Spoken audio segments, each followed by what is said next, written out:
I feel like Twitch finds me to be inconvenient. I think that I am inconvenient to Twitch, and they wish I wouldn't be what I am, but I do be what I is, and they don't like that. I get it. I understand. I know how it is. But, yeah, that's about it. And, yeah, maybe XQC can make it off them. I don't know. I've got no idea. Your Clash of Clans group is going to push for top 100 in the world in a month? Wait, really? Wait, what the fuck? That's crazy. Elon Musk should buy Twitch? No. I think Twitch is... The problem with Twitch is that it's not that some people get in trouble, it's that some people don't get in trouble. It's the issue is like, at least to me, it seems like there's a pretty clear political bias with Twitch, and people that are aligned with that political bias are given privileges that other people don't have. I think that's really just what happens. And I feel like if you have a system like that, there's only a matter of time until people start calling it out and get really frustrated. So yeah. And yeah, exactly. Blatant favoritism. Yeah, I think so. And I think it's a huge problem. So is Twitter. Well, there's a lot of platforms that are like that. You have to understand that a lot of people think that, you know, like pushing their like worldview is like a moral they have like a moral mandate to do this, right? They have a you know, they're obligated to push their worldview. And so when you have people that think like that, well, guess what happens? You have a lot of people trying to push a worldview. It's that simple. So yeah. And hypocrisy is so annoying. I hate it. I don't really think the hypocrisy is the main issue. I think it's just mainly that you know, it's just unfair treatment. I mean, you can call that hypocrisy, but like, I don't really care if somebody's hypocritical, but just don't make it a rule, right? Did the bounty guy get banned yet? So it was really funny. So basically the guy that put out the, what was it, $100,000 or something like that to like somebody to like fuck with Destiny. Yes, the guy did get banned. Now here's the thing. What did I say in my original post? What did I say? I said that he had to get banned for at least 2 weeks. I really hope that that's what happened. I hope that it was for at least 2 weeks. And if it wasn't... So here's the reason why. It was 3 days. Imagine it was 3 days. Yeah, and if it's a 3-day ban, so let me explain the reason why that's so problematic. The reason why is because if you ban somebody, you acknowledge that they did something wrong. It is defined because if they didn't do anything wrong, there would have been no reason to ban them. So if you ban somebody, and you only ban them for 3 days for making a threat on another person's life, or a bounty or some form of incentive on another person's life, if that is a 3-day ban, then why is saying a racial slur 14 days or a month? Like, in what universe is saying a racial slur worse than putting out a real-life hit on a person? Nowhere. It's insane. So, I do want to say that it's not completely called off. If the guy doesn't get banned for at least 2 weeks, then I will still have the Dan Saltman on, and we'll talk about everything that Twitch has been doing. So yes, exactly. And so that's basically what it comes down to. Twitch, yes, you should have never gotten more than 3 days. It's not about me, right? Like, I wasn't really even talking about me. I didn't use a racial slur. I said something stupid, but I didn't use a slur. I was talking about, like, Frogan and, like, Denims and them, right? And so, yeah, that was different. Wife and I are loving your videos. Thank you, man. I appreciate it. And we literally need a ban tier list. Well, I feel like there isn't really a ban. Should the FBI get involved? I actually mean this, and I'm not kidding. The answer to that, give me 1 second. Sorry, I realized it was fucking hot in here, and I don't like being hot. And so anyway, should FBI get involved? Yeah. I think so. I think they should. The reason why is because you just can't go around saying stuff like that to people. Because it's like, so the reason why I didn't pursue it with Denims is because I didn't want to waste their time. Like, I mean, I've never had, like, you know, people can say like white privilege or whatever, but I'll tell you myself, I've literally never had a bad interaction with anybody representing law enforcement. Never has it ever been an issue. I'm always cordial and polite and reasonable, and they usually seem to respond to that, right? Big surprise. If you don't act like a psychotic, belligerent asshole, they're not going to treat you like one. And so anyway, I don't want to send them on a wild goose chase over something that I know isn't true. I knew that wasn't what happened. And so it's like, if I went after that and I was like, oh yeah, let's pursue this, well, what the fuck I'm wasting their fucking time, right? And so that's why I didn't do it. And so it's fair. Yeah, it's extremely fair. It's like, I mean, really, it's just, that's the way I see it. And white privilege, I mean, white privilege. No, I don't think there's, I think generally it doesn't matter like who you are. If you are polite, cordial, and respectful, you will have people that will reciprocate that behavior. And if you're not, you will also have people that reciprocate that behavior. It's pretty simple. Now, obviously, there's going to be assholes no matter what. There's going to be racists no matter what. But if you want to have the lowest probability of having a negative encounter, well, the best way to do it is to not have the encounter in the first place. And the second way to do it is to be cordial, polite, and compliant. You know, it's really just that simple. That's the highest probability, best outcome, right? It's pretty simple, right? And anyway, let me see what the rest is. You got the information of BLM versus January 6th wrong. I can prove it. Great. Okay. Well, I'm not interested. I'm going to time you out. And so I'm not interested in hearing, like, this is some other argument from the other day. You're probably arguing about something I didn't say. I don't want to waste my time. Don't want to waste everybody else's time. Anyway, let's move on. Basically, here's the way I see it, right? Is that if they ban the guy for a couple of days, like for a 3-day ban, what they're saying is that you can put a threat out on a person's life and it's only worth a 3-day suspension. You realize what that means? That's crazy. Like, imagine that. It's unbelievable. He said it was 3 days. Well, yeah, but like, who knows whether that's going to happen or not.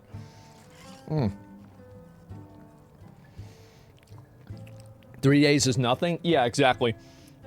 So, what do you think about what I said? I don't know. I'd have to look and see. But it just wants to get attention. Yeah, 3-day ban is a nice slap on the wrist. Yeah, no, if that happens, if he does only get a 3-day ban, we're not calling off the stream. You know, it might not be on the Tuesday because it might not be the 3 days. I don't want to plan it super early. So we might have to wait until like that following weekend. But I will be going over all of the anti-Semitism, all of the racism, all of the favoritism, and all of the bad actions and bad actors on Twitch that have been allowed to effectively infect the website for years now with basically no repercussions or accountability, right? And so, yeah, that's what's going to happen. But hopefully Twitch will make the right decision and they will give him a ban that is actually sufficient based off of what the accusation is, right? It's pretty simple, but we'll see what's going to happen. Do you remember when said the same thing about teacher? Oh, I don't know about a teacher. I've got no idea. Holiday for 2 weeks so people forget about it? Oh, yeah, I do remember that. And are you putting your channel at risk again? My channel is always at risk. The reason why my channel is at risk is because people at Twitch... So the logic is that people at Twitch don't like me. If anything, I'll be totally honest, I actually think that being outspoken against Twitch probably puts my channel less at risk because you have to understand that like Twitch, everything that Twitch does is reactive.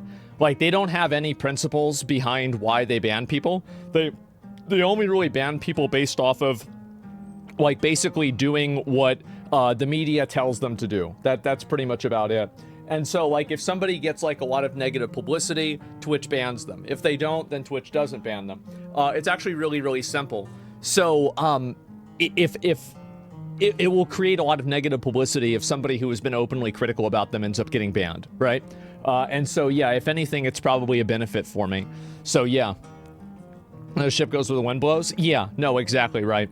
And that's the way I see it. You've seen the new Tyler Oliveira video? I saw it. Well, I didn't. I saw that the video was made. I did not watch the video.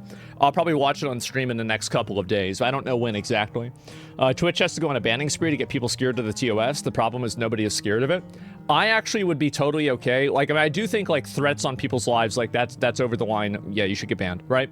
But otherwise, if Twitch wants to take the policy that like Twitter does, where they say like, listen, like you're going to be able to say whatever you want and we don't really care, then I think go with it, right? I mean, you want to do that, that's totally fine.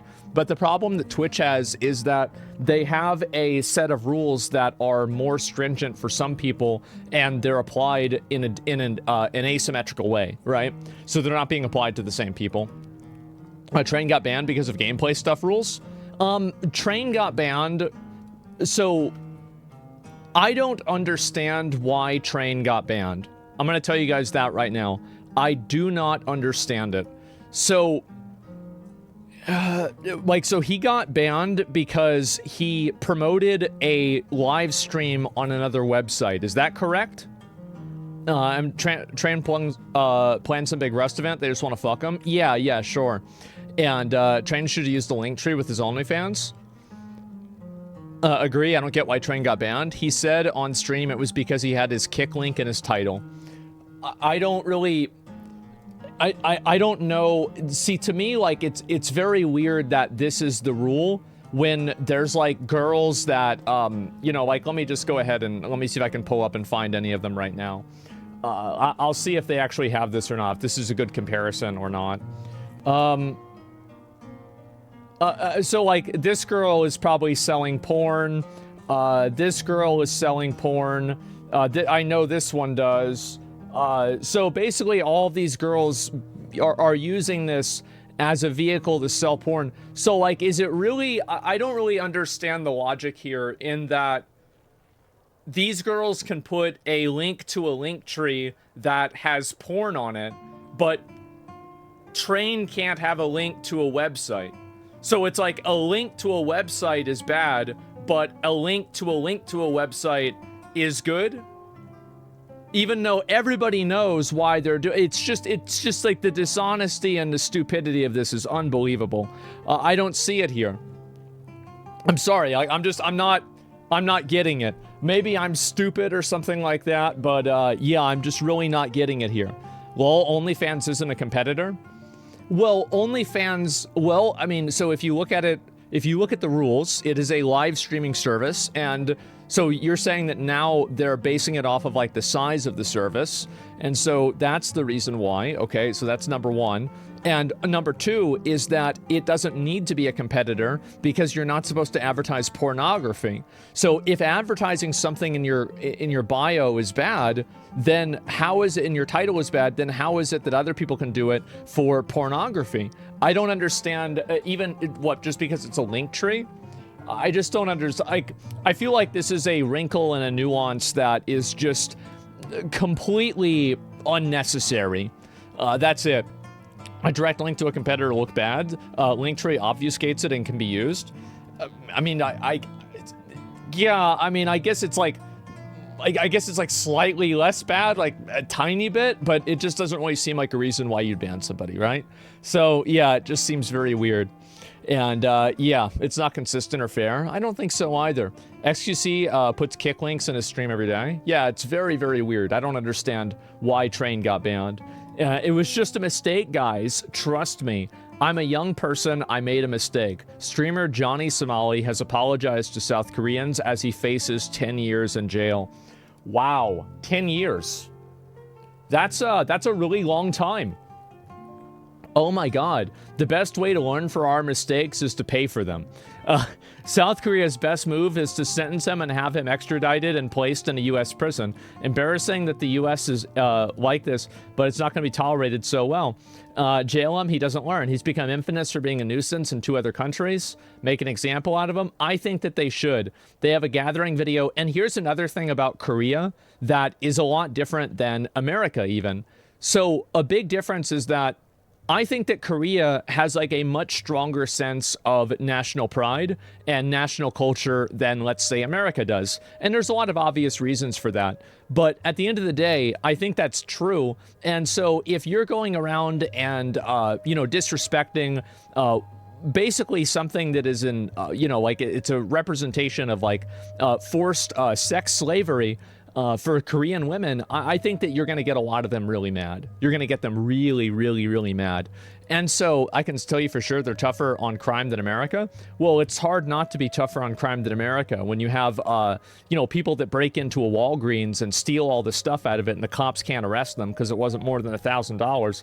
It's not really that hard to be, harder on crime than that. And so, yes, I do think that Korea should hold them accountable for this. Because at the end of the day, and this is like one thing that's like really, really important in my opinion, it's about the intention.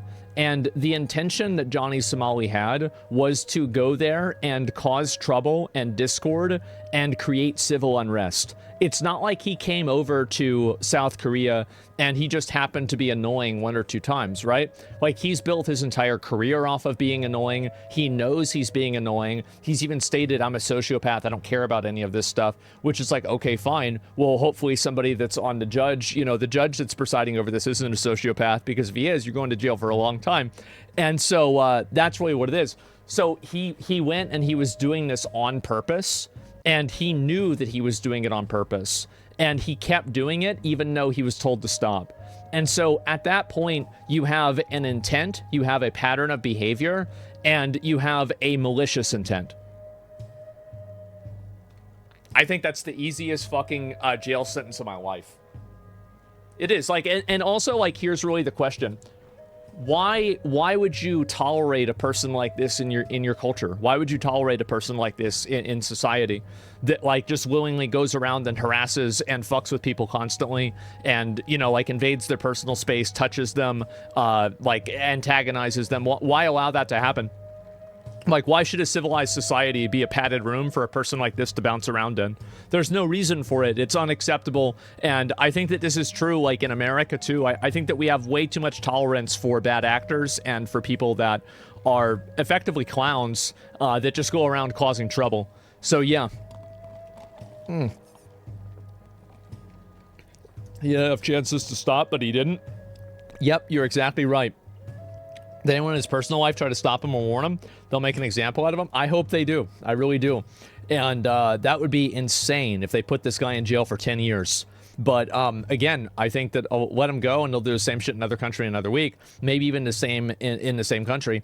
Well, that's exactly what happened in Japan. Is that Japan let him go and they were like, okay, fine, just get the fuck out of here, basically, right? And then he immediately went over to Korea and started doing the same thing. And I'll tell you the reason why he did that. Why do you think he went to South Korea and not China? Because if he went to China, we wouldn't even know what happened to him. Yeah, at this point, we would have no idea. Like, he was like walking down the street in China and, now he just, I don't know where he went. Where'd he go? I don't know. And never hear about that guy. Yeah, whatever happened to that guy? Well, probably got his organs spread out and, sold off to the highest bidder. And so lost in China, yeah, that's really what comes down to. And so no proof, yeah, he got re-educated. I don't know about re-educated. I don't think they'd re-educate him. And anyway, so this kind of stuff happens, and I'm like, okay, this is a person who's going to the polite, Western, soft countries that he's trying to make them worse. And I think also, and this is like a big component, is that we have like every civilized society is on the blade of a knife. And it is very easy for a civilized society to deteriorate into an uncivilized one, whether that is through totalitarianism, whether it's through authoritarianism, whether it's through terrorism, whether it's through, like weird social strife, like what we had in like 2020. This is on a razor's edge. And so you can't allow a person to come into a civilized society and ruin it. That's effectively what they're doing. They're ruining it. And so why let that happen? That's the way I see it. Passports are a privilege, not a right. Passports are a privilege, not a right. That's true. Yeah, absolutely. And so, yeah, F for the isms. Yeah, big fucking true. And so that's the way I see it. I don't care, guys. I'm a sociopath. I don't care. I hope not. I hope he doesn't care. Yeah, I wonder what they're going to do to him in prison. I don't know how South Korean prisons are, but I'm pretty sure he's probably not going to have a good time. So yeah, that's what you get. Fuck around and find out. And so, yeah, he's about to care? Yeah, I guess so. And Desmond ever cover the Lauren Chen Russian influencer campaign stuff? No, I heard about it, but I didn't look into it myself. I don't know like what all the details were. I apologize. I don't really know a lot about that. Can't comment. What is this? Notice how she didn't bash his masculinity or invoke any girl power nonsense, and still she came off as a powerful female character in the movie. Yeah, that's good writing. Well, this is from Man of Steel, right? I'm pretty sure it was. No, there's plenty of characters that are like that, and they exist all over media, even though there's some people that like would have you believe that they don't. The only people that actually think that they don't exist are just people that have like really fucked up and like contrived worldviews, you know? Have you ever seen how Japanese control their prisoners in jail? It's so wild. I've heard of it, but I know that a lot of times that that's of course what happens. A woman is shaving her head because Trump won the election. What the fuck is in this woman's closet in the background? Oh my god. Okay, let's watch it. When this is the only thing we have left, when this is the only thing we have left to controllers. Okay, I don't know if that's hard to read, but okay.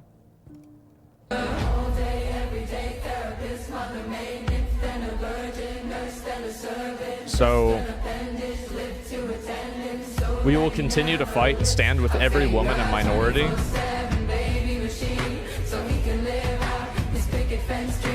We will not bow down. We will not give up. Bro, this girl thinks she's Furiosa when she's living in some upper middle class suburban neighborhood.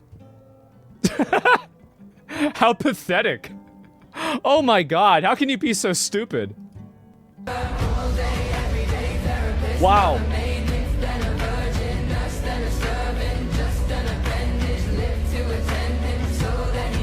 Oh my god.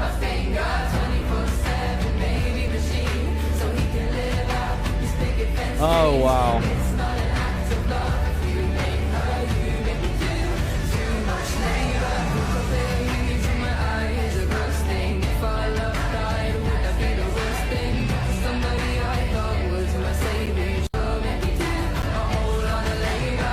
You might think this doesn't make sense, but when you see the sex doll in the background, it actually makes perfect sense. This is a deeply disturbed individual. I have never seen a girl that shaved her head that was not precipitated by a tremendous and astronomical mental health crisis.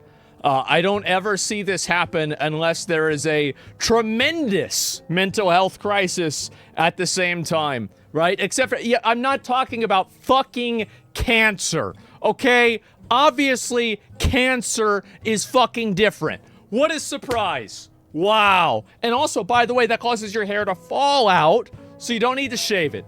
But yes. Anyway, absolutely. It's insane. So yeah, wow. Wow. Why am I not surprised? Well, she sure showed him. Yeah. Yeah, he better, yeah, that's what you get. She did, yeah. Bro, we've got gated community Furiosa here, recording herself making a statement on social media. Incredible. Trump is shivering? Bro, like, yeah, this is scary. Oh my fucking god.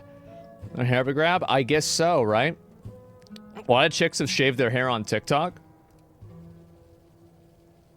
I really think that, like, people don't understand how bad the mental health crisis is in the country.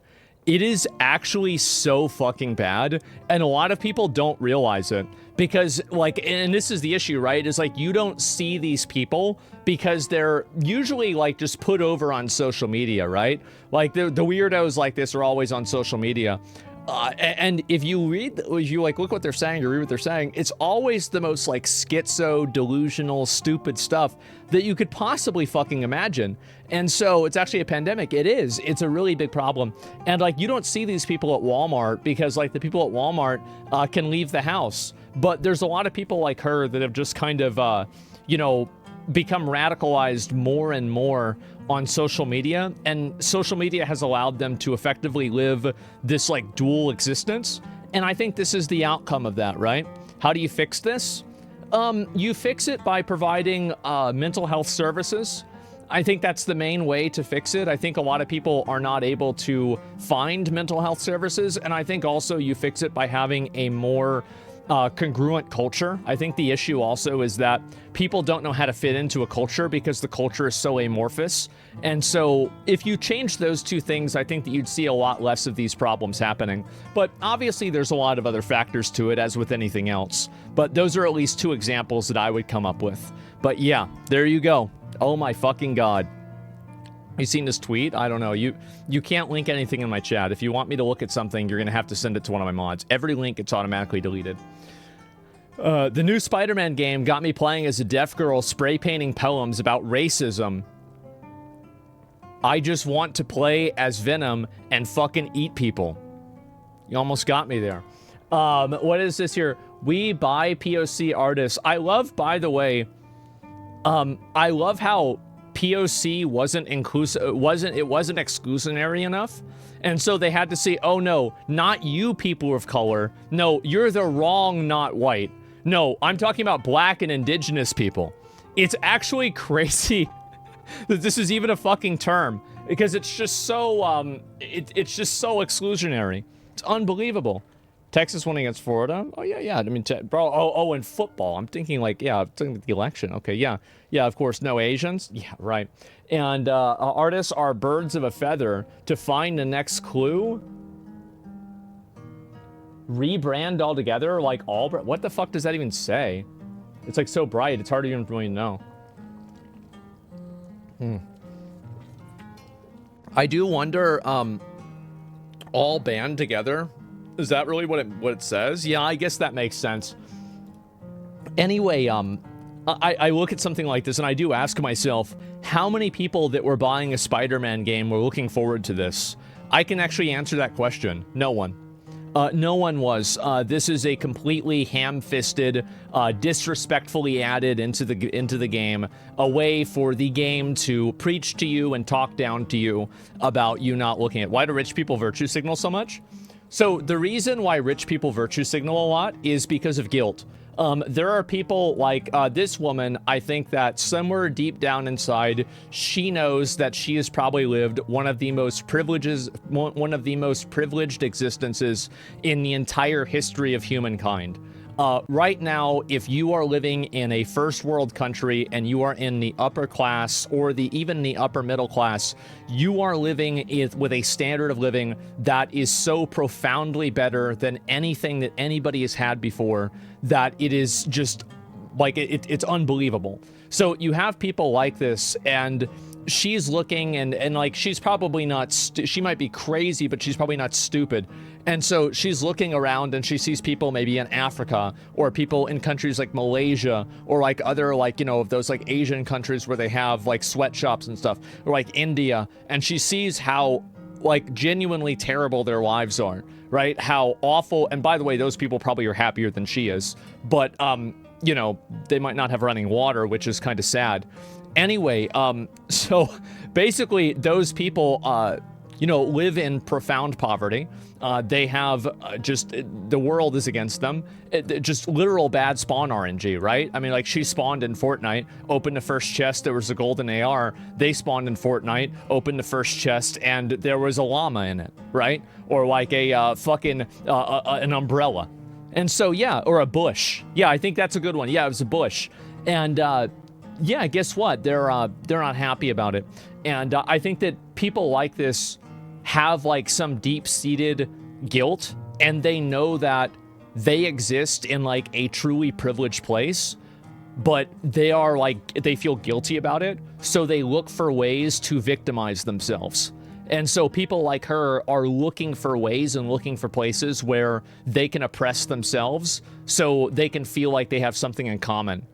And that's the real reason. It's that you can never, like, there is a huge mental health problem with, I think, middle class and upper middle class people that are looking for somebody to nail them up on a cross.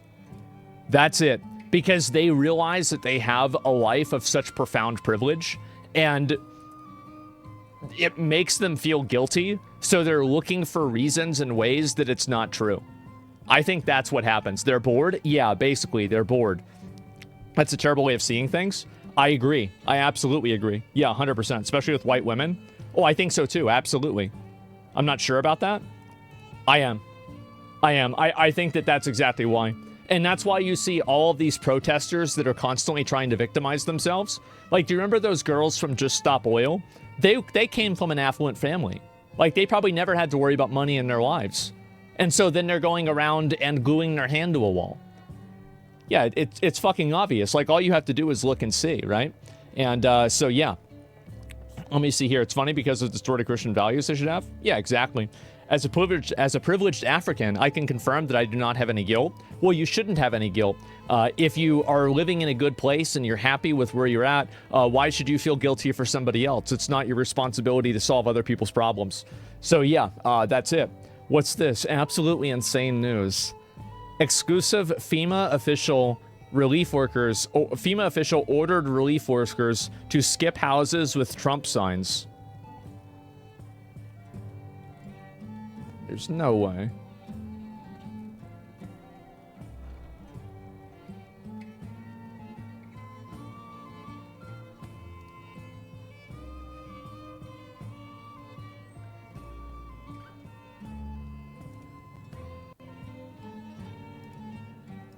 What? Implement best practices. No, not one goes anywhere alone. Not one, okay? Avoid homes advertising Trump. Practice de-escalation and preventative measures. Communicate and follow the rules. Bring a towel with you tomorrow in the field. Frequent breaks. Okay, and then notes, Trump sign, no contact per leadership. So there's no way this happened, right? A federal emergency management agency employee has been removed from her role after she advised her disaster relief team to avoid homes with signs supporting Donald Trump while canvassing in Florida after the aftermath of Hurricane Milton, the agency said Friday. A FEMA spokesperson told CNN in a statement that the agency is... So it's not even a question of whether this happened or not. Like, they're just admitting it. They're like, yeah, this happened. Deeply disturbed by this employee's actions, and the incident is under investigation. The agency did not identify the employee. The employee who issued this guidance had no authority and was given no direction to tell teams to avoid these homes. Yeah, big surprise they weren't told to do that. First reported on the incident, citing internal correspondence, which she instructed them to avoid homes advertising Trump. The agency is currently investigating how many houses were passed over by the canvassing team. Oh my God. Ron DeSantis said following reports that he directed state officials to investigate the matter. The blatant weaponization of the government by partisan activists and the federal bureaucracy is yet another reason why the Biden-Harris administration is in its final days. At my direction, the Division of Emergency Management is launching an investigation into the federal government's targeted discrimination of Floridians who support Donald Trump. Wow. This is the kind of stuff that, like, if I read like, you know, I'm the kind of guy, like, if I read a title of an article and I'm like, oh yeah, this is like an extreme thing, I don't believe it. But it seems like this actually happened. I mean, FEMA is just coming out and immediately taking accountability for it. It's not like they're like saying, oh, well, we're not sure whether this happened. They've already apologized for it. Oh my God. I'm not saying it didn't happen. It's not exactly convincing evidence. At least there's somebody smart here on Reddit. Yeah. I read on the article, but it didn't link to any official statement by FEMA. A FEMA spokesperson told CNN in a statement. Okay, so maybe he just didn't see that article. Yeah. Okay, yeah. So apparently that actually did happen. Yeah, for sure. All lies? Well, I think some people just, you know, again, people just don't look into it Reddit-wise. So there's a lot of people on Reddit that aren't really that smart. But anyway, I'll look at a few more of these. And also, he might have just not seen the article. He doesn't necessarily have to be stupid. What's this here? It's literally everyone in rural Carolina. What's more troubling is she says to avoid salt, yet get electrolytes. I hope this is fake because somehow, what the fuck, we lose votes every time leftists try shit like this? Yeah, absolutely. Who's the fascist now? I guess so. And there we go, guys. Well, the positive is that there is a good ending for the story. She got exposed for it, and she got fired, and that's pretty much about it. And it's going to be pretty hard for her to get another job in this type of a field again, right? After you get removed for this. This is crazy. It's really, really, really bad. And so, yeah, should be charged. I don't know. I mean, I think that, you know, Florida can figure that out themselves. But either way, it's very good to see this. But how much of this goes unknown? Well, hopefully less and less every day now that people realize that, you know, they can call it out and get support, and you can blow the whistle on stuff like this and things are okay. And so no misinformation or disinformation. Unfortunately, that's not what happened. I wish it was. Yeah, absolutely. When Trump's in office, she's going straight to prison. I don't know about that, but we'll see what happens. But yeah. Ignore the cause, just keep spreading misinformation. Yep, that's pretty much about it. And let me see. Wait a second. So you think this is it's a good thing? Wait a minute. I'm confused. Trump support voters make a death threat. Okay. So wait a minute. So you think this is good? I'm really confused by this. Are you like an advocate for this? Like I'm just I don't understand it. I'm spreading misinformation. What's the misinformation? Trump voters are making death threats? Oh, how do you know that Trump voters were the ones that were making death threats? How do you know that?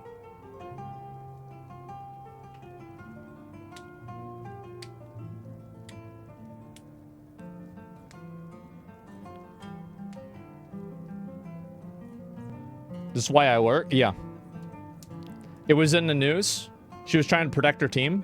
No, she's not. If you use that logic on anything else, if you categorize another group of people by anything like that, that's not the way it works. Also, it was in the news. Okay, it was in the news. So let me go ahead and make sure I understand this. You think that it's okay that they categorically stop providing service to all Trump members and all Trump people because what I bet there were like 3 people that were Trump supporters that maybe said this. And also, that doesn't mean that other people that weren't Trump supporters also said this too. Where's the logic here? Yeah, where's the logic? It doesn't, it's just a bit, yeah, it's unbelievable, man. Yeah. Can you make the same argument for gang areas or high-risk danger zones? Exactly, yeah. It's like, imagine if they said, like, yeah, if somebody has this kind of a car or, like, something like this, or they have something that, like, looks like a gang sign, you know, or any, like, gang paraphernalia out there, oh, just ignore their house. That's not how it works. That's obviously not how it works. It was a temporary measure after a bunch of death threats while they were trying to reach people. After a bunch of death threats.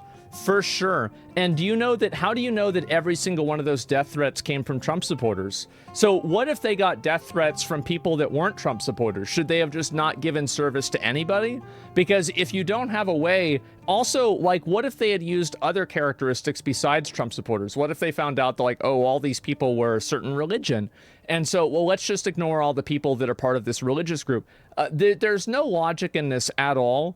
And it's unbelievable. And this is the problem that I think a lot of these people have. The issue that a lot of them have is that they're unable to look at anything outside of a outside of the immediate reality. And so they can never entertain the idea of a hypothetical outside of what's immediately happening. So a good way to tell whether something is a good idea or not is to change the vocabulary in it and maybe have like, okay, well, let's say, you know, is it okay to say something like this about people like this? Well, you know, replace this group with another group that you're more sympathetic towards. Does it sound okay? No, it doesn't. Okay, well, then you shouldn't say it about anyone, right? It's very simple. But a lot of people don't understand that.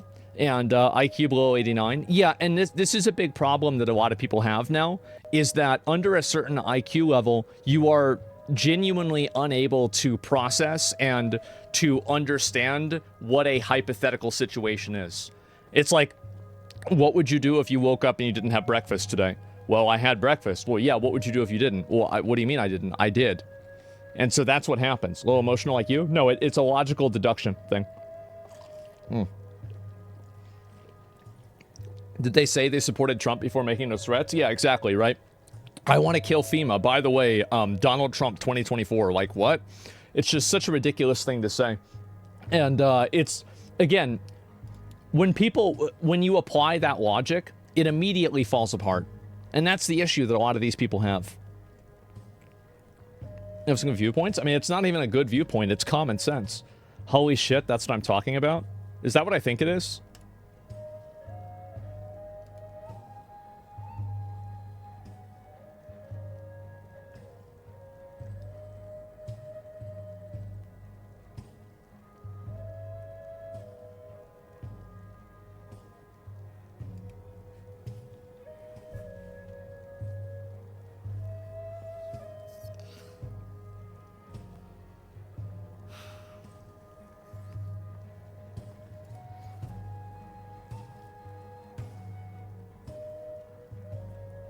I don't think we can watch the rest of this. I think that's enough. It's a cup holder? Yeah, it's a cup holder for, like, those, like, longer drinks, like a Red Bull can or something like that. Yeah, that's what it is for sure. Let's see here. You're gonna corrupt the last males in the country? Oh! Ooh! I told ChatGPT to make a realistic photo of a Reddit mod?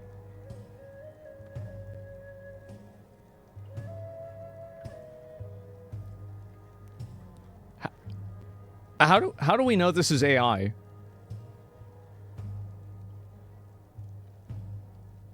I don't know if this is AI or not. That fucking chair? I'm sure they have chairs like that. You could find it. Yeah, I don't know if this is how this could be real, guys. Guys, I think this could be real.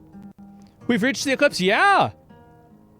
That's the guy you just banned? Oh my god. And now we had to get up. Oh man, he must be really mad. Actually, okay, somebody brought up a really good point. The chair couldn't hold his weight. Okay, it's AI. You're right. There's no way that could have happened.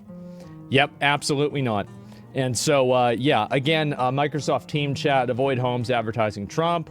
At least 20 homes with Trump signs were skipped from the end of November into December. So over 20 houses were skipped. Oh my God. This Trump sign, no entry per leadership. Wow. Also, chair has 3 legs. Yeah, but you could say that's because he broke the 4th one because he's so fat. So I don't really think that necessarily, rules it out. That's just me. So yeah, only 1 leg. Yeah, I could see like, yeah, maybe he leaned back a little bit. It's just like, pop! And he's like, that's it. Why'd he keep it? Probably because he hasn't gotten his allowance from his mom yet to buy a new one on Amazon. That was quick. Central Committee. So I did see this. This guy did get banned. Which was good. Very good to see this happen. So this was a person who has gone and they basically put out a... I can talk about just for a minute or two. We just can't stop winning, guys. So, and also, like, I understand that, like, it's a big ego thing, and I like to, oh yeah, they did that because they were afraid of me doing the interview thing. I think that he was probably going to get banned anyway, right? And, like, maybe me bringing attention to it brought it, like, made it happen faster. But I feel like this guy was probably going to get banned either way. So it's not like I made them do this. However, it is a funny narrative to say that. So basically, this guy got banned for literally putting a hit out on Destiny. And what I find to be so fucking funny about this is that this means putting a hit out on somebody only gets you a 3-day ban. You understand? Because, like, if he didn't do anything wrong, then why should he get banned? There's no reason somebody should get banned. Only 3 days? That's what people are saying. So I said that if he's not banned for at least 2 weeks, I will go through all of the bad stuff that's been going on Twitch with all of the advertisers and the problems that they've been running into. there is a lot of stuff, and I also want to say there's a lot of stuff that has not been made public yet. And so this will get worse. And so if Twitch doesn't want to uphold their terms of service and they want to give preferential treatment to people based off of convenient politics or some other type of alignment, this is just simply not going to happen. And yeah, I'm going to talk about it as much as I can because that's what needs to happen. It's not even a question. Do it? No, it's... And really, I mean... Whenever I'm doing something like this, I do genuinely think that I'm doing the right thing. Because, like, this makes people on the platform unsafe. It makes them unsafe, and there's no reason that a person should be able to say something like this. And it's unbelievable. Doesn't that put a target on your back for the Twitch stuff? Of course it does. Of course it does. But at the end of the day, I don't really, like, I don't think I'm going to get banned for talking about this stuff. Like, imagine the bad, you have to understand, imagine the bad publicity. Oh, wow, Twitch bans somebody who's criticizing them. They're going to look terrible. Then everybody's going to be talking about that. It makes me into a martyr. So no, of course not. I'm not worried about that. And also, if I get suspended or I get in trouble, I'll go over to Kick or Rumble or somewhere else. I'll just stream over there. It's not that big of a deal. So yeah, give me 1 second. Hello?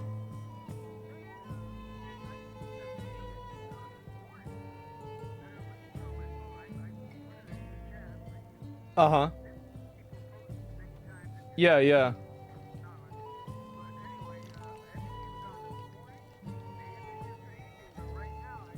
Mm-hmm. Yeah.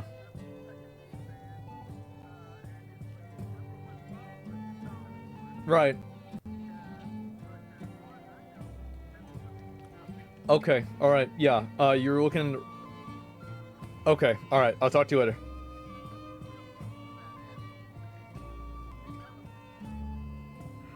Oh, tell him what? Here, you can say it.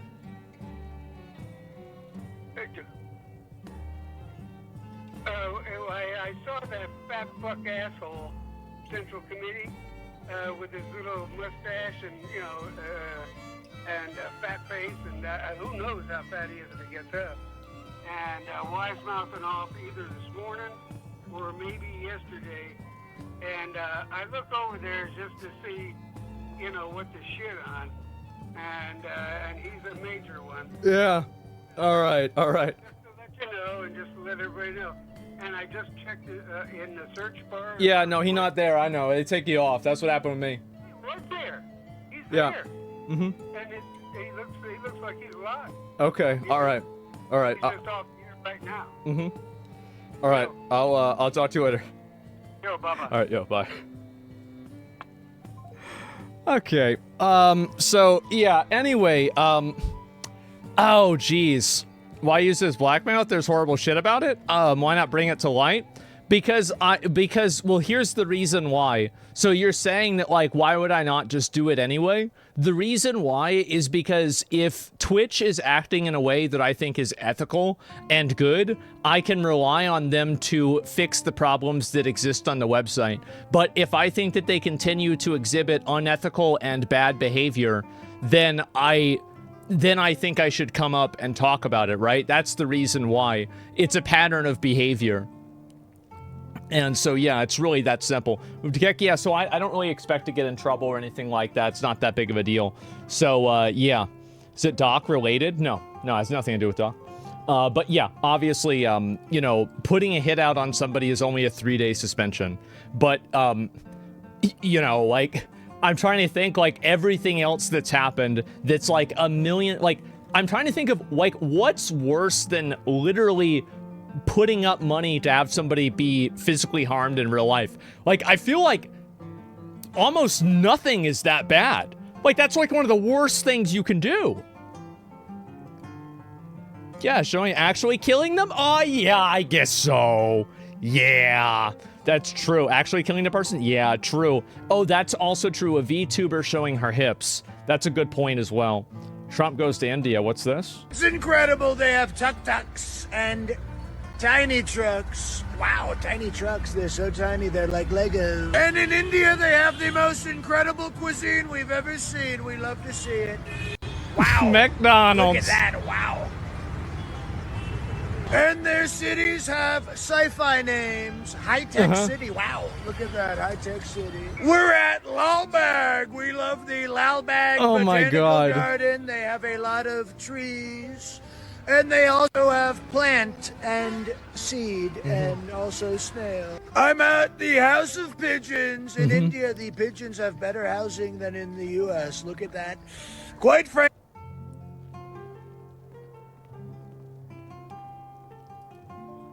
the pigeons, they've been abandoned by society. They're the stray dogs of the sky. There's almost as many Indian people here as in San Francisco. And the... My God. The thing is, I could easily see him say something like this. So incredible. They put the bathtubs in the living room so you can watch the bed, and then when you're on the bed, you can watch the tub. The bath-to-bed pipeline is very bigly. Oh my fucking God. The abandoned dog. I could easily see him say this. I saw one the other day. This shit was wild. Let me see if I can find it.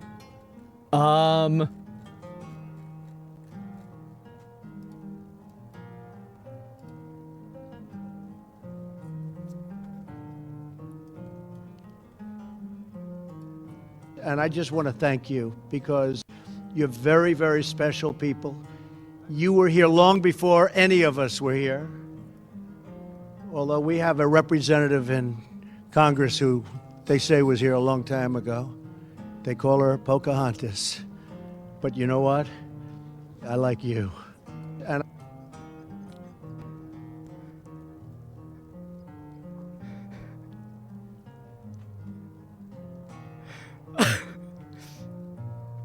by the way, Trump won the Native American vote with 64%. He won. He won him over. That's it. Meme president. That's right. So is this AI? I don't think so. I think it actually happened. The content president. What's crazy is that, yeah, you are locked in for 4 more years of this shit. Oh my God. Let me see here. And someone paid to play an entire episode of My Little Pony on Asmongold's YouTube channel as an advertisement. Oh, that makes sense because of bronies. Yeah, of course. That's probably a good idea. Facing a volcanic apocalypse together, only to be roasted again 2,000 years later, the two maidens in Pompeii may have been gay lovers. Imagine sheltering from volcanic ash with your best friend, facing unimaginable terror in your last moments alive, and not thinking to sit 6 feet apart from each other in case an archaeologist 2,000 years later comes in and calls you gay. Ooh. That's bad. That's real bad. Ooh. It's a jab at Elizabeth Warren? Yeah, exactly. That's really fucking funny. Oh my God. And what is this? First and last time using Twitch? This is ridiculous. Add 1 of 9? Wait, have they leveled up? I thought it was only 1 of 6. I've never seen 1 of 9. That's unbelievable. The best part is how it pauses if you change the window or tab. Is that true? I don't even know if that's true or not. It's always 9? No, there's no way. I'm gonna see if I can pull it up right here.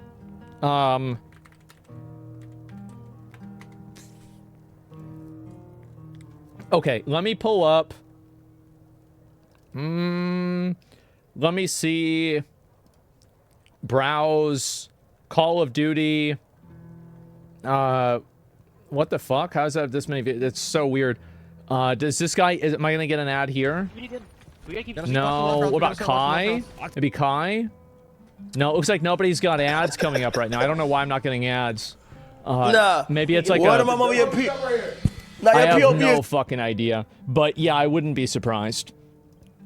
I've seen a country advertisers don't target. Yeah, bro. Like if you want to get rid of the advertisers, just get a VPN and set your country to Madagascar. Problem fucking solved. And so we saw this really fucking sad. Sucks. Me presenting my ChatGPT written essay, which I'm reading for the first time. He's going to protect women whether they like it or not. Well, if his definition of protection is not the freedom of choice, if his definition of protection is making sure our... Why don't they just have her read off the teleprompter? Like, I mean, you just look like an idiot doing this. Like, I mean, just have people read it. Just read it off the... Because they have teleprompters there. I mean, like, it broke.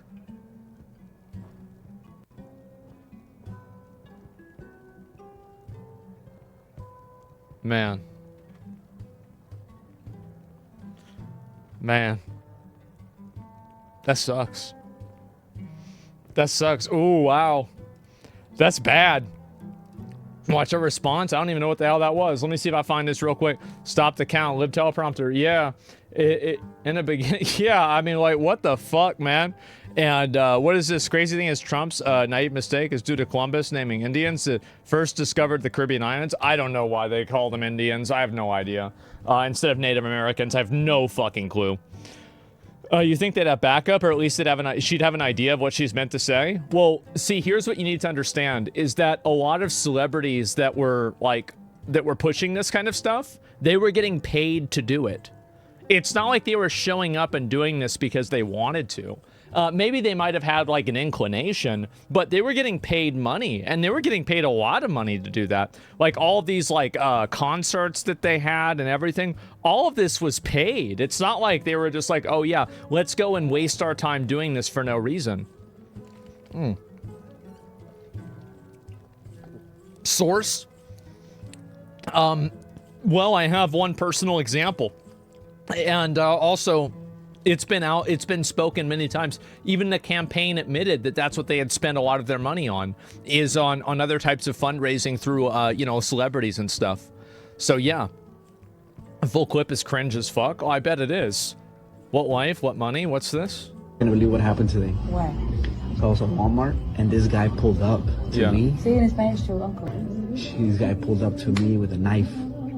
Stop it. And it's like, your life or your money? Stop it. And I said, bro, I'm married.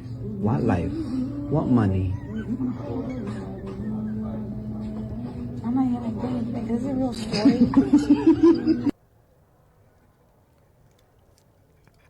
Man, that sucks. Good one, yeah.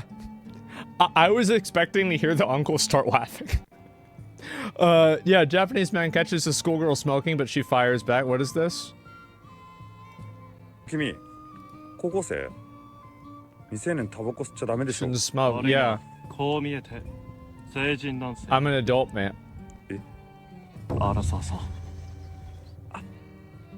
失礼いたしました。俺のバイク乗っていくかい？いえ、結構です。 Wanna ride on my bike? いえ、結構です。怖い。 What the fuck? Make your business great? Oh god. Oh no. It's this guy? Oh god. Okay, here we go. Let's look at it. China, China, China. You can't trust anyone, but you can trust China, LC Shine. Best service, best factory, best quality. This style is very popular now. Put it in your storefront. It's and a nice make your one. business great again. Any size, any shape, any color can be customized. Oh my Can you fucking believe god. that? We ship worldwide, no MOQ, and 3 years warranty. It really is. Send your logo to my email to get a free quote. Follow Wow. the LC sign in China. The way he fucking says it. Oh my god. I will watch this eventually. Inside the country that banned free speech. Wow. It's funny to me that, like, what is this? A loading screen from Kingdom Come Deliverance 2? Oh my god. What a fucking game. The Witcher Gay Hunter. What is this?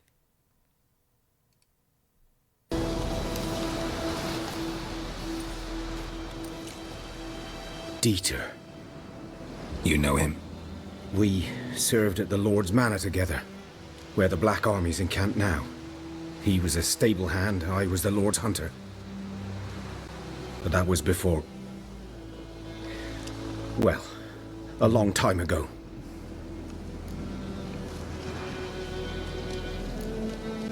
Before what? Before what? Before they drove me from the village. What did you do? Nothing. I'm a freak. Sorry. I'd rather not talk about it. I'm a freak too. Aye, but of another kind. If it's lycanthropy, I can help. What? Lycanthropy. Werewolves. Handled a few cases in the past. It's usually a simple curse that... The Lord's son, Florian, and I, we loved each other. Dieter walked in on us in the stables. They drove me away. Florian hanged himself. Lord started drinking, and the estate fell into ruin. Oh. That's the long and short of it.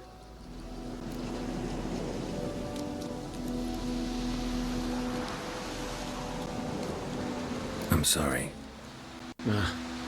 Ancient history now. I was to show you where I found the Nilfgaardians. Come. Man. Griffin. Do you know what this would be if it was Dragon Age? It would be like... The dialogue option would be like, I'm a freak too, and then it would have parentheses, this unlocks homosexual, like, gay, LGBT activation, extra quest line, or something like that, right? It's like telling you that. You know what I mean? Like, yeah, absolutely, that's what it would have been. Okay, look at me. Yeah, exactly, it's so quirky, I know. It's nuts. Suddenly I believe in reincarnation. Okay. Okay.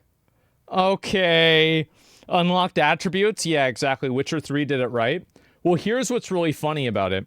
Most games do it right in a lot of ways.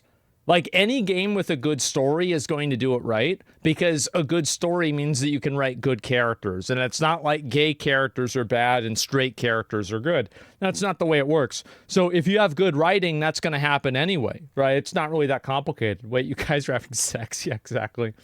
History Channel's at 3 a.m. Despite their best efforts, the Chinese military, fighting with all their might, ultimately succumbed to the overwhelming power of the alien invaders. The aliens thought Earth's conquest would be swift and easy, but they were wrong. With the unexpected return of Hitler... Ancient alien astronauts theorize. I am a weapon to be wielded. The monster under your bed, the shadow on your wall. Fear not, DJ Clancy, for the feel will not dull the pain of what is... Oh, God. Oh, fucking God. Bro, it's whenever I got that machete. I remember I took this picture in Christmas. Oh, my God. That's something? Yeah. Try this with your sword. How fast is a greatsword? In fictional media, greatswords, Zweihanders, and other two-handed weaponry are big and heavy. That's, by the way, that's the heavy attack with the Zweihander in Dark Souls 1. And slow. Often to the point of slowing down the wielder. But how does that compare to real life? While there certainly are examples of historical weapons that were pretty big, the actual weight of something like this is less than people tend to expect. And while it's not exactly a whippy fencing tool, there really wasn't a lot of point in a weapon that took 30 seconds to reset after each strike. Yeah, it's a maul. That's totally different. Were intended to be used relatively quickly. Yep. So let's put that to the test. At 2 meters long and 3.6 kilos, this is on the larger side for swords that would have seen use. And as a relatively scrawny 5'11", I'm way on the smaller side of people that would use them. So if I can make you do this... I don't even know if that's true, by the way. I thought that based off of nutrition and just like the way that people were back then, 5'11" would actually be quite above average. I'm way on the smaller side of people that would use them. Anyway. So if I can make it do this... then imagine what could be achieved by someone who knows what they're doing. Well, it's also with the adrenaline, right? I mean, like, I think, honestly, there's a reason why, you know, basically every military that ended up, like, kind of becoming very good at, like, any kind of warfare, like, the main people that use Zweihanders and, like, claymores and large swords, my understanding were they were basically not really mercenaries, but they were the equivalent to that. And it was not really used as, like, an elite fighting force weapon. Yeah, like, I feel like spears were just better in every single way. Spears and halberds and stuff like that, that's really what people use the most. That's my understanding, at least. The spears are OP? Yeah, nobody was using this shit anyway. And if you look at, like, other weapons, like, you know, a Roman gladius or something like that, Like, the reason why those weapons are not like spears, and also they did also use spears, but it's because they had to work in a formation and everything too, right? It's not that simple. If Twitch is finally banning people calling for violence, let's revisit a few. To be fair, Sean had this happen a long time ago. I'm fine. We can let bygones be bygones. The guy fucked around. He shouldn't have said it. Everybody knows he shouldn't have said it. However, this is like a year ago. How about just, you know, from now on, why don't we just stop threatening and try to talk about killing people, right? That's the way I see it. And he doubled down on it on Twitter. Yeah, he's a retard. But, like, at the end of the day, you know, I don't want to go back, like, you know, 6 months, a year, and try to find something somebody said and get them, like, retroactively banned for it, okay? Like, that's the way I see it. So, yeah. But he absolutely should have been banned when this happened. It's not even a question. And what is this here? Aslan when he was young. What's this? I would like to be a terrorist.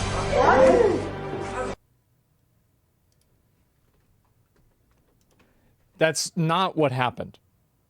Okay?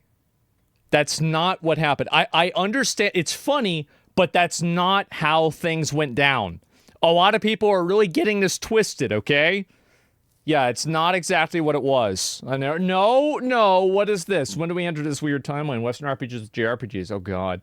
I'm just posting here so I can get banned on all the woke subreddits. Is my subreddit like the bad one? I don't know, did you vote for Trump? Yes. Will you accept him as a legitimate president? No. Yeah, there you go. Dragon or the Veil Guards. I don't know if I want to watch. This is a 23-minute video. I've already seen a lot of this before. Like, there was like one thing I was going to watch with this, but actually, I'll show you guys one thing about this anyway. I just saw it. Is it a good one? Really? I don't know. Maybe I should watch it then. Anyway, let me go ahead and take a look at it. Oh, actually, I'll watch this.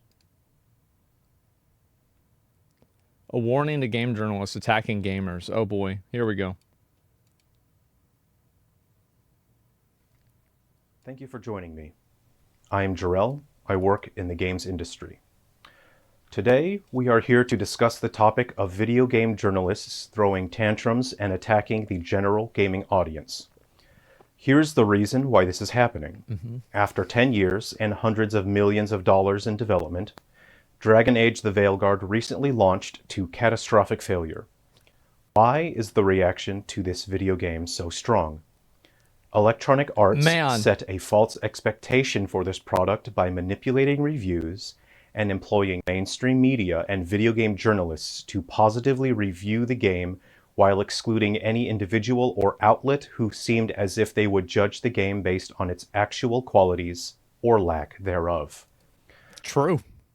In short, the marketing for Dragon Age: The Veilguard set a historic watermark for how maliciously deceitful marketing and advertising for a product can be. The last time this happened was Starfield, where all of the journalists and people rated it massively well, and then the game came out to catastrophic failure again. And even Starfield, you have to understand, like, Starfield peaked at like 250, 300,000 players, and that was with it being a day one Game Pass game. So, like, this is like, I would say, 3 or 4 times as big of a failure as Starfield, if not worse. All early reviews lied about the game, saying it was actually good and rating it suspiciously high. This resulted in customers feeling rightfully angry and betrayed when they played Dragon Age: The Veilguard, only to find the story and dialogue were written by incompetent activists with severe mommy issues, who utterly lack any maturity, real-world life experiences, or any basic understanding of the storytelling process.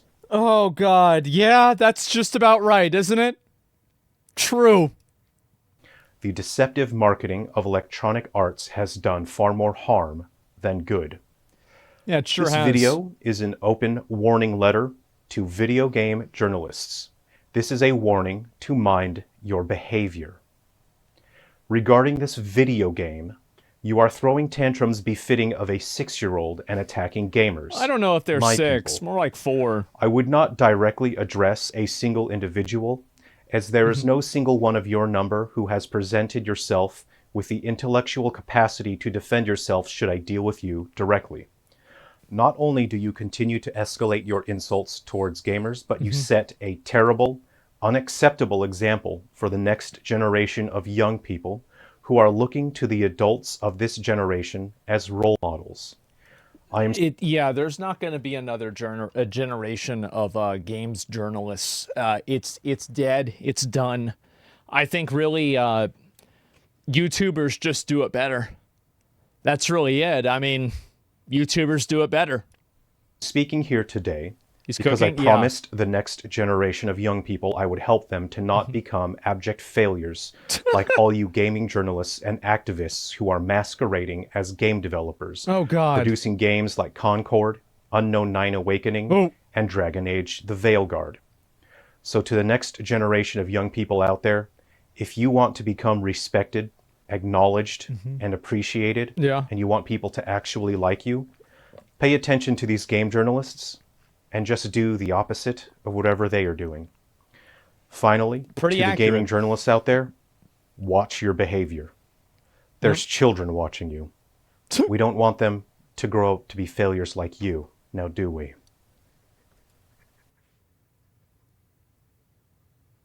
I love how it's like you're setting a bad example for the kids because they're going to watch you and turn into losers like you. It's just like, it's so fucking funny. Oh my God. So brutal. Yes. Look at that. There's the video. That is so fucking funny. When a game journalist stacking over. Yes. Nobody wants to deal with this kind of stuff. It's so obnoxious. Wow. I said it before. I said it again. These people should not be called journalists. They're extreme activists. I think that what's the difference, right? That's what's happened a lot. At a base, the president spoken. Yeah, I mean, thank God, cooked and roasted. I don't know what the fuck is going on with this kind of stuff. Like, it is unbelievable to me to see how, like, games journalists have turned into this, like, weird propaganda machine. It's insane because, like, also, anytime that a games journalist has, like, speaks out against any of the issues that a lot of gamers clearly have issue with, they're seen as, like, a bad person. Yeah, it's really, really bad. How much can you stand it? I'm done. Well, I don't really pay attention to that stuff at all anymore, right? So yeah, of course. Most evil thing you can do. This is the one I was going to look at. Yeah, here we go. The most evil thing you can do in Dragon Age versus Baldur's Gate 3. Oh boy. Oh boy, oh boy.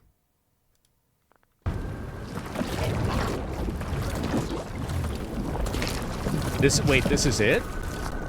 I know you. You're the mayor of this town. The village. The people. Are they, blighted. Dead. This is the start of the game. Them. That's you it? Gave them to the gods, didn't you? Didn't you? They were in my head. Infecting my thoughts. They made me do it. Please, help me. Okay. You killed those people. You betrayed your own town. No, I didn't. I was tricked. Manipulated. I tried to protect people. You have to believe me. The gods told me to lure the Veil Jumpers to the center of town. The others were to be rounded up and kept safe. They would be the first to witness the glory of Lanane's new creation. She showed me gold. So much gold. Uh-oh. All this for gold. The villagers, the Veil Jumpers, the blights everywhere. Demeter's Crossing is dead because of your greed. I didn't know. You don't understand what it was like to hear those voices. Uh-oh. The gods exploited We saw his this part, by the greed way. And fear. I'm supposed to feel sorry for him? I say we leave him right here. Based. But I'll die. The blights everywhere. What if the dragon comes back? If we let you go, you'll run straight back to the gods. Uh-oh. They were in his head. Their influence might linger. I understand what they do now. I won't be tempted again, I swear. Rook? Leave him. Leave his bitch ass. Leave him here. He can fend for himself. No! Wolves will get him in the night. Or, given the state of this place, something worse. Yep. Justice must be served. He killed an entire village. There must be justice for that. Uh-huh. Right. And we choose what form that justice takes. Well, obviously. Somebody has to. Yeah. You don't understand the power they have. They show you what you crave. They speak to the darkness in your heart. Uh-oh.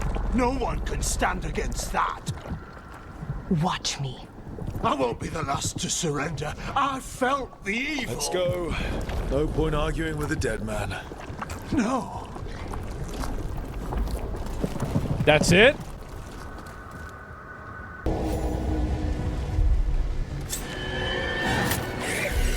Oh! Oh! Got his ass. Oh.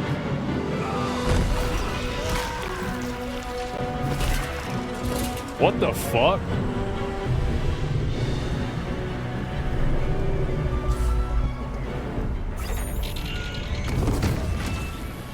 Wait, is that the player? Wait a minute. In Baal's name. That's you? 1,000 respiring things lie below, pointing up at you, gasping their last. Oh my god. There is one who deserves the honor of your first death, the beginning of your end. My magnificent love. Do you see now what you are capable of? Such terrible beauty. Such beautiful devastation.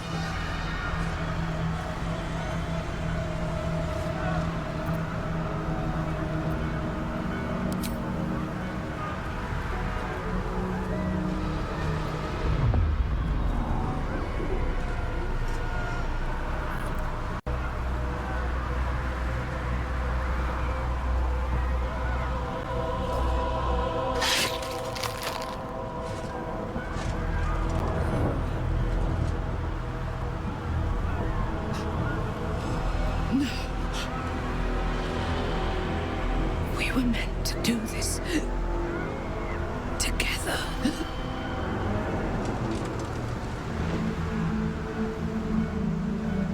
Man.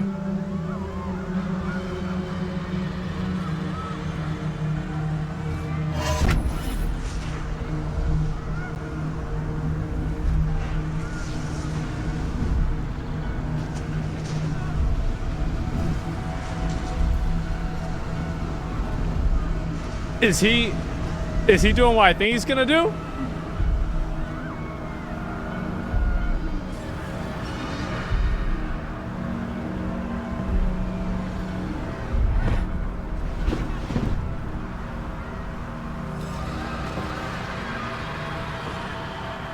Time for the final act. Your tragedy has become mankind's. Man. That's fucking badass.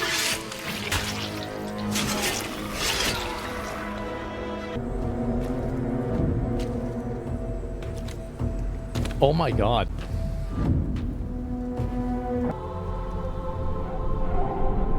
You are the end. The last creature living. Bro, this is fucking badass. Holy shit. With all else felled by your hand. Alone amidst their gall at the close of eternity. Then, and only then, Father will be proud. Oh my god, that is cool. Wow, that's fucking badass. Yeah, that was really cool. Game of the year for a reason. Dude, that was awesome. Sport? No, I know that you can do bad stuff in a game. It's not like it's a secret, right? I feel like everybody knows that. So, yeah, I mean, I'm not surprised at all. Oh my god. Wow, want him in the ending? Yeah, that's so fucking cool, man. This is the ending? Yeah, bro, it's like the Lord of Frenzied Flame ending, yeah. That's fucking awesome. But yeah, otherwise, like, this is just, bro, it's so fucking soy. I don't even know what to say about it, man. Can't wait till I play Baldur's Gate 3 in 10 years. Yeah, clearly. Meeting with the internet, North Korean soldier reportedly caught watching girls dancing the whole day. Yeah, I could believe that.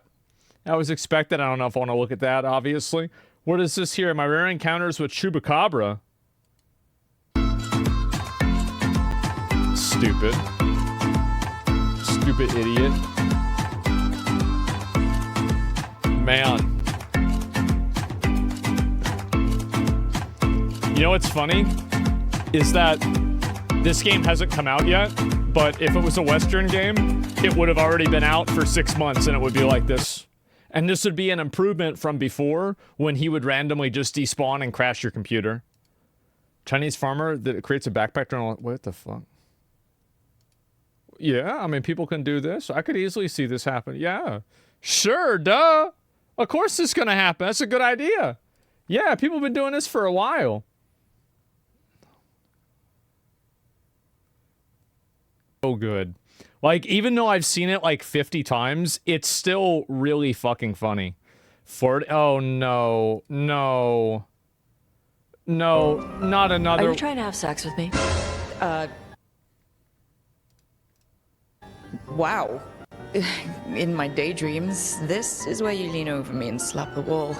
Quick, think about us having sex.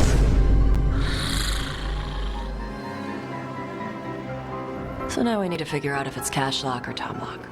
Cashlock's just flirting. You look and make jokes and maybe think about it for fun. Tomlock is serious. You wanna grab that and taste its neck right by the collarbone. Wow. So which is it? Though... Man. You know, if you wanted to meet up later, maybe we could meet up. And this is also a really important component, is that this one is hot. That's another really big, really big difference there. Yeah, boy. Yep. I don't think your little friend would let me hear the end of it if I accepted.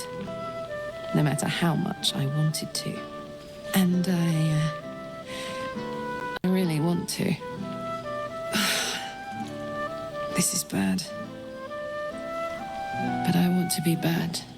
It's actually crazy, like, how good the graphics on this game are and, like, how good the facial rigging is. Like, you don't really see that in hardly any other game. With you. I'll come find you when the others have gone to bed. Wait up for me, all right? Man. Yes. Oh, God.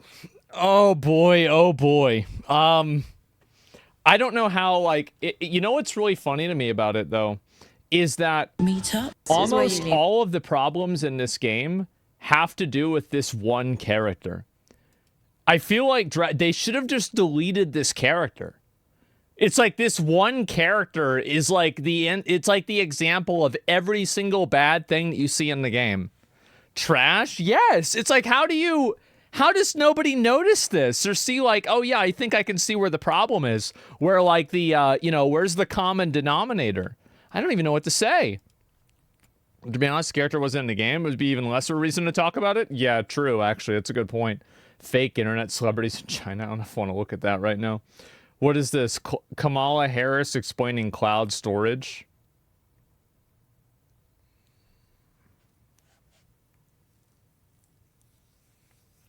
Right.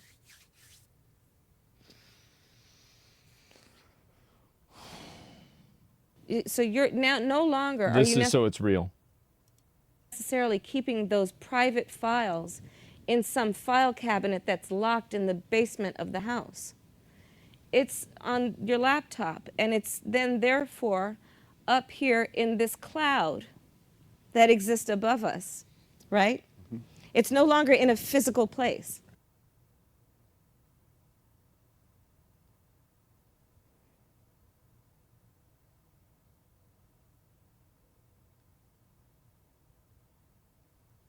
Oh, man. She almost won president. That's crazy, huh? Slutty Island at? What the fuck? 纯吃茶里，纯吃茶鲜柚绿茶，独特冰溪鲜萃工法，让原味更新鲜。纯吃茶。Oh my god. Wow.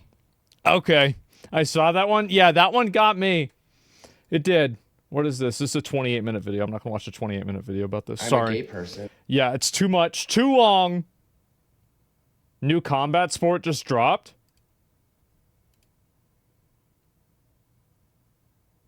Wait. Yeah, this is what we used to do this in school. Yeah, this is exactly what we would do. Oh my god.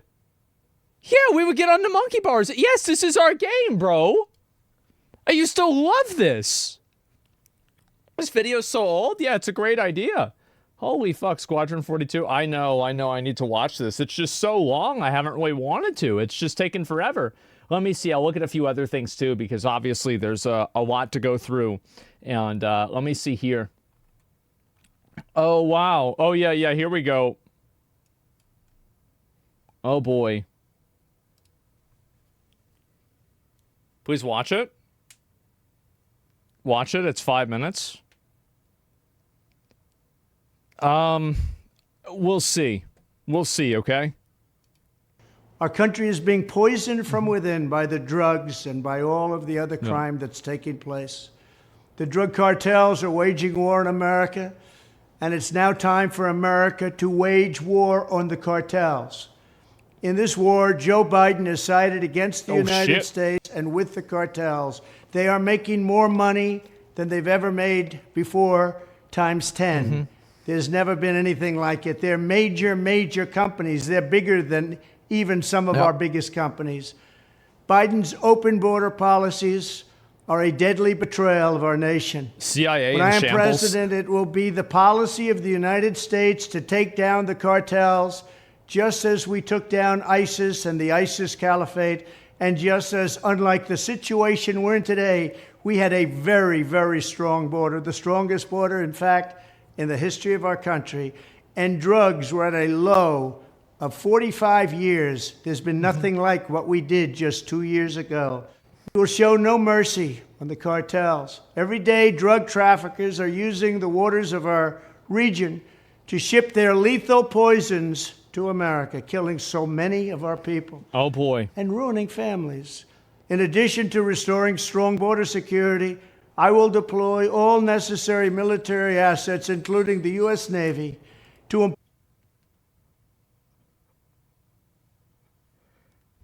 oh my God. Impose the full naval embargo on the cartels. I did that before and it worked. What we did was incredible. We will guarantee that the waters of the Western Hemisphere are not used to traffic illicit drugs to our country.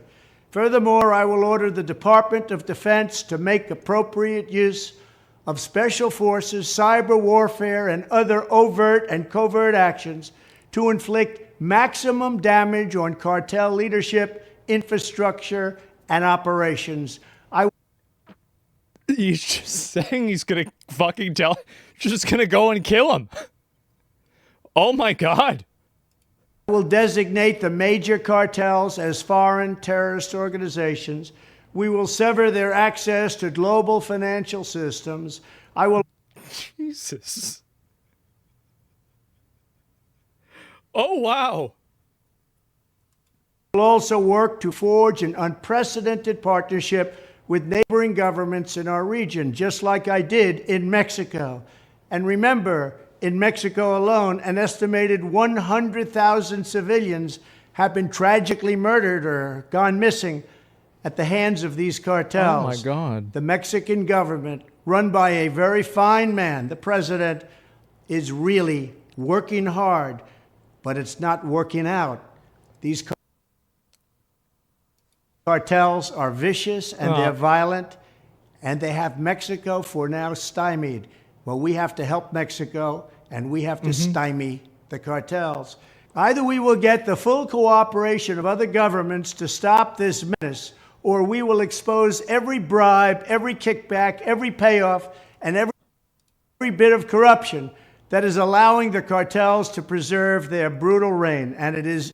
Oh my God.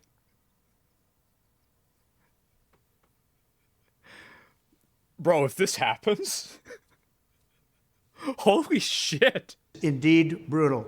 Finally, as I have said before, I will ask Congress to wow. pass legislation ensuring that drug smugglers and human traffickers receive the death penalty. The drug cartel... Oh boy. Yep. And their allies in the Biden administration have the blood of countless millions on their hands. Millions and millions of families and people are being destroyed. When I'm back in the White House, the drug kingpins and vicious traffickers will never sleep soundly again. We did it once, and we did it better than anybody else. There's never been a better border than we had just 2 years ago. Oh, man. It was strong, it was powerful, and it was respected all over the world. And now we're laughed at all over the world. And we're not going to let that happen much longer. We have to take over. We have to be tough. We have to be smart. We have to be fair. But if we don't do something immediately, our country is gone. Bro, like, if that shit happens, that is going to be fucking insane. Because, like, that's kind of what happened in El Salvador. Like, yeah, I mean... The U.S. Navy won't go near drug traffickers in Mexico and the U.S. That's the job of the Coast Guard, which he seems to not know the difference of. I don't know. I don't know if he can do it or not. Why didn't you do any of this the first time? I'm not sure. CIA won't let this happen. We'll see. I also believe that the probability of this happening is also extremely low, but I guess we're going to have to find out. It's going to be a few months, and then, we'll see what happens. Man, declaring them a terrorist organization means they wouldn't be bound by justice protocol? Yeah. I don't know. If they're classified as terrorists, he can? Well, that's convenient. Man. Just use legal drugs? I don't know. And first fire the entire CIA? I wonder what's going to happen with this kind of stuff. Like, I wonder if he's going to, if it's actually going to happen. I have no idea. And they brought up going to war with Mexico cartels last term, but it doesn't help Israel, so it was denied. Oh, true. Oh, also, Ubisoft is sponsoring... Look at this. Bro, they're actually trying to make fake YouTube thumbnails to get people to play Star Wars Outlaws. Look at how fucking shameless this is. They lied to... Who is they? I'll tell you who they is. They is me. They is me. They're thinking about me. They're thinking about the other people that reviewed the game, and they're fucking mad. Disgusting and pathetic. Yeah, capital G gamers. They lied to you. It's amazing. Sponsored. Oh my fucking God. Why am I not surprised? And, oh yeah. This random fuck... I don't know who this guy is. So... I just saw this. It was so stupid. Congratulations, Donald. I went to McDonald's to celebrate today, and a woman called me and said she thought my new hat was rude. I said, "Are you retarded?" She doesn't know I'm Fujimoto. It's just... Oh my God. It's just so fucking funny. I don't know why it's so funny to me, but I think it's fucking hilarious. I want the cap. Yeah, exactly. Japanese Gandalf. It's so funny to me to watch this. Because, like, so watch this girl. This girl was, like, trying really hard to, like, start drama. Look. That look like? Yeah, I mean... Just a sec. It's too loud. Sorry. That look like? Yeah, I mean... Everything goes into the same bank account. Yeah. All of our salaries just go into the same bank account. And what about when you guys go out? Who pays for what? We actually, it all comes out of the same account, so we can split on funding, yeah. So, this might be a little spicy, but do you guys have separate accounts at all? This is what happens when internet logic and Twitter culture and Twitter politics hit real life. This is what happens. Not really, no. No. So you share everything? Yeah. And how does it go when you want to purchase something new or big, or how do you guys work that out? I mean, defining big, I guess we talk about it. We do. We have a conversation about like, hey, is this something that we need, or is this something like that you have desperately been wanting? And then we kind of just have the conversation of like, is it worth coming into our lives? How about when you guys were dating? Who was paying for like dates and vacations and stuff? I think we split it. Half, yeah. Split. What is the real cost of love to you? Like, what is it? Can you give it a number? Maybe like a yearly allowance for love. Be cheesy and just say priceless. Is that what you want to go for? Yes. All right, the cost of love is priceless, guys. You can tell it feels to me like she was mad that they were so normal and reasonable. Because like like people that they're so bored with their own life that they're constantly trying to figure out ways to cause more and more problems and like create more and more drama. And I think this is like the best example of like what I was telling you guys about how Twitter politics and like internet culture is just not congruent with the real world. Because this is like all of what she's saying are like these really popular talking points on like these like weird podcasts with a bunch of people that are single and don't have a family. And, talking about how bad the opposite gender is, right? For, different reasons. And utter dog shit social politics. Yeah, exactly, right? And so the moment that these people get outside of that bubble and they just talk to normal people, they'd realize like because it's like you see how like childish and just stupid and selfish and short-sighted the way that like this type of mentality is, right? It's selfish. Yeah, exactly, right? You gotta touch grass sometimes. Yeah, of course. And I think that's what's really funny about it, because that's the example that I would that's the example that I would use right there. That's why they're single. Well, yeah, of course. Like, imagine having to deal with that. That would drive me fucking insane. That would drive anybody fucking insane. Yeah. The opposite of Twitter says a man should give you money to date you. Yeah, well, it's just like, at the end of the day, it's like these problematic, obnoxious, aggressive people that just love starting drama and creating trouble, right? That's really what it is. And, like, they get bored when things are normal, and so then they ruin them. I'll be right back.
All right.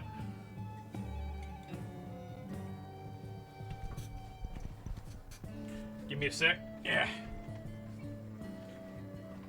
Can't see what I write now? Shut up, bitch. Shut up, idiot. Shut up, dumbass. What's crazy is that this is still going on. It's really funny. I disagree. All right. I think that I'd like to reframe the conversation. I think Bernie Sanders is wrong. Oh, boy. I think the more relevant question actually is, what is wrong with America? I think Bernie Sanders is wrong. All of the average Americans are wrong. Everybody else is wrong. Everybody who doesn't agree with me is wrong. And I'm right. Of course. What is wrong with our country that the Republican Party would choose as a candidate and support a candidate who is an insurrectionist, who is an election denier, who is someone who is twice impeached, 34-time convicted felon, Someone who has been accused of alleged sexual misconduct by 26 women, found liable for sexual abuse.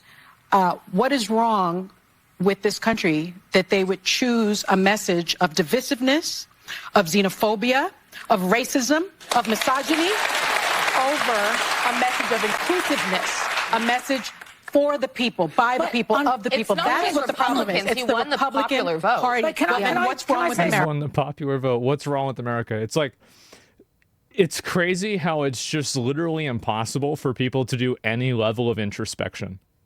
It's impossible for people to see it in any other frame of reference other than everybody who disagrees with me is wrong and a terrible person. It's unreal. I think before we can do a second.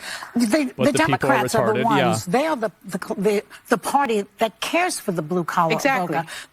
The Democrats are the ones who put in Social Security, Medicare, Medicaid, union protection, ACA, unemployment insurance, and Obamacare. The Republican Party doesn't give a rat's patootie about it. Clearly they didn't convince the voters. So all I can deduce is that it's the messaging. It didn't get through to people. They're not paying attention. That's all. Yes, they don't care. That's the reason why. Like, I don't know why. Like, the problem is that a lot of the real reasons why, like, for example, like mass deportations and stuff like that, that's what I think a lot of people want to do. And it's not really popular to say something like this in public, but I think that if you looked at people's private opinions and their private, like, viewpoints, that's actually what they believe and that's what they think. Because the Democrats have always been. I hate the view. You should love them. Like, if you are a Trump fan, you should be like, I hope this show never goes out of style. I hope it never goes off the air, because these people do more to push other people away than anybody else could on your side to bring people in. All you need to do is give these people a microphone, and they're going to send voters over your way at a ratio that's incredible. And it happened. It did. The first time in 20 years they won the popular vote. There you go. It's not even complicated. For the working people. Exactly. And the Republicans I think the message of the Democrats sounded elitist. You don't have value in the society if you don't have a college that way, degree. But when you look at the proof, but Joy, it's condescending. It's condescending. There is a condescending. The way that the left speaks to its voters. It really is. A message of joy and inclusiveness? No, the message of not being... It's just, they're never going to be able to figure it out. I think that, I wonder how long it's going to take for them to root out the identity politics problem in, like, their ideology. Because it seems like they can't even acknowledge that it's a problem. 100 years? I don't know. 20 years? I think it's going to be a long, long time. Educated being dumb and what's wrong with America. Who said that? Sonny just did. What is wrong with America? My point here is that that's not what Kamala Harris said. No. My point is, I don't blame Joe Biden. I don't blame Kamala Harris. Go back as far as you want. I blame a messaging within the Democratic Party. You don't blame the Republican Party? Can I just finish my point, please? I obviously have a problem. Anyone has a problem with Donald Trump. The bigger question should be, yes, Sonny, why did they vote for him? Yes. In sweeping... I'll tell you why. I think that most people don't think Donald Trump is a morally good guy. Like, if you went and you asked a lot of people that were Trump voters, I think that you would see a lot of them that were like, do you think Donald Trump is a good guy, a nice person? I bet most of them would probably say, nope. No, he's not. That's why they voted for him. They voted for him because he's not a nice guy. Because people aren't going to have the same values. Like, you're not looking for the person that, you know, some like nice ice cream man. These people are not looking for an ice cream man to run the country. They want to have an aggressive, hostile person that will take what they want and then make it the rule of law. That's the reason why. Like, it's really not complicated. Like, so it's like, oh, well, he's mean. Yeah, that's why people wanted him. They want him to be mean to the people that they don't like. That's the whole point. It's just like, it's so obvious.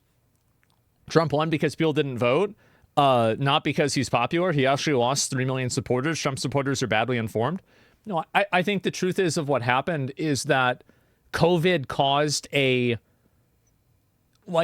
you really think like a global pandemic where everybody in people's like daily lives were completely altered in like a massive way, and almost everybody knew somebody or, was related to somebody who was, very negatively, if not killed, negatively affected, if not killed by COVID. If you really think that that was not an activator for more people to vote, I really don't know what to tell you.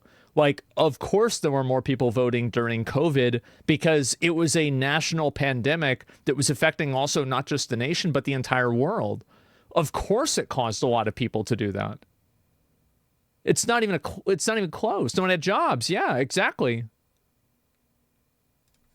No, we need to be introspective. If we voted for Kamala Harris, we need to say what didn't resonate with the voters. Do you know what didn't resonate with the voters? When they were saying we don't feel safe and the left focused on defund the police and bail reform. Yeah. When they said we're worrying about can I just finish? Let me just finish real quickly. When they were focused on renaming, it's only an hour show, ladies. Joy. When they were focused on renaming schools, there were people saying, hey, students are destroying colleges. I paid for that. I sent them there. They can't learn. And everyone apologized for it and didn't want to attend to it. Yeah. They also denied the border was a crisis and kept saying, no, it's fine. This is not a...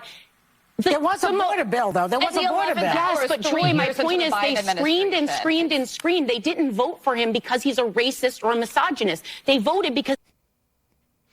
I think that some of them did. As a matter of fact, they might not say that. It might not be popular to say in pleasant company. But I think that they did. Huge? Yeah. No, they didn't. Okay. All right. They needed help in their everyday lives. But Sarah, the majority of this country, because every stat coming out on the people willing to self-reflect are showing these. Oh wait, they're going to say I'm a racist and a misogynist in the exit poll. You really think 74 million people are racist? Every racist and misogynist voted for Donald Trump. Not everyone that voted for Donald Trump was a racist and misogynist. I agree with that. Everyone swept. They swept every category, and the reason they did is to say, "Hey guys, no excuses this time." Yeah. Look, they lost everything. A country that allows its environment to be ravaged, its children to be shot. I think they should shave their heads on this stream. Next time they do another episode, they should do that to show solidarity and to protest the election results. I think they should all shave their heads.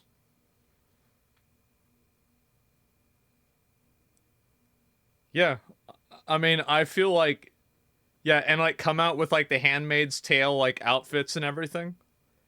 That would be good. Wealth to be hoarded, it's workers to be exploited, it's poor to starve, it's cops to murder. So you think America's the country problem? in trouble. So America's the problem and Trump is not going to make it better. Anna, hold it for the next segment, right? We'll be right back. Hold it. Okay, right. Yeah, let's get to a commercial break. You can't keep saying this stuff. We lost popular vote. I know. These people, I don't think that they're ever going to be able to come to terms with the fact that like their like radical positions, like if I ever hear somebody say like defund the police, I immediately don't take anything else they're saying seriously, because this is not a serious person. This is not a normal person. This is a person who has been captured by a radical ideology that has no sense, no reason, no thought to it whatsoever. Only criminals think that? Yeah, it's just so dumb. They're radical on social issues and terrible on economic issues. I think that a lot of them, and well, here's another good example, right? I saw this too. Let me see if I can find it. So, where is it? Yeah, here we go. Donald Trump announces that he will ask Congress to pass a bill establishing the only genders recognized by the United States government are male and female, and they are assigned at birth. Here's my plan to stop the chemical... And here's what's important about this thing. This has 295,000 likes.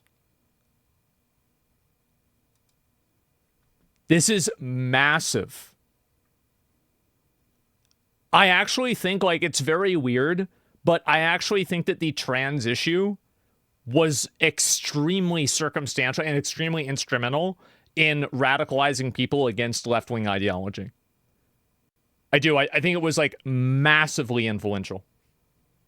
Even though it's such a small percentage of people. Mutilation of our youth.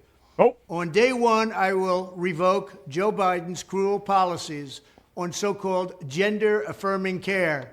Ridiculous. A process that includes giving kids puberty blockers, mutating their physical appearance, and ultimately performing surgery on minor children. Can you believe this? I will sign a new executive order. There it is, right?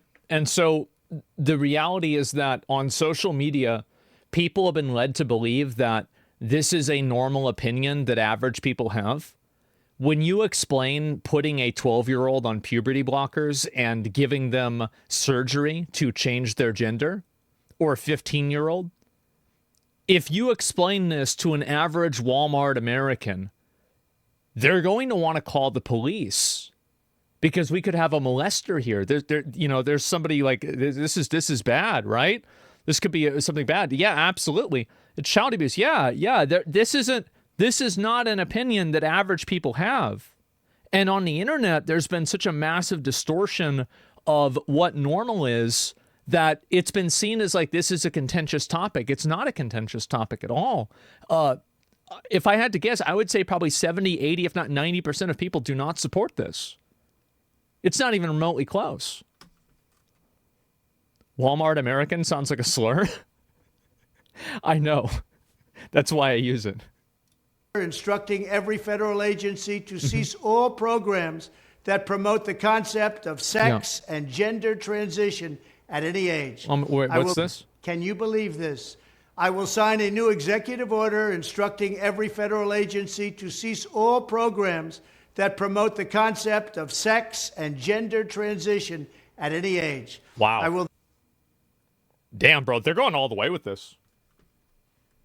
Yeah, they are. Trans issues were not important in this election. No, I think that they were. And so let me explain why. So a lot of people have like indicators of competency. And what I mean by that is that a lot of people will discount or disagree with something or not like somebody based off of a certain action that person takes that might not necessarily be reflective of everything else, but it is an indicator of a pattern of thought or a pattern of behavior. So what happens is that when somebody hears that, somebody thinks like, oh yeah, you should have like underage kids like taking puberty blockers or transitioning with like gender affirming care.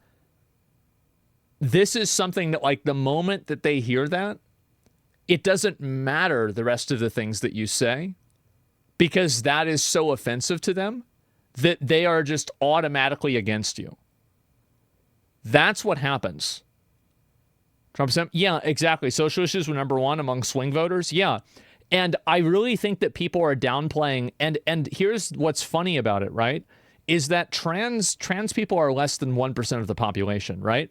So by all intents and purposes, this is really not an important problem to solve for the country, right? It's really not that big of a deal. Like you've got inflation, you've got wars in like Ukraine, you've got like crumbling social systems. Are trans people really the focus?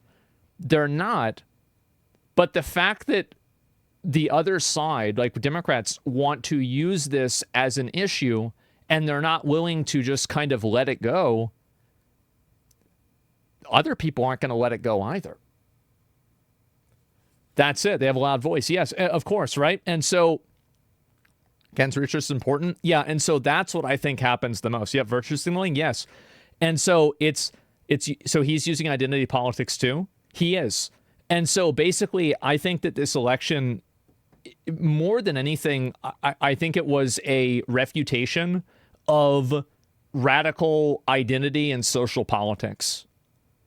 I think that is a huge component to it because average people are very put off by this. And I'm always speaking about this from a perspective of like, like, I'm just talking about it like anecdotally, right? I'm saying like, oh yeah, I have like 7 friends that I've talked to about this that I've grown up with that aren't streamers or anything, and they all think the same thing about this. Oh wow, sample size of 7, who cares? But how many of you guys have had the same experience with people that are in your life that have the same opinions that are like, no, this stuff is crazy? I would love to see data. Well, there is data about a lot of this stuff. There actually is, like opinion polls and stuff like that. Yeah, exactly. And so there's a lot of them. We're sick of the lunacy. And I think a lot of average people are sick of, you know, they're sick of being told that like, oh yeah, you're a bad person for like not seeing this the same way that they do. The data is Trump won the popular vote. Yeah. And I think that like the radical positions on social issues is actually one of the biggest issues that affects voting. I think it's very, very big, or at least like this time around. And the reason why I think it was so big is because these social issues are accessible to anyone. Like, anybody can understand what a man and a woman is. Anybody can understand, like, you know, you look around and, like, men are on average taller, women are on average shorter, right? And you can see this. And so you can go to, like, basically any place in the world, and they're going to have this same distinction. It's because it's a naturally occurring thing in humanity. And so what happens is that whenever you diverge from that, you're denying such a core truth that a lot of people know to be true, and it's just not going to work. And so it's like, for example, if I know that somebody thinks that the earth is flat, I think this is a really good one. If I know that somebody thinks that the earth is flat, I automatically assume that everything else they're going to say is going to be really stupid, and I think that they're a stupid person. And I think what's happened is that with these radical social issues, people view them the same as I view the earth being flat. And it's like the moment that they hear you say that, you know, like biological men should compete against women in sports, this is like an automatic disqualifier, because it just goes against every bit of logic, reasoning, and lived experience that they've ever had. Do you see what I'm saying? That asked Congress to permanently stop federal taxpayer dollars from being used to promote or pay for these procedures, and pass a law prohibiting child sexual mutilation in all 50 states. And wow. I'll go very quickly. I will declare that any hospital or healthcare provider that participates in the chemical or physical mutilation of minor youth will no longer meet federal health and safety standards for Medicaid and Medicare, and will be terminated from the program immediately. Further, Jesus Christ, yeah. Like, I'm actually really curious, because like now there's like almost no restrictions. Is he just gonna go and just do this? He's going in? Yeah. Furthermore, I will support the creation of a private right of action for victims to sue doctors who have unforgivably performed these procedures. See, this is the thing. This is what I was talking about before. It's like it's not enough for them to just simply stop it from happening. They are going to go after the people that did it, and they are going to fucking nail them up on a cross. Yeah, there are going to be actual... Yeah, that's what's going to happen. And the thing is that you might think that's unfair or whatever, and in a lot of ways, I'd probably agree with you. But there's a lot of people out there that have been made to... they've felt like they haven't been able to express themselves. They haven't been able to have the opinions that they've wanted to have. And that has caused so much animosity and frustration. Fair as fuck. Why, like, I mean, this is my personal opinion. I don't really care. Like, my personal opinion on this is a little bit different, but I think that it's good to analyze what people are thinking, and at least what I think people are thinking. So, like, we can debate it all day. It's not really that important. The point is that a lot of people effectively want revenge. That's the reason. It's not enough for them to make it stop happening. They want to take the people that were doing it, and they want to crucify them. And they want to do it publicly to set an example for everybody else. If you ever try this again, this is what's going to happen to you. Now, it might not be something that you say in polite company, but I think when people get behind the voting booth, that's what they want to do. That's what it comes down to. Hold them accountable. Yeah, I think that's it. Minor children. The Department of Justice will investigate Big Pharma and the big hospital networks to determine whether they have deliberately covered up horrific long-term side effects of sex transitions in order to get rich at the expense of vulnerable patients, in this case, very vulnerable. We will also investigate whether Big Pharma or others have illegally... I do think this kind of messaging is probably the most effective messaging he could use talking about this, because he's effectively... He's basically looking at it as like the people that are looking for like these type of like gender reassignment surgeries and things like this. These people are the victims, right? He's trying to help them, in like big pharmacy, or like they're the ones that are bad. Marketed hormones and puberty blockers, which are in no way licensed or approved for this use. My Department of Education will inform states and school districts that if any teacher or school official suggests to a child that they could be trapped in the wrong body, they will be faced with severe consequences, including potential civil rights violations for sex discrimination. And the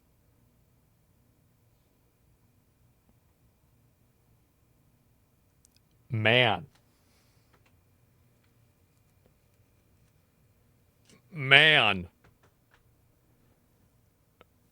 Base mask off. Yeah. And here's the thing. I think that if you were to ask people how many people support this, I think you would get an easy supermajority. Easy supermajority. To base, abolish First Amendment.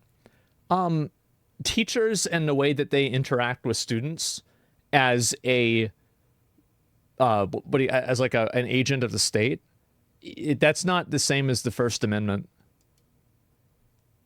Yeah, it's really not. I hate Trump, but I support this. Yeah, I think this is the reason why there's no First Amendment in school. Yeah, that's not what's going on here. I think, so this is what my opinion is. I think that it's important for people to understand what being transgender is. And I think that towards the end of like middle school or high school, when kids are fully understanding of sex education, they should be made aware of the idea of being transgender. They should know that this exists. They shouldn't be taught to be transgender, but they should know this does exist. That's my opinion. A lot of people are saying no. That's fine. Why? Because it does, and I think that school should be preparing kids to see the world as it is, rather than creating a worldview to teach kids that is that's subjective. I think that school should be to how to prepare kids and how to teach them to accurately see the world and how to prepare them for what's happening in the world. And that's why it's important to teach kids about Hitler. It's important to teach kids how Hitler came to power. It's important to teach kids what the Holocaust was or what civil rights were or anything like that, because you have to understand and know what the world is that you're living in. What Trump is saying here is students being told by their teacher that they could be transgender. This is totally different than being taught that there are people that believe that they're transgender. These are two very, very different things. One of them is a personal interaction, and the other one is education. So that's my... You want to know what my opinion is? That's what my opinion is on it. The elimination of federal funding. I know a lot of people disagree. As part with of our new credentialing body for teachers, we will promote positive education about the nuclear family, the roles of mothers and fathers, and celebrating rather than erasing the things that make men and women different and unique. I will ask Congress to pass a bill establishing... And this is just, again, all of these things, this is like a massive W for people that I think are common sense enjoyers. Everybody knows men and women are different. the idea that they're not is completely fucking delusional. No, like, they think differently, everything. Slippery slope? I think that you're right that it's a slippery slope. But what I would also say is that if you ask somebody who's a big supporter of this, they would say that, yeah, but the opposite is a slippery slope, and we've been sliding down that for 10 years, and so it's time to change the slope. I think that people understand that, like, any sort of, like, enforcement of, like, you know, like, family values, politics, and or anything like that, like, it could very easily be turned into something that ends up being oppressive in the same way that it was in, like, the early 2000s, for example. Very, very easy for that to happen, or the 90s. So, yeah, I think people know that. Establishing that the only genders recognized by the United States government are male and female, and they are assigned at birth. That is crazy. Like, and not like, I'm not saying like he's wrong or right. I'm saying like that is extreme. So he's basically saying like there is no non-binary. You cannot identify as a third gender or a third sex. You can't change it. That's even for adults. Yeah. Man. It's a biological fact. Well, what I'm saying is that regardless of whether you think that it's a biological fact or not, you have to admit that this is a massive departure from what's been going on and how things have been trending in the last 10 years. This is like 180 degrees in the opposite direction. That's what I'm saying. Next 4 years are going to be fucking rowdy? Yeah. They told us they were going to do this, Project 2025.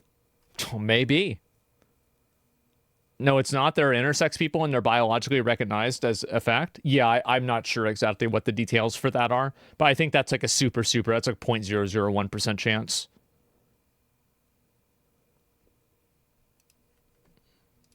Will also make clear that Title IX prohibits men from participating in women's sports. Literally the easiest W. Like, this is the easiest W. I am shocked that they kept trying to push this. Like, this is, again, it's another super majority opinion. Intersex is literally 0.1% of the 0.1%. Yeah. And so, yeah, this is exactly like, and there are a lot of people, and this is what I'm saying is like, you know, if you go down to, like, I don't want to say this as like a derogatory term or like a diminutive term, but if you really go and you ask your Walmart Americans, if you go and you ask, you know, you go out to the park somewhere, you go out to like some public event and you just interview people there, what do they think about this? I think that you're going to get, again, pretty much everybody agreeing with this. Do you think pushing gender has to do with Elon's son? No, I think that Trump is just simply responding to what a lot of people in the public are wanting to see. There are more laws against trans athletes than there are trans athletes. So, and that's what I was saying before, right? Is that I think that the trans athlete issue and the entire trans issue, you're right. I think that everybody knows that it's like a fringe issue.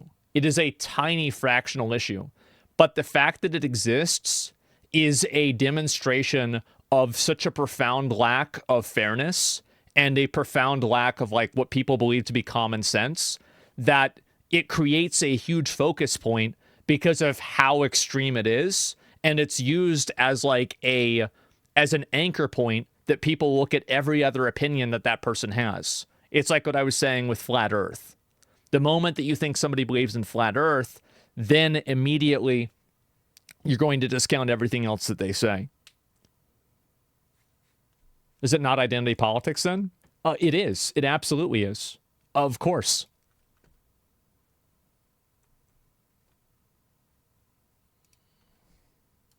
And we will protect the rights of parents from being forced to allow their minor child to assume a gender which is new and an identity without the parents' consent.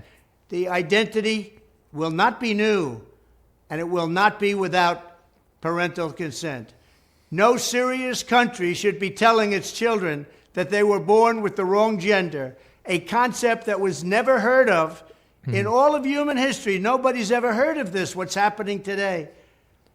It was all when the radical left invented it just a few years ago. Under my leadership, this madness will end. Thank you very much. A lot of people massively support this. Like, if you look at this, this is 300,000 Here's my plan to stop. Like, this is 16 million views. People are massively in favor of this. And I think that this is the problem, right? Is that social media websites, places like Reddit, and previously places like Twitter, and places like even Twitch, for example, a lot of people cannot criticize or have conversations about their true feelings about transsexual issues because a lot of people don't really believe in it, and it's considered transphobia. So what's happened is that you've had an echo chamber that's been created where the people that are supportive of it are still vocal. The people that are not supportive of it are either quiet or banned. And so you have a feedback loop where people keep hearing over and over, this is the right thing, this is the right thing. But the problem is that when you have, like a social platform like now Twitter with Elon Musk, and you see a lot of people don't agree with it, and then you see there's like a bunch of people out in public that don't really understand it or don't agree with it. That's what happens. That's whenever that's whenever the dam falls apart and all the water goes through. Let me see if I look at a few more of these. Trans activists created the second chamber on purpose, but they only have only done it to themselves, harm for long term. The video is not recent. It was made in 2023. Yeah, and that's the point that I'm making, is that this has been a long time coming. I understand that these videos didn't happen yesterday. I never said that they did.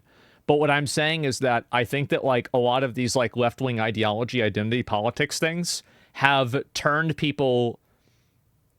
They have turned people radically against, I think, that any kind of left-wing ideology, because they're unable to divorce themselves from these extreme issues that are affecting and also supported by such a small minority of people. And I think also a lot of people see how you can't criticize this at all on social media. And there are a lot of people on social media, you guys can tell me if you think this way or not, that you can't criticize these issues or talk about your honest opinions about them. And because of that, it makes you angry and it makes you resentful. I think there's a lot of people who are like that because they don't want to be told that they can't have an opinion on something. It's very simple. And so, especially whenever it's an opinion that they don't think is extreme or bigoted or bad, it's just their personal opinion. So it's annoying. Yeah, and so you see a lot of these people that are pushing back. I got permabanned on Reddit for it. I was very reasonable about it too. Yeah, exactly. And so that, I think, is one of the biggest components here. And I think that social media and the internet has created an echo chamber where these types of values, it's the same as like that girl interviewing that couple. It's like internet politics. Internet politics is like a fringe extreme. And also, even inside of internet politics, a lot of social media websites banning people that have other opinions. It's kind of like if everybody agrees with you because you've banned everybody that didn't agree with you, well, that doesn't necessarily mean those people go away. It's a way of brainwashing. Yeah, exactly. It's censorship. Yeah, if you censor everybody else that doesn't agree with you, that's it. Why they feel a need for an opinion on an issue that doesn't affect them, just allow others to do what they want. The reason why people think that is that they want to have an opinion. Like if somebody tells them like, oh yeah, like I think I should be able to compete in women's sports as a transsexual male, and you say, I don't agree with that. People want to be able to have an opinion on something. Everybody is going to have an opinion on these things. Of course that they are. It's common sense. People care about kids. Yeah, and I think also like, I actually think that the average population, if you look at like adults transitioning, I actually think that the majority of adults don't care about other adults doing that. I actually think that just on a base level, like trans like acceptance is the majority. But I think what really radicalized people was the sports issue and also the issue with children. And those two things put together radicalize people so much that now, like what Trump is saying, now they're against the entire thing. That's what I think has happened. It's compelled speech. Yeah. I think also compelled speech is also a huge thing. People don't want to be told what to say. I think they need to address Section 230 and make platforms and publishers hold them accountable for moderation. Giving companies the shield of being a platform while giving the ability to moderate content incentivizes bad actors. I think that social media is in dire need of regulation, but the problem is that people only want to regulate social media when it's advantageous for them to do so. Nobody is actually trying to regulate social media for a principled reason. They're just trying to regulate social media so their side will win. And that's the issue. It's that you take, because social media, if you want a real temperature check on how powerful something like Twitter is, think about the fact that Joe Biden, the sitting president of the United States of America, announced that he was not running and he was stepping down from running from president of the United States of America on Twitter exclusively. That is fucking insane. If that doesn't show that it matters, I don't know what does. It's insane. That's why everybody goes and has accounts on Twitter. It's because it's massively influential. Which country banned free speech? No, I haven't seen that yet. Are you not worried about the people that you know who are transgender? I think it's definitely a huge problem. And I've always been in support of trans, like people being able to be trans. I've always been supportive of that. Like, I don't think, like, I mean, I'm sure I probably made a transphobic joke here and there, but otherwise, I've always been supportive of that. Yeah, sure. But I think that also, like, why? It's not relevant to me. It's not important to me. When I say I don't care about what other people do, I mean it. So, yeah, I don't really give a shit. And so I just try to be compassionate and reasonable with other people.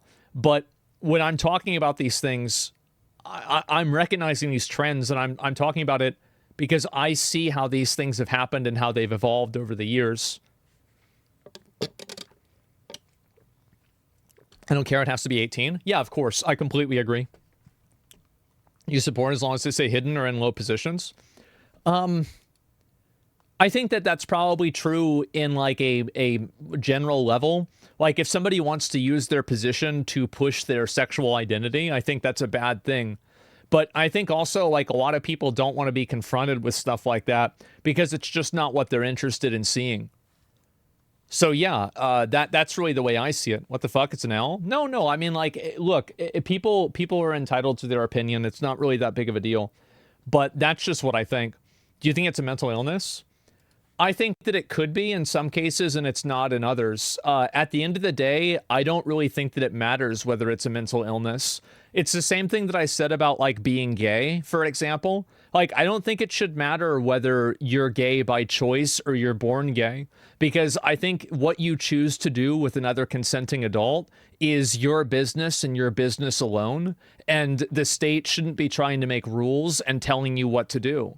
So to me, it doesn't matter what, why somebody is gay. Oh, they could choose to be gay. Sure, you want to choose to be gay. You can, because it's a free country. You can do what you want to do.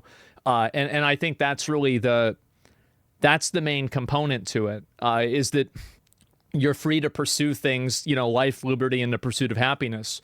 And if your idea of happiness is fucking another dude in the ass, as long as they're over 18 and it's consensual and it's not in public, then that sounds great to me. It's not my problem. Whether you feel like you have to do it, you want to do it, or you just need $20. It doesn't matter. Do it for whatever reason you want. That's the way I see it. Maybe I'm crazy. And problem begins when you no longer do you, but it forced me to do so? Yeah, I think that's definitely where it comes down to. Or you're disturbing the neighbors. Yeah, of course. Should the state subsidize a sex change? I don't think so. Yeah, I don't think so, but I'm not like 100% on that opinion, but like my gut reaction is no. But I'm not 100%. Anyway, so Asmon is most American takes ever, and it's not a bad thing. He just wants a free America. Yeah, imagine that. It's what I try to do is I try to look at what my understanding of the Constitution is and what the intent behind it was. And I think, okay, well, how can you apply this? That's it. It's very simple. But yeah, you're seeing now a lot of people are massively pushing back on like all types of transgender and all gender ideology, right? Whether it's non-binary, third genders, transgender. And I think that what really radicalized people again was people. I saw this one too. Yeah, here we go. Look at this. Bigotry is alive and well. Here's the problem. Is that people have used the word bigotry for someone who thinks that biological men have an advantage over biological women in sports. That word has been devalued so much that people don't take it seriously anymore. That's the issue. It's been overused, and more importantly than being overused, it's been misused. And it's been misused so much as a way to suppress people's opinions that now nobody even wants, like, nobody even cares. Bigotry is the new toxic? Yeah. I don't even know what that means anymore. Yeah. And a free country equals no one cares what you do. Yeah, exactly, right? The primary issue most people have with this stuff is slippery slope. Yeah, I think so too. Name calling doesn't work anymore. I don't think it does either. And like the reason why I cover this stuff and I talk about it is because, and this is like, I'm going to just pause before we talk about or like look at this video here. Is that the reason why I talk about it a lot is because I think that a lot of the other people that provide commentary on this kind of stuff, I think that a lot of times, I don't think that they're uneducated. I actually think in a lot of cases, they know more about it than I do. But I think that what happens is that because people get so ideologically entrenched in a position that they've radicalized themselves to a point of, what's the word for it? Just ridiculousness and unreasonable behavior. And they're overeducated. I don't think overeducated. I think it's just more that people have been expected to give such a radical opinion. And that's why, like, whenever I try to cover these issues and talk about them, I try to give an even-handed approach to it that I think represents the most people. Because I do genuinely believe that, at least with a lot of these issues, the way that I'm talking about them is the way that a lot of people actually feel about them. But the issue is that extremism and radical thinking is, just by the nature of it being extreme, is more compelling, right? And so people are always talking about it from that perspective. So I that's why I try to talk about it from this way. DEI equals die. I know I need to watch that video, man. I've been so busy looking at some of this other stuff, I haven't even had time. Did you react to Trump's video on internet censorship? I'll look at it after. If you remind me after this, I'll look at it. I think there are a lot of families out there who don't believe boys should play girls' sports. They're not boys. I'm not going to listen to transphobia at this table. I am not going to listen to you call a trans girl a boy. Are you going to allow me to finish my explanation? When you use a word that's a slur, I'm going to interrupt. That's not how it is. They're not boys. They're not boys. They're not playing girls' softball. I'm not going to sit there and listen to that. Let's reset for a second because this is why they lost. And the reason why is because the black guy that was talking about it wasn't trying to be offensive. He wasn't trying to hurt anyone. But the weird guy, white guy with the glasses, was acting like he was like effectively using the N-word on them. That's it. And so I think this is another big issue. It's kind of like what I was saying before, where people are tired of walking on eggshells around emotionally unstable, like, adult babies that will constantly wait for, like, that little tiny opportunity to completely fly off the handle and get mad at you because you incidentally, oops, I said it in a way that, like, wasn't comfy for you, so now I'm going to have a breakdown on national television. It's so fucking annoying. Yeah, it's so fucking annoying. Look, this is a really heated issue, right? And Sharmichael, I know... No. These are all adults. If you can't talk about this without getting mad, you are a child and you shouldn't be anywhere on television. Unless you're looking at a circus or a zoo. No, I don't believe this. If you can't reasonably discuss issues that are pointed, this whole idea that, like, oh, these are like these like really big issues and people get really upset and emotional about them. No, you're responsible for your own emotions. You're responsible for your own behavior. And if you're behaving and acting in a way that is unreasonable, hostile, aggressive, bad, and you can't control yourself around talking about things, that's not everybody else's problem to act as a padded room for you to bounce around in. That's your responsibility to control your own behavior, to behave like a civilized person, and to speak and not act like a child. It's that simple. This is I hate the argumentation that like, oh, well, it's a sensitive issue. Everything is a sensitive issue for somebody. That doesn't give you the ability to just fly off the handle and act like a bitch. It's crazy. Therapy and anger management? Yeah, exactly. I know that you understand that people have different views on this.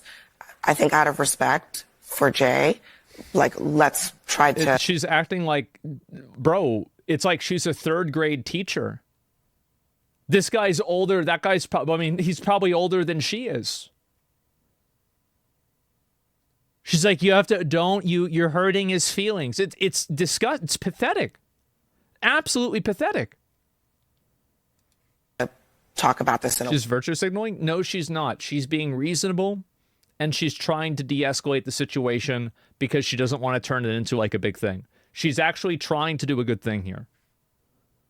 Way that is respectful. Okay, so let me rephrase this since I'm being targeted here. I don't. Just to be clear, you are not being targeted. I am, but it's okay. I'm specifically saying that I know that you are not intending to be transphobic. He should know that I'm not. He does know, and thank you. But he wants to sit here and blow. Abso-fucking-lutely. He does know that, and he's acting like an emotional fucking baby because he can.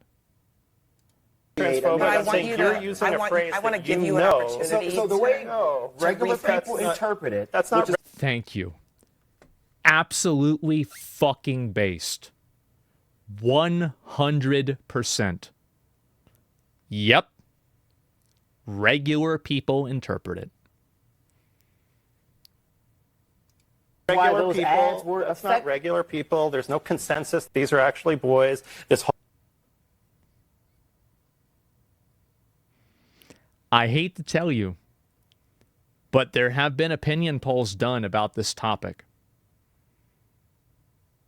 And there is a very large majority of people that disagree with that. This guy is why I voted Trump. I think that there are millions of people out there that feel the exact same way that you do, where they don't want to be this guy that's sitting at a table being chastised for speaking in normal terms, who is then taken at the most extreme way possible and then treated as if that was his intention. Absolutely. Dude, exactly. Yeah. Spite's a powerful thing. It's not spite, it's common sense.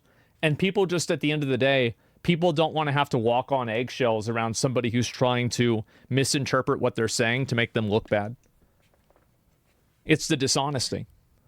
The black dude's expression right now sums it up. You know what? You're completely fucking right. Absolutely. Yep, there it is. Perfect frame. Yep, there it is. There we go. That's not regular people. There's no consensus that these are actually boys. This whole thing about... he's like, you don't think so? Okay. Trans girls is a canard. We're talking about a tiny, tiny sliver of the population. That may be the and case, we're using but my point in terms of its effectiveness... Just get to your point. My point in terms of its effectiveness. Regular people with children look at these things and they say, you know what? This is a bit too far. I do not agree with this. I don't like this. I think Democrats are going way too much to the left on social issues. They're uncomfortable with it. A lot of people believe that. A lot of families believe that. You may disagree with that reality, but that's why Republicans kept running those ads over and over and over again, because they saw the metrics suggested that they were working. In those ads over and over. They're not lying. Well, actually, that's not true. In a lot of cases, they were lying. But when Trump says like, yeah, we're not going to like recognize any other gender. You can't do underage gender surgeries, and if you do, you go to jail. That's not really like, that's what people want to have happen. It's that simple. Over again and using rhetoric like you just used, saying this is boys playing girls sports. Well, First of all, we're talking about 5 people in the What's the entire language country. you would prefer? We're talking about trans girls being allowed to play with the people who are in their gender. And if you don't believe the people who are in their gender, you can see how the language was changed because he would have to say biological girls and then draw a distinction. You see how that happened? Even they know they're lying. you don't have to listen to me. Listen to the American Medical Association, the American Psychological Association. The American Medical This is not about the Guys, just This is about trying. Yeah, there it is. And the guy lives in a delusional world. He really does. And the thing is that this is exactly why this exchange is one of the big reasons why I think Trump won. It's the patronizing, aggressive, vitriolic, emotionally driven language that I think average people who just want peace in their life are sick of hearing. Bad faith arguments with white dude? Yeah, I think so too. It's like this guy's, you know what he's acting like, bro? Like he's getting so mad. He's acting like fucking Bilbo when he tries to take the ring back from Frodo in Rivendell. That's the vibe that I'm getting from him. You know? Is there shaking? Yes. It's just he's going absolutely insane. It looks like Bilbo, yes. Please tell me this is going on YouTube. Oh, I'm sure a lot of this will go on YouTube, right? But yeah, the stream setup, you're the ones lagging like crazy. Ooh, uh-oh. Yeah, I don't know why. Remember Bilbo put his dukes up to Gandalf while he's about to square up with him? Yeah, you want it for yourself. Yeah, I remember it. Absolutely. If you cannot even have a conversation with someone who agrees with you because of the language they used, how can you have a conversation with someone you would disagree with and reach them? Well, you don't, and then you lose the election. Yeah, it's actually pretty simple. And here's also a big concern that I have. I think that they're going to go too far. And I think they're going to go too far, and they're going to start restricting people's sexual freedom in a way that I don't agree with and in a way that I think is un-American. And I think that people like this are such bad actors, and they are making it happen more than anybody else is. It's a matter of time. Yeah, and I find this to be very problematic. Consider this, the 4 years hasn't even started. Yeah. And so this is another reason why I'm very concerned about it, is because I can see how this is radicalizing people, and I think that the outcome of it is going to be extremely dangerous. White conservatives hate minorities, but let's use gays to pass the blame. Here's the thing. White conservatives watch this, and I guarantee you in this circumstance, they don't hate minorities. Yeah. And you know, that language, like that all fit together like, oh yeah, this is what's happening. This is true. No. Like, if you go to, like, I don't know where you guys live, but in the South, if you go to any block party or anything like that here in Texas, guaranteed it's going to be multiracial. This is a total bullshit mindset. Yes, obviously there are racist people out there, but it is not a majority of them. You live in the South? I live in Austin, Texas. So I basically live in California. But yeah, I do live in the South. Husband's right? Yeah, exactly. But in the South, so many things can be said after that? Yeah, especially in referring to, yeah, exactly. Rumors of Elon buying CNN? No, I don't think he should. And ask that guy why minorities voted for Trump in record numbers. It's because they're sick of being patronized and treated like a monolithic block, right? It's like the same way. So like, here's like a really good way to look at it is that, do you remember, like, I mean, for all the guys, like most of my chat is white guys, right? Big surprise. I'm a white guy. I'm speaking English, which is, you know, America and EU and you know, like, let's just say Germany, Australia, all white guy countries, right? So big surprise, majority people here are white. Do you remember how you guys felt, the white guys here, with the Kamala Harris, like the white guys for Kamala Harris, and you were like, wait a minute, this is weird. That's weird. What's this? Poll it? Okay, yeah, I'll poll. Yeah, I'm actually really curious.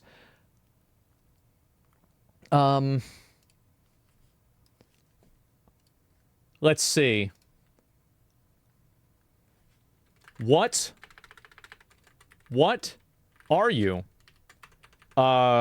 White, Hispanic, Latino/Latino. Let's see, black, and what else do we have? Indian, Asian, mixed. Yeah, I think just mixed. All just is just a category. Arab, yep. Arab. Arab slash, I'll do Arab slash Middle Eastern.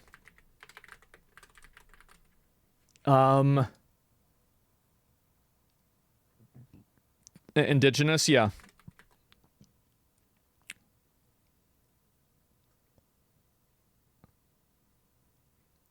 It was way easier to spell Indian. Fuck. What is it? Okay. Indigenous, okay. Yeah. All right. Let's go ahead. We're just going to copy paste that right over. Okay, good. And let's see what else. All right. I think that's good, right? Like this is a good breakdown here.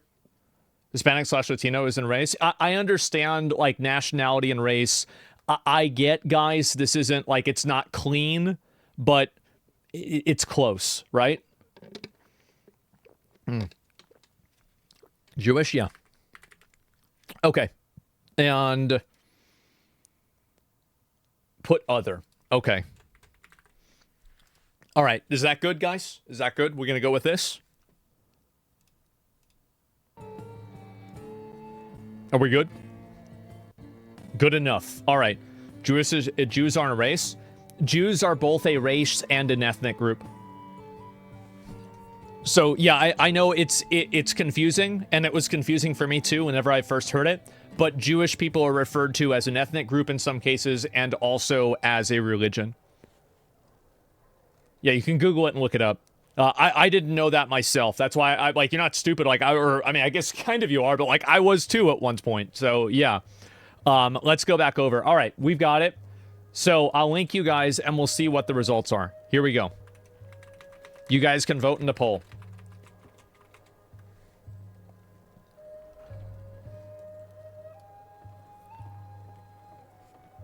Big surprise. Obviously.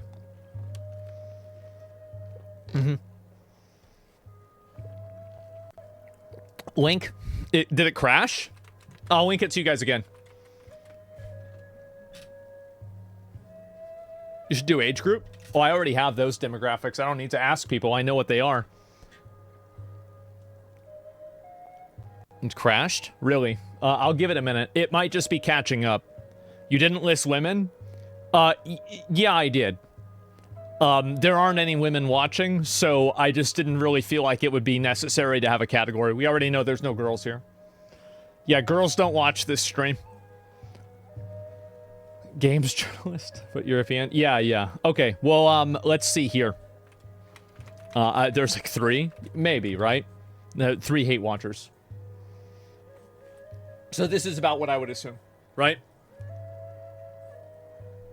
Please do male-female poll next. No, I don't need to. I can't do race statistics from other what do you call it? From other places, because like what do you call it? Like there's people like in Europe that could be, you know, Arab, or they could be Asian or something like that.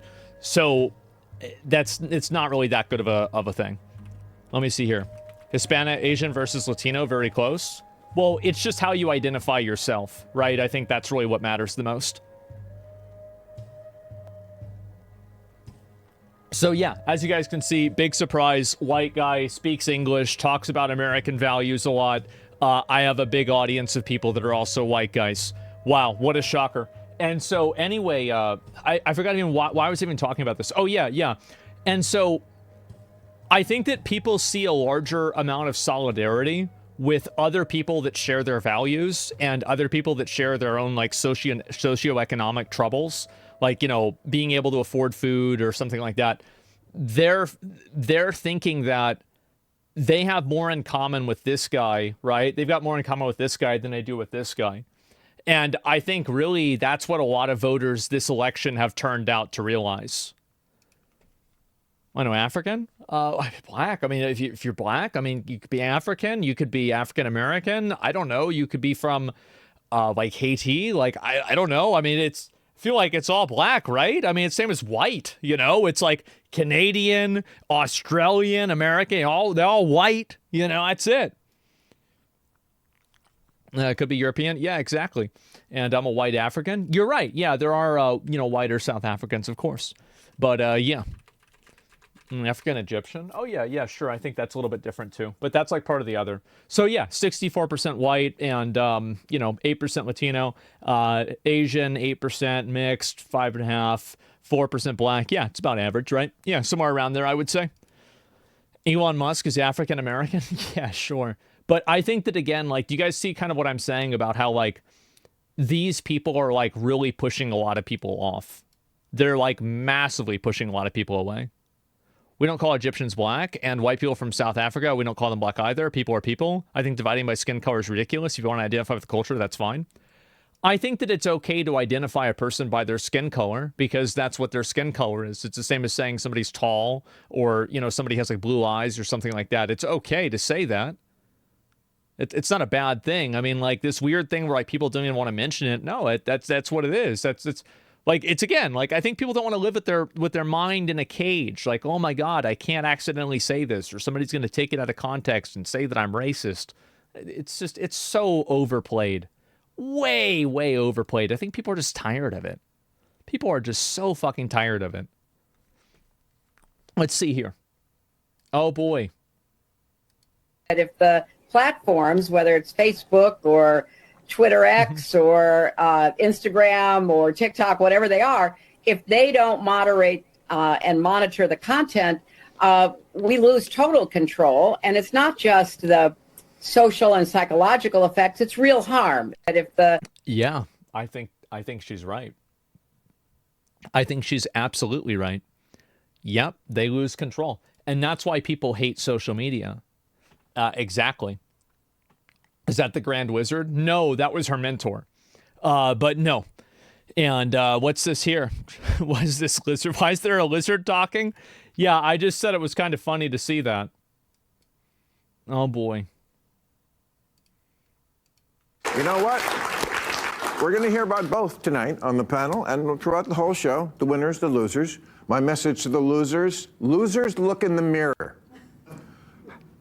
No? Well, maybe you should. Sorry. Well, that's my feeling. Losers look in the mirror, okay? Not this bozo. The thing is about Bill Maher is that he's an asshole, but it feels really good when he's on your side. He's like the American version of Piers Morgan, where it's like, yes, he's an asshole. Yes, he can be belligerent and pig-headed about things. But when he's on your side, it feels good. Yeah. I mean, for months, Democrats have been saying, how is this even close? And they're right, it wasn't. Yep.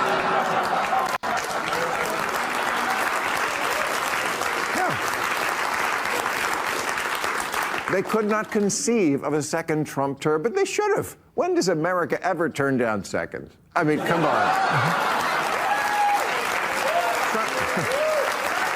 Now they have to conceive of a second term. Look, these are just the facts. It's just the facts. Trump won all the swing states, all 7. I mean, he ran the table. Trump won so big. Today he called the Secretary of State in Georgia and he asked him to lose him 11,000 votes.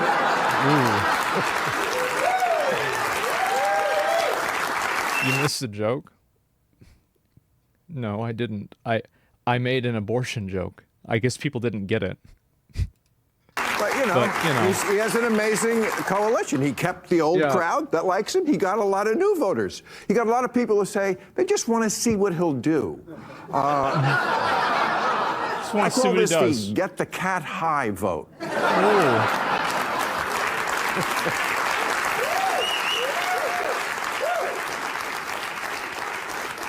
But, I mean, he did better, like, in every demographic. The exit poll said he grabbed 52% of white women. He also got their votes. You knew that was coming. That's what I find to be so funny about how, like, women think that it's, like, men that are oppressing them. There's a lot of women that voted for Trump. We're going to keep doing jokes here, okay? Right? Both sides, right to the end. And you know what? I think that will be okay with them. We'll test that, but I think it will. But, you know, the liberal media, always more offended than the victim. Been saying it for years. They were like, women are so upset about Donald Trump. Women are a little stronger than you think. Women were like... To be fair, there were a lot of women shaving their fucking heads, right? I mean, there were some nutballs out there that really flew off the handle. No one's oppressing women, but yeah, it's not that binary. Women were like, whatever, I don't have to fuck them, I just want bacon. Yeah. But, I mean, women, that had to hurt for Kamala. I mean, the whole thing must have been very painful. And they say she saw the writing on the wall. Around 10 o'clock at night, on election night, she called McDonald's to see if she could get her old job.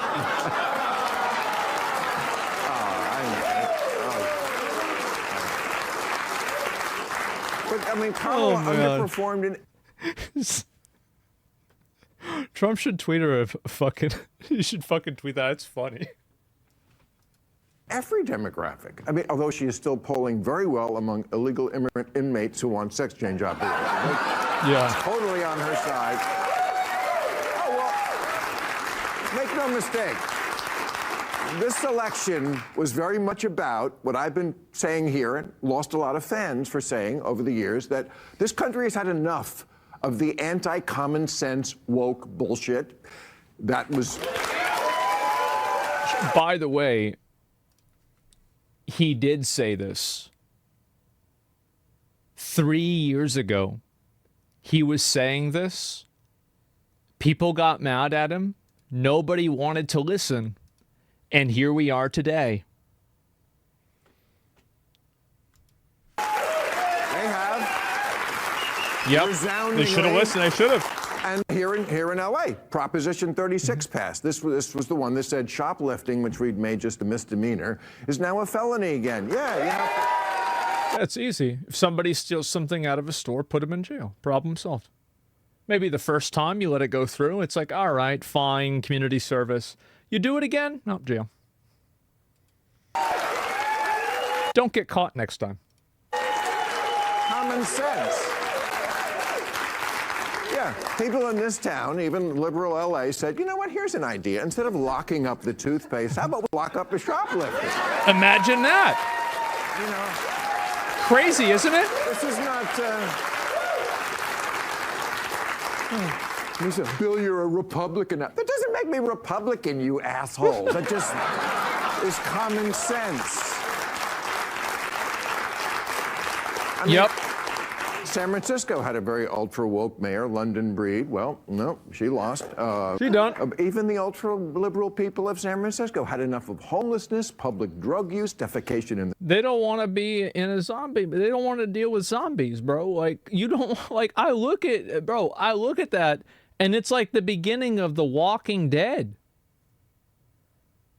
It's like they should have, you know how they had that game Twitch or Terrorist? They should have like California or Walking Dead. I bet people would get some wrong. Yeah, California or Zombieland. Yeah, there would 100% be people that would get them wrong.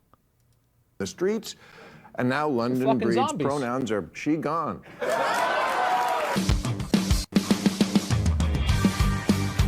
Yep, he right. He 100% right about that. Shoplifting might get worse now. The government assistance stopped with illegal immigrants. Well, that makes it easy. They steal something out of the store, you know that's happening, and then immediately you just go and arrest them. I feel like that's a self-correcting problem, isn't it? Yeah, I feel like it is. So it's like if people steal shit out of a store, just put them in jail. Problem solved. Yeah, deport them. Yeah, I feel like, yeah, it's ideal. I love the meme with Biden. It appears Mark Halperin original reporting was right. Pelosi's plan was for an open primary, but Biden stuck it to the establishment, who threw him out by endorsing Kamala 30 minutes after dropping out.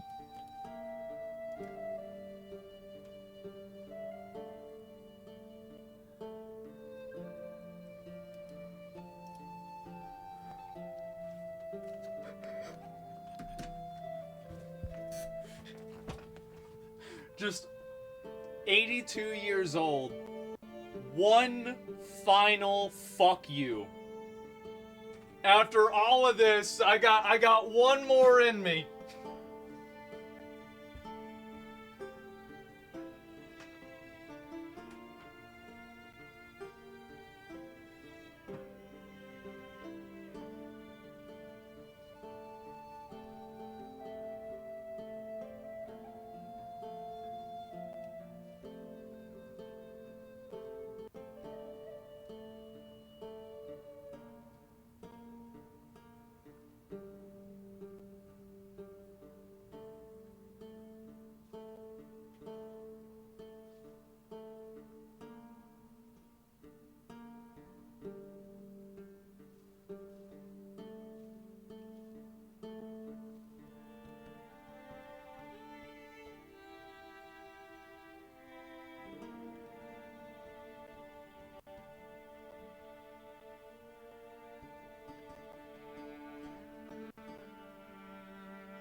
All right.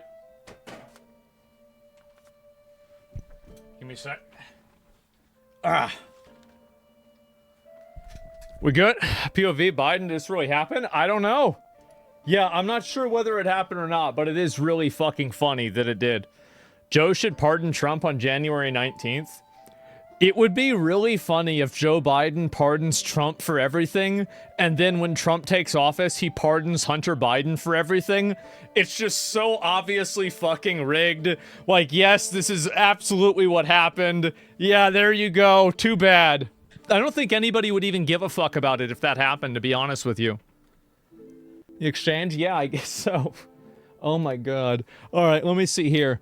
And country I live in, California, switch red. I've never been happened. Oh, the county? Yeah, of course that's going to happen. It's not a surprise. Oh, yeah. You know what's really crazy about this? It gets worse. This is unbelievable.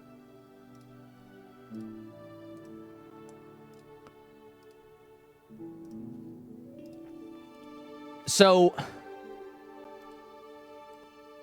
let me see. I'm going to make sure I get them all in order. Yeah. So basically, the Thieves Guild is no longer the Thieves Guild. I'd appreciate it if you avoided fencing any of the elven artifacts unless Bellara tells you it's okay. Nah, anything we hunt is salvage. Old forgotten ruins and crap. And we make sure that we're not screwing over a culture that lost it. I mean, aren't you though? Don't worry about that. The Lords of Fortune aren't thieves. Oh my god. Oh my god. They're so insufferable. It gets worse. How does this keep getting worse? Who wrote this shit, man? I don't know. Where is this coming from? It's like I'm losing my fucking mind. I'm taking crazy pills here. Yeah, Flaccid Modern, yes. That character had to be a self-insert at that point? I think so. That's what it has to be. There has to be something like that one way or another. It is insane. What are the chances the devs are doing this on purpose to make more people hate the woke shit? I don't think so. I think they're just stupid. You remember, a pirate never takes another person's property. Oh, of course. Yeah, they only steal from the government and the police because the police and the government are bad. Of course. Man.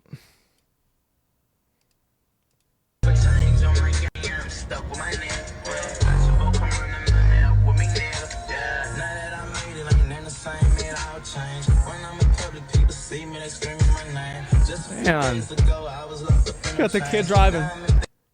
You know what's funny about this? No way. Bro. He got the seatbelt on, but he has it behind him, so the light doesn't come on. He not even wearing a seatbelt. He doesn't give a fuck. Oh my god. Yep. It's Oklahoma. The European mind could never comprehend this.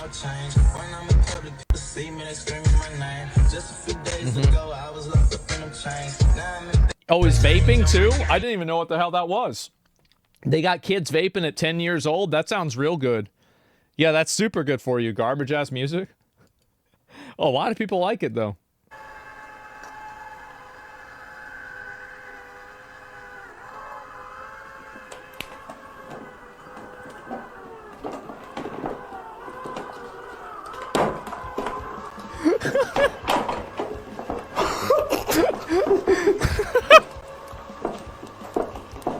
Wait, eat it. Y'all ever had something go like this? Oh my fucking god. Hope it stops soon. Yeah, bro, that shit went out of control. Dude's crying. Yeah, I thought that shit was fucking funny.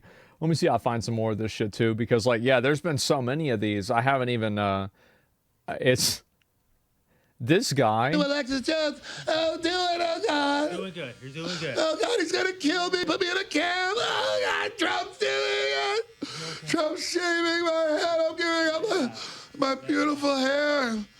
My beautiful. Oh my God. Oh God, he's gonna kill me. Well, Trump other networks video. lie to you about what's happening. It's just so fucking ridiculous, bro. The fact that this guy, there is a non-zero possibility that Alex Jones could be involved in the Trump administration. I want you guys to know that. You might think that there's no way it would happen. I think there is. I do. Press secretary, by the way. Yeah, imagine him just start yelling at people. Absolutely. Oh, here we go. There is a big war, and this is the next big problem that's going to happen, is that eventually Democrats will get control back again. This will happen because it always happens. However, the next big attack on people's liberties is going to be on social media, and it's going to be against free speech. I think that's what's going to happen. And you can very clearly see that, like, if you look at all of these, like, people talking about it and everything, what is the problem? The problem is that people are stupid because they don't agree with us. So we have to make sure that they can't hear the other opinions of other stupid people, so they can't be stupid together. That's what's happening. And I'll watch the Trump thing after this one. The next thing is free speech. You're a bit late. I think that it's going to get a lot worse because they're going to try to codify different types of speech compelling regulations into law. I don't think it's really going to go anywhere. I don't think this is a real existential problem, but it could happen. And it's going to be pushed. German economics minister already calling for regulation of X. It's fucking sad. Yep, that's right. One of the ways it's genuinely different is that he now has a kind of coterie of oligarchs, including the richest man in the world, who've kissed the ring, worked to get him elected, and are now apparently going to be running America. Now, nobody had a problem when all the billionaires were doing that for the Democrat politicians. Nobody had a problem about that. But somehow we're supposed to act like this is a problem now. Get the fuck out of here. It's been happening forever. And how do you know that it was billionaire Democrat influence that was involved? Well, it's simple. It's because Bernie Sanders isn't the president right now. Yeah, that's the proof. This is a model that's actually familiar across the world. It's pioneered and perfected by strongmen like Viktor Orban in Hungary and Recep Erdogan in Turkey, and of course, Vladimir Putin in Russia.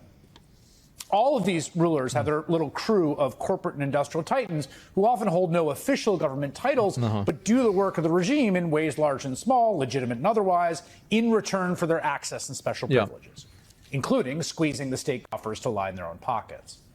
As The Atlantic's Franklin Fort puts it, the regime does the bidding of the billionaires. And this is one of the tricks that media does, is they write articles that are inaccurate or problematic, and then they cross-reference each other to create the semblance of authenticity or authority.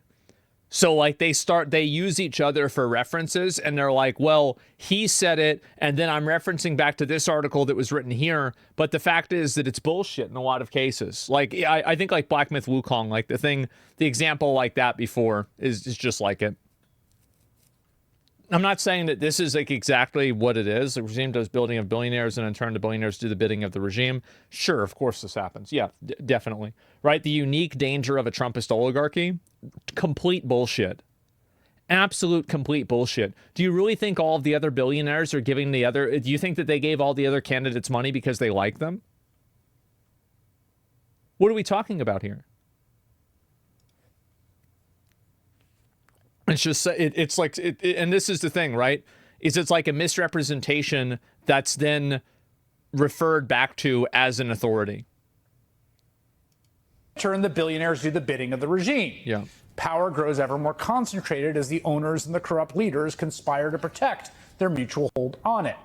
In short order, this arrangement has the potential to deliver a double blow to the American system. It can undermine capitalism and erode democracy all at once. Eroding democracy is when you lose the vote. And you may say, and you would be right, that corporate titans have always had a lot of political power, certainly more than the little guy in America. But really, this is completely different from anything we've seen before. How? I'm sorry, but like, how? What about super PACs and all of these other things? This has been going on forever. Just look at Elon Musk. I'm not just MAGA. I'm dark, gothic MAGA. America's just not just going to be great. America is going to reach heights that it has never seen before. The future is going to be amazing. Massive, crushing victory. Get everyone, friends, family, people on the street. Put the signs up, put the hat on. Let's go. The wildly charismatic billionaire rocket and electric car magnate. What a shit talker, man. Oh my God. What a shit talker. $130 million of his own wealth to get Trump elected. That alone is unheard of. I mean, as far as we have records of, no one's ever done that before.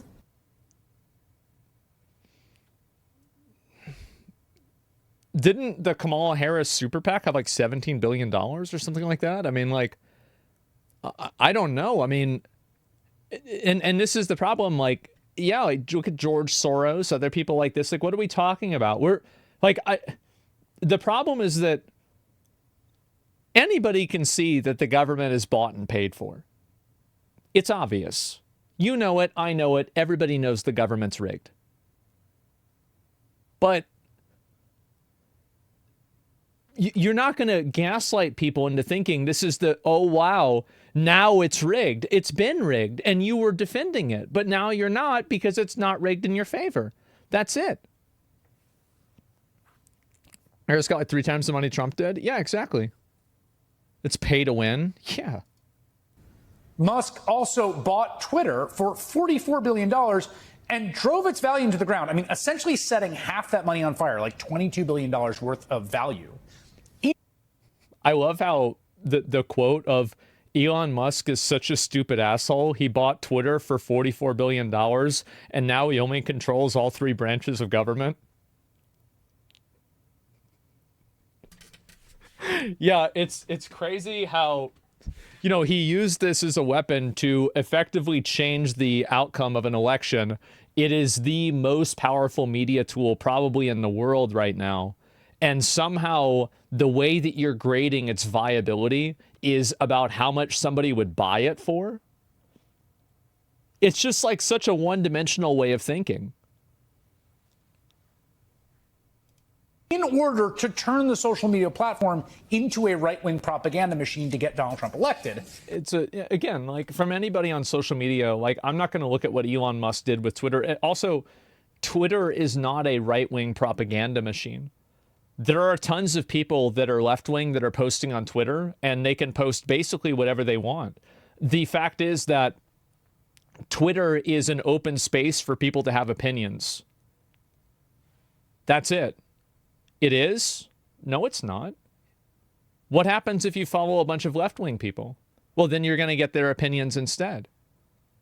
That's what happens. It's not like when Elon Musk took over, he went and banned Bernie Sanders. That's not how it works. It never happened that way. Yeah, both fairly? Yeah, it's crazy. I see far left opinions all the time. So do I, constantly. And it kind of worked. Mm-hmm. And not just to get Trump elected, but to make the world's richest man even richer. Tesla among this week's biggest gainers on the S&P, up nearly 20%, fueled, of course, by the president-elect's victory. That surge resulting in a windfall for Elon Musk, who now has a net worth of $290 billion. I mean, you see, right? You don't have to be, like, super sophisticated to see how, like, wildly corrupt this could be. Trump isn't even president. I do. I think it could be corrupt. It absolutely could be. And I think in some cases it is. But the problem is that you're not going to get any sympathy from people when this has been something that's been going on forever. Citizens United was codified into law before Trump was even around. So what are we talking about? How Elon Musk is some kind of like unique danger?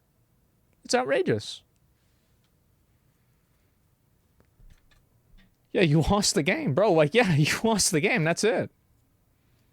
Hasn't yet, but the mere fact he will be has investors flocking to invest in Elon Musk companies because Musk is close to the press.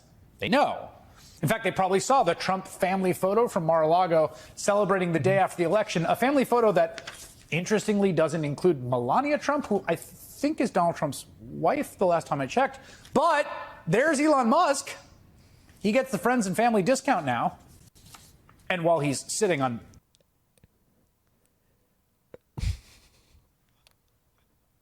I don't get it. So, like, now this is some kind of... Because the media is attacking him because they're losing power to Twitter. It is. Twitter is a direct threat to establishment media because Twitter it's a bigger platform than any establishment media. It's worldwide. And it's effectively completely open. So the ability that, like, I've always thought that media has actually always been corrupt. It's just that we didn't know it until we got the internet and we could really see what happens behind the curtain. I think media has always been extremely corrupt. It's just that now we have the tools to perceive it. Mainstream media is dying. Yes, it is dying, and Twitter is pulling the plug. That's what I'm saying. Twitter is the main place that people get information. Bigger than any of them combined? Yeah, exactly. So this is the reason why they're against Twitter and why they're trying to like make advertisers leave Twitter. It's because they want to maintain their position in the media economy. And Twitter is threatening that position in a direct way. Corrupt or biased? Why not both? Billions of dollars of government contracts to the point where the U.S. space program has become largely dependent on him. Now he's going to be something approaching a kind of co-president. A co-president. Wow. Who thought that? Well, I guess, yeah, they just invented that. Advertisers are leaving on their own because it's a cesspool. I don't think that's true. I think that media and advertisers create an expectation, and also advertisers probably don't want to have Twitter owned by Elon Musk either.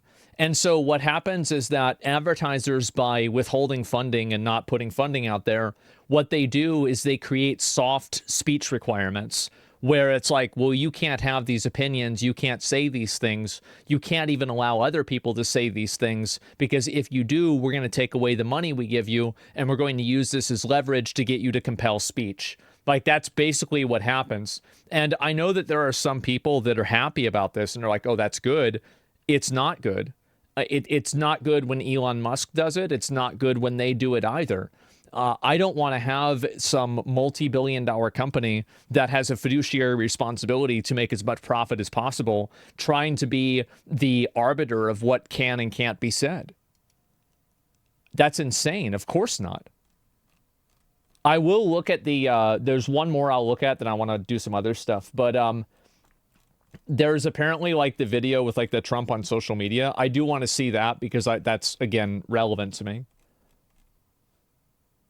Is this it? If we don't have... Is this it here?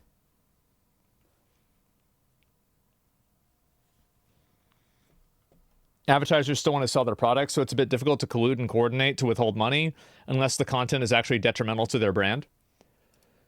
How do you define whether content is detrimental to a brand or not? It's very hard to say. Yeah, I think that almost always... This is my opinion. I actually don't think that content is almost ever detrimental to a brand in any real way. I don't think that people, reasonable, rational people, look at, oh my God, there's an advertisement on this website, and on the website there's something that makes me mad. I'm not going to buy this product anymore. I actually think that most people don't think like that, and it just doesn't, like, they don't make that connection. Now, I'm sure it happens with some people, but I don't think Bud Light, well, it's different because, like, Bud Light was sponsoring that individual person directly. Yeah, it's just a super minority. Yeah, it's a massive super minority. If we don't have free speech, then we just don't have a free country. It's as simple as that. If this most fundamental right is allowed to perish, then the rest of our rights and liberties will topple. He's right, by the way. He's completely right about this. Just like dominoes, one by one, they'll go down. That's why today I'm announcing my plan to shatter the left-wing censorship regime and to reclaim the right to free speech for all Americans. And reclaim is a very important word in this case because they've taken it away. They have. Like, the social media websites absolutely did that. Recent weeks, bombshell reports have confirmed that a sinister group of deep state bureaucrats, Silicon Valley tyrants, left-wing activists, and depraved corporate news media have been conspiring to manipulate and silence the American people. Anybody who's on social media knows this has been happening. It's not free speech, it's a private platform. I understand that it's a private platform, but don't you think that it's problematic when all of the private platforms act in unison and collusion in order to stop people from having certain opinions across all of the internet? Like, whenever you own a massive amount of a market share, and you're working with other people that own the remaining amounts of that market share, and you're making decisions unilaterally, you are effectively a monopoly, and you need to be regulated. It's that simple. Also, these websites enjoy a tremendous privilege that's given to them by the government. So if I go to YouTube, for example, and I look at YouTube, let's look at copyright infringement. How many of these videos here are copyright infringement? Let's see. This is copyright infringement. All of the movie. This is a movie. This is another movie.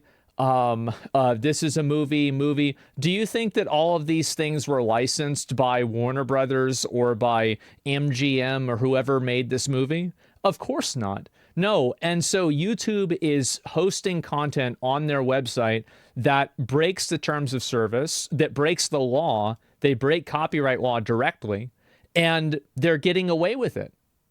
It's not fair use. It's not fair use to just post a clip on YouTube. Who the fuck thinks that's fair use? Look up what fair use even is. That's clearly not fair use. So these websites are enjoying a tremendous and massive privilege by allowing people to, this like popcorn picks. What the fuck is this? Diablo 2. Did Blizzard license this? No. So none of these things were licensed by anyone. These social media websites enjoy a massive privilege that allows them to exist.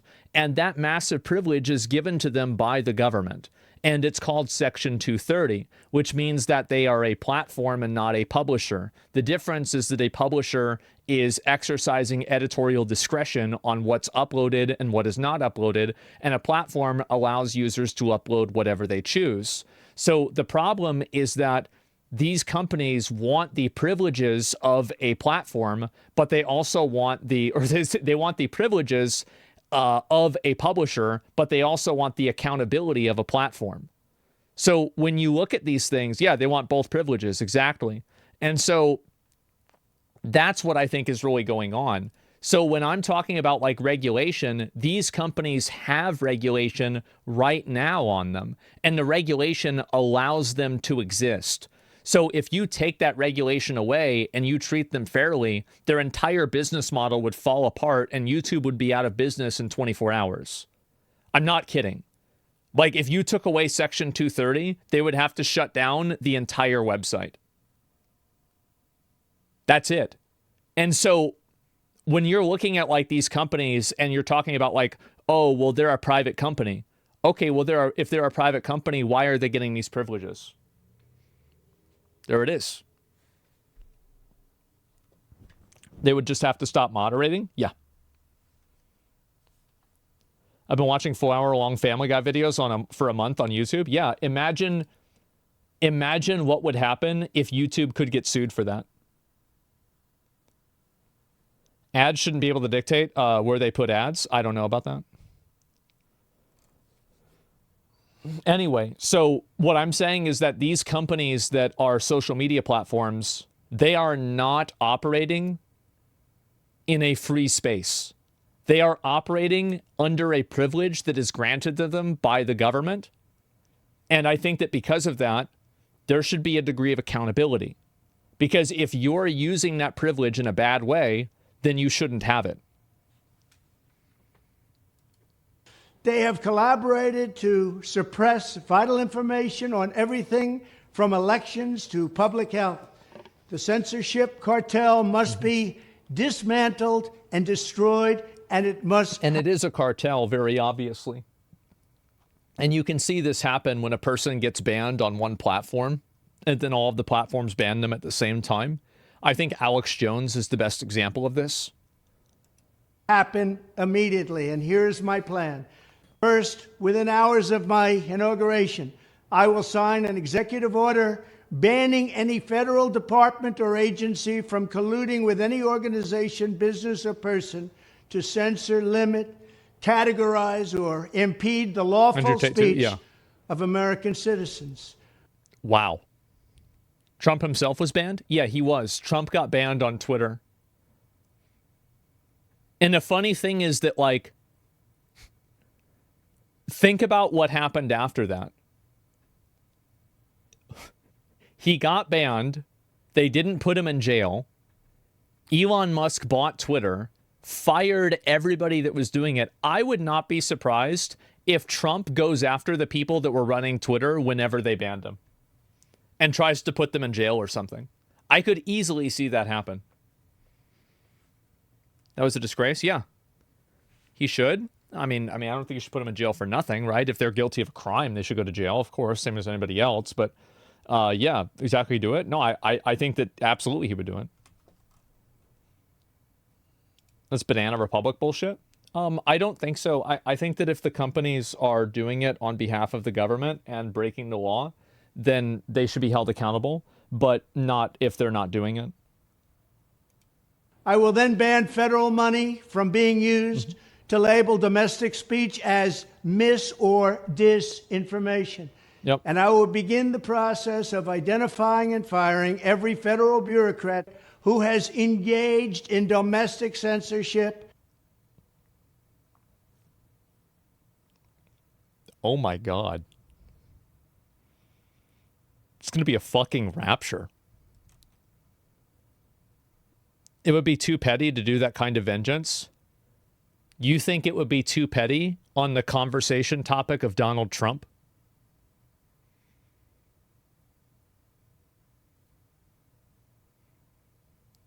Uh-oh. Directly or indirectly, whether they are the Department of Homeland Security, Jesus. the Department of Health, Human Services, the FBI, the DOJ, no matter who they are. Second, I will order the Department of Justice to investigate all parties involved in the new online censorship regime, which is absolutely destructive and terrible. Oh boy. Oh boy. And to aggressively prosecute any and all crimes identified. These include possible violations of federal The Purge? Yeah. No, I mean, of course. civil rights law, campaign finance laws, federal election law, securities law, and antitrust laws. By the way, I totally support this. I absolutely do. I think this is long overdue. It's been evident to me that these companies are misusing their position for years and years and years. Finally, this is happening. The Hatch Act, and a host of other potential criminal, civil, regulatory, and constitutional offenses. To assist in these efforts, I am urging House Republicans to immediately send preservation letters. And we have to do this right now. Oh, this is how, so they can't delete the evidence. Because if you get a notice of preservation, you're not allowed to, what do you call it? You're not allowed to delete information. Now, to the Biden administration, the Biden campaign, and every Silicon Valley tech giant, ordering them not to destroy evidence of censorship. Third, upon my inauguration as president, I will ask Congress to send a bill to my desk revising Section 230. Oh boy. Oh boy, oh boy. Here we go. This was what I hoped Trump would have done in his first term. Like, this was like, I remember like thinking, and I was like, okay, maybe if I vote for Trump, like he'll regulate social media, because I think it's a huge problem, because he understands social media in a way that other people don't. He didn't do it. It made me very mad. That was actually one of the main things I was hoping he would do. Maybe now he's going to do it. Because I thought that he was in a unique position to be able to do that. To get big online platforms out of censorship business. From now on, digital platforms should only qualify for immunity protection under Section 230 if they meet high standards of neutrality. This is exactly what I wanted. Yep.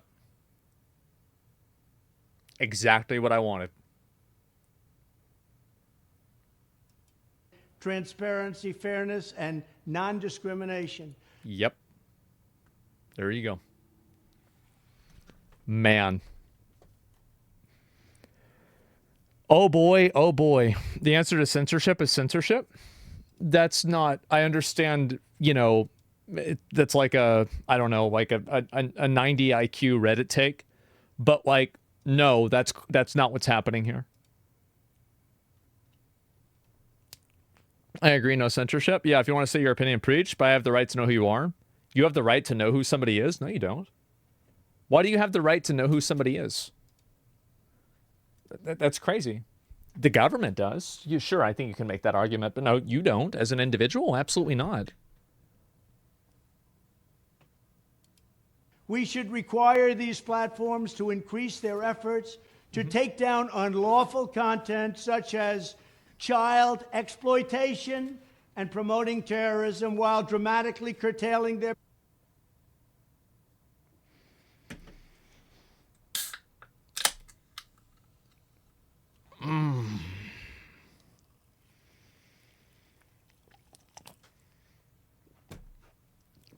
Oh boy.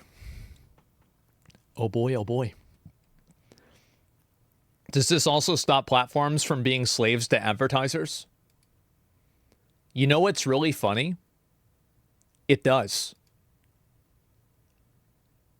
Because if they literally can't stop this stuff because of the law, then the advertisers can't use it as leverage. I never thought about that, but you're totally right. Wow. Oh boy, oh boy. The law supersedes TOS? Yeah, of course. Well, this dude's saying all this shit is going to end up playing 4 years of golf. If that happens, I'm going to lose. I'm going to be so mad. I feel like if that happens, I'm probably never going to vote for another Republican ever again. Yeah, I'm going to be honest. I would be so fucking mad. Can you explain the last comment? Basically, they have to maintain neutrality. Yeah, it's pretty simple. The concern here will be if the energy they have for applying this for the other party is the same for their own party. I'm pretty sure that the Republican Party has done their own censorship. Yeah, they have. You're right. I think that's a very reasonable concern. I think you're right. Clark, you did vote? Yeah, I voted for Trump the first time. I didn't vote the second or the third time. Power to arbitrarily restrict lawful speech. Fourth, we need to break up the entire toxic censorship industry that has arisen under the false guise of tackling so-called mis- and disinformation. Wow. Holy shit. Holy shit. The federal government should immediately stop funding all nonprofits and academic programs that support this authoritarian project. True. Absolutely. Yeah, 100%. Yeah, who decides misinformation? Exactly. Yeah, this is crazy. Holy shit. If any U.S. university is discovered to have engaged in censorship activities or election interferences in the past, such as flagging social media content for removal of blacklisting, those universities should lose federal research dollars and federal student loan support. Oh my God. What's crazy about this is the fact that he's going to do it retroactively. Holy shit. Oh my God. America's movie fuck. Yeah, this is nuts. I don't agree with the 5-year non-funding on universities. It's only going to hurt the students. They need to punish the board who made those decisions. Oh, why not both? Yeah, no, it will hurt everybody if he does that. And that's the goal. That's exactly what he's trying to do.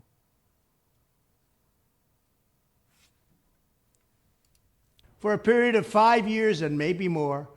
We should also enact new laws laying out clear criminal penalties for federal bureaucrats who partner with private entities to do an end run around the Constitution. Thank fucking God. Yeah, absolutely. True. And deprive Americans of their First, Fourth, and Fifth Amendment rights. In other words, deprive them of their vote. And once you lose those elections, and once you lose your borders like we have, you no longer have a country. Furthermore, to confront the problems of major platforms being infiltrated by legions of former deep staters and... This was crazy to see how many people that worked in the CIA that went to work at Facebook. That was really interesting for me to see that on LinkedIn. what an interesting thing to notice. Intelligence officials. Wow. There should be a 7-year cooling off period before any employee of the FBI, CIA, NSA, DNI, DHS, or DOD is allowed to take a job at a company possessing vast quantities of U.S. user data. Probably a good idea. I actually think this probably is a good idea.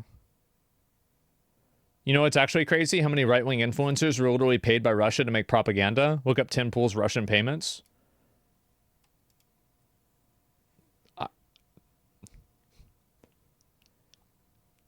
What does that have to do with... Yeah, I mean, that's bad. For sure. Okay. That was easy, right? Yeah, bad.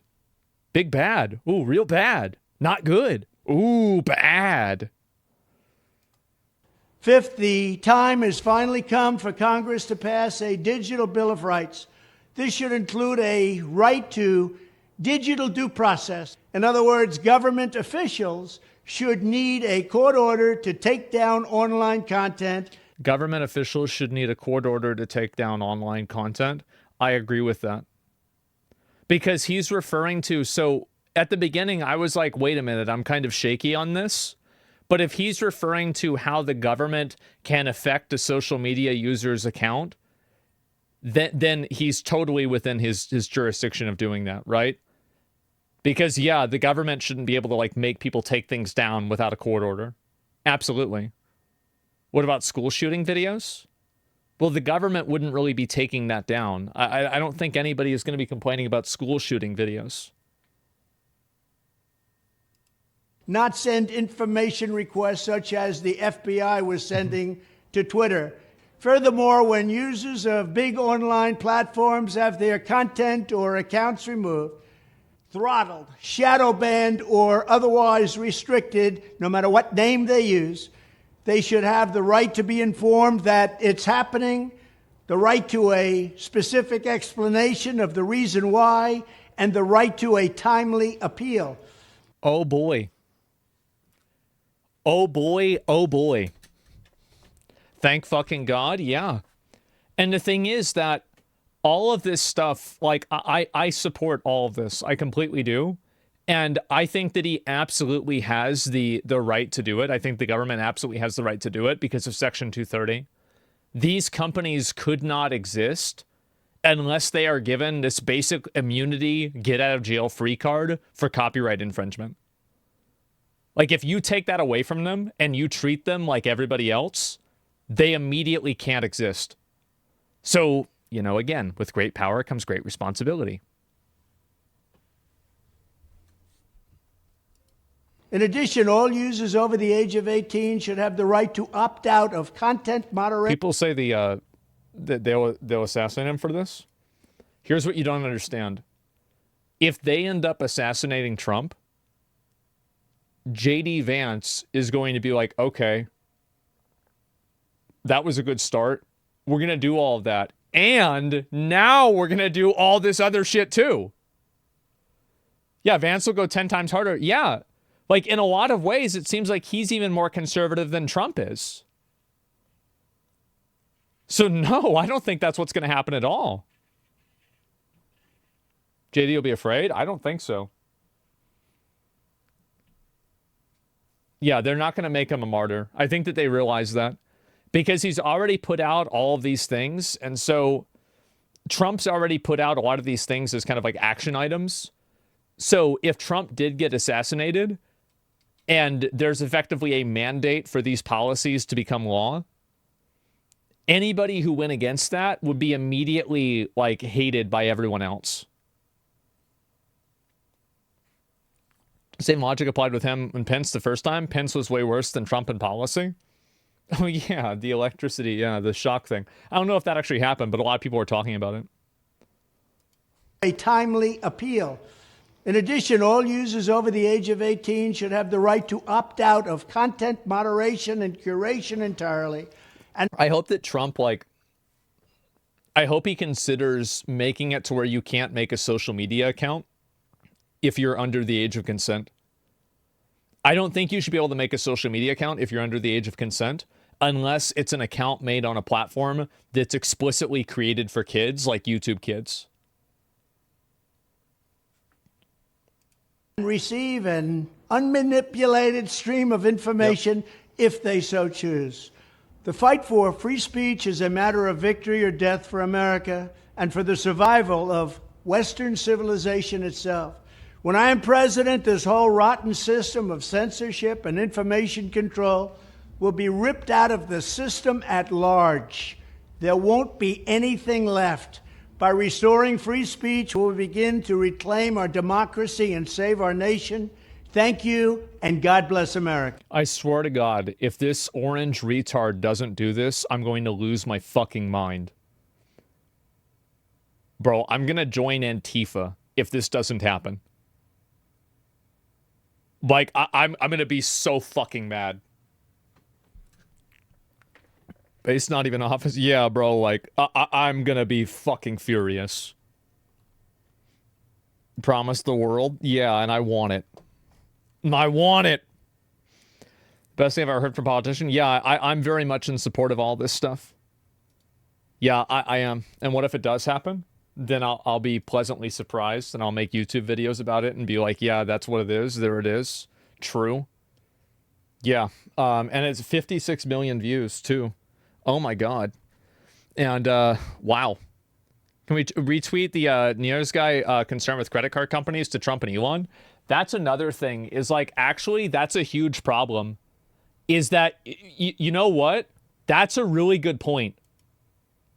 I should probably find a way to, like, put that together and make that a good video so people understand where the problem is.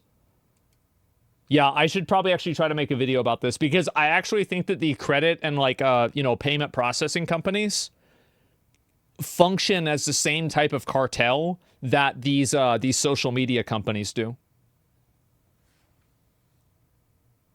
Yeah, that's a good idea. If we don't have free speech... Oh, shit, sorry about that. And, yeah. You think Elon would run in 2028? I don't know if he can. I'm pretty sure he can't. But, yeah. And, yes, a lot under Section 230. And make a video on this. He has Congress, Senate, and Supreme Court. No one can stop him from doing it. Yeah, I mean, well, the problem is that I think a lot of people don't understand what the issue is. He can't? Yeah, I don't think he can either, right? He wasn't born in here or something like that. I'm not, like, sure what the details are. I feel like probably, like, the next Republican frontrunner is probably going to either be J.D. Vance or Vivek, right? Which, like, I mean, in my opinion, like, I think both of them are fine, right? So, yeah, that's what I would kind of assume. Vivek for sure. Yeah, maybe. And must can't run for president, not born a U.S. citizen. Yeah, exactly. Tweet about processes to Elon. He made PayPal. Yeah. No, he definitely understands what the problem is. It's just that I think that the reason why it goes under the radar is because it's never something. So, like, the problem with payment processors is something that affects a very small subset of creators that are, or not creators, of websites. So it never affects, like, an average individual unless, like, you're, like, an OnlyFans girl selling things on PayPal, right? Like, because they don't do sexual content. But other than that, they don't really give a shit, right? So, do you think Elon influenced the list? I hope so. Yeah, I do. I hope so. Do you like Ron DeSantis? I don't. I'm kind of ambivalent about him, to be honest with you. I don't really have a strong opinion, so I don't know. What about the rights for illegal black Mexicans to transition while in jail? Oh, that's what really is important. Yeah, true. Wouldn't a credit card company thing be fixed as well under Section 230 rework? I don't know, but I don't think so. I'm not certain about that.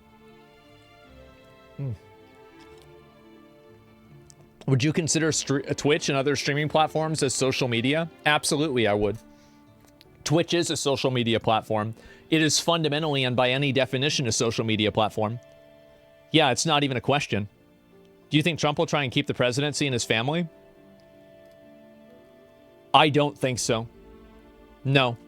But I mean, I'm not like I'm not gonna like say I don't like. It doesn't really seem like that, right? Trump doesn't like his family. I'm not really sure about that. Barron will be president? Yeah, but he's like 18 or 19, right? So, like, you can't be president until you're 35, so you're going to need a rain check on that for a while. He only likes Barron? He thinks his other kids are dipshits? Maybe. I don't really know. But I don't think so. I don't think that's really what's going to happen either. But yeah, either way, I think that this is a really good thing. And I think that we are like long overdue for a degree of, accountability on social media. How do you feel about the payment companies like PayPal not allowing purchases of guns or ammunition?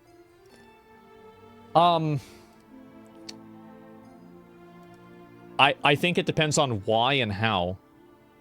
Right? I mean, like, I'd really have to think about it. That's fine. I don't think it is. So, like, my gut reaction is that there should probably be some type of, like, legislation that removes accountability from them so they can't worry about getting sued, and then they should be expected to do service with other people. That's probably what I would think is, like, the best solution, but I don't understand the problem well enough to, like, really give a good answer, to be honest with you. Should credit card companies be allowed to create profile on citizens who purchase guns and share that with the government?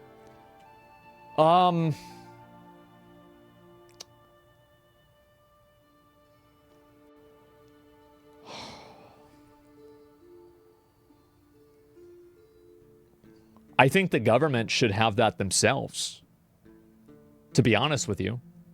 Like, I think if you buy a gun, the government should know about that. Yeah, like the government, like, because there is a gun registry. You do have to register your guns, right? They do. Yeah, exactly. So, like, why would that's the thing. Is like, so I'm thinking about this. You need a registry? Yeah, you need a national gun registry. So, depends on the state. There's not a registry? You don't register your guns in all states? Well, if it's in a state you don't register your guns, then no, they shouldn't do that. It's pretty simple. Yeah, I just think that they should do whatever is, here's what I think they should do. They need to have a record of what was paid for and what was not paid, what was paid for on an account, right? Because there's like a requirement that companies keep data on like users for a certain period of time for like legal reasons. So if that legal data is, there's a court order for that legal data by the government, then they should be obligated to give that to the government. Of course that should happen. Yeah. Like, I mean, a company, why though? Because the company is accountable to the government. You tell me like the company should be able to tell the government no? Absolutely not. The government says jump, you say how high. If you have a problem with that, you can sue them, but you have to comply with them. That's not the way it works. Like, a company's terms of service and ideology does not overrule the rule of law. That's not how it works.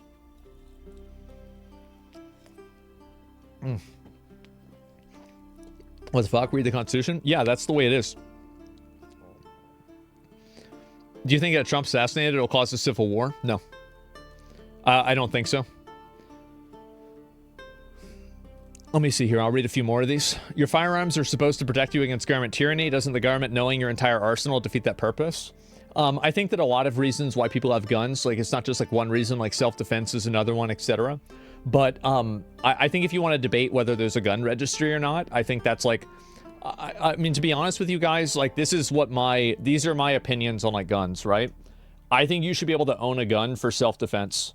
And I think that if somebody breaks into your house or is threatening you or puts you in danger or initiates any sort of violent confrontation, I think that you should be able to shoot them with a gun and kill them with no restrictions.